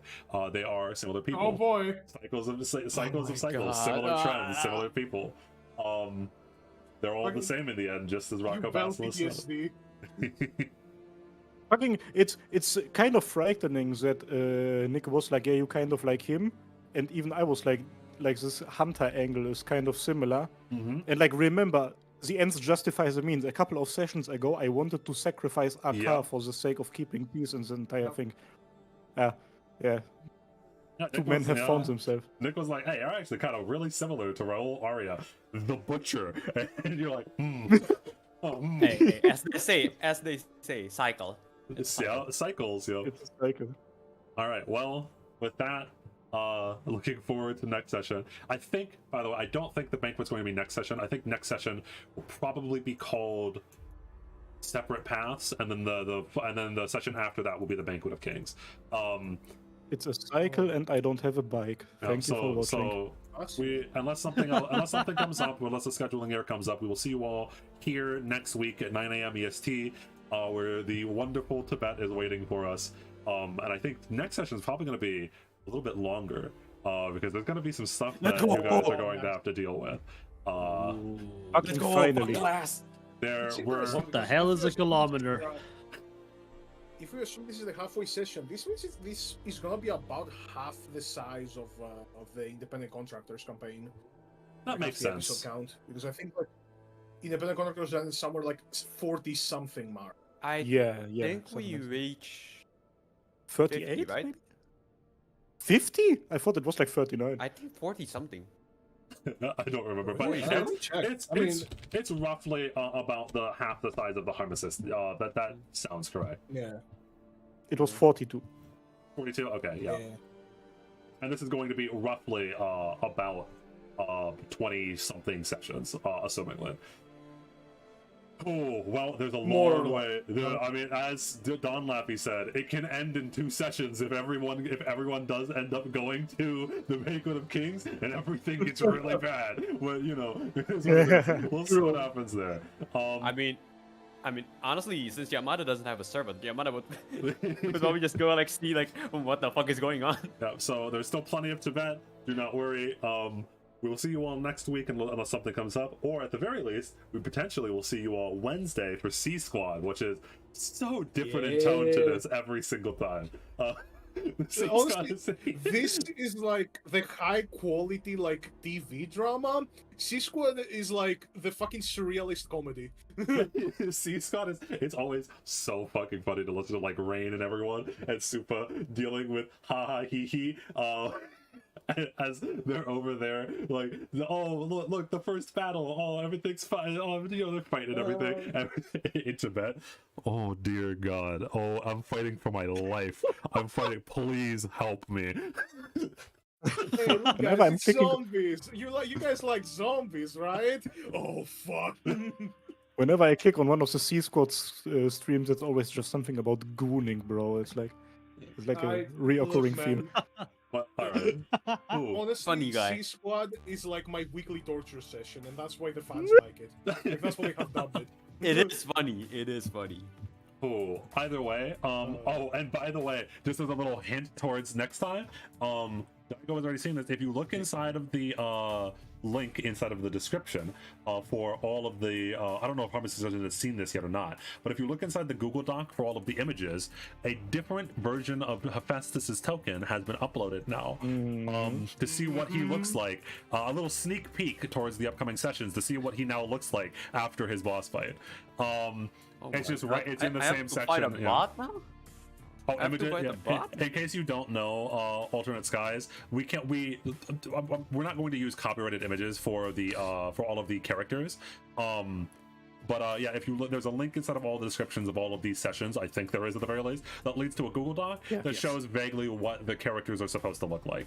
And Hephaestus was just an old man until now, but I'd mentioned multiple times, especially during his boss fight, that he is filled with machinery to the point where he is barely even human, to the point where Charon can't even sense his life with life sense. So now that he's been peeled away, as it were, Hephaestus is going to be looking a little different. With that little sneak peek, I will see you all later. See you all next week, or at the very least, see you Wednesday. And how did he fuck my mom?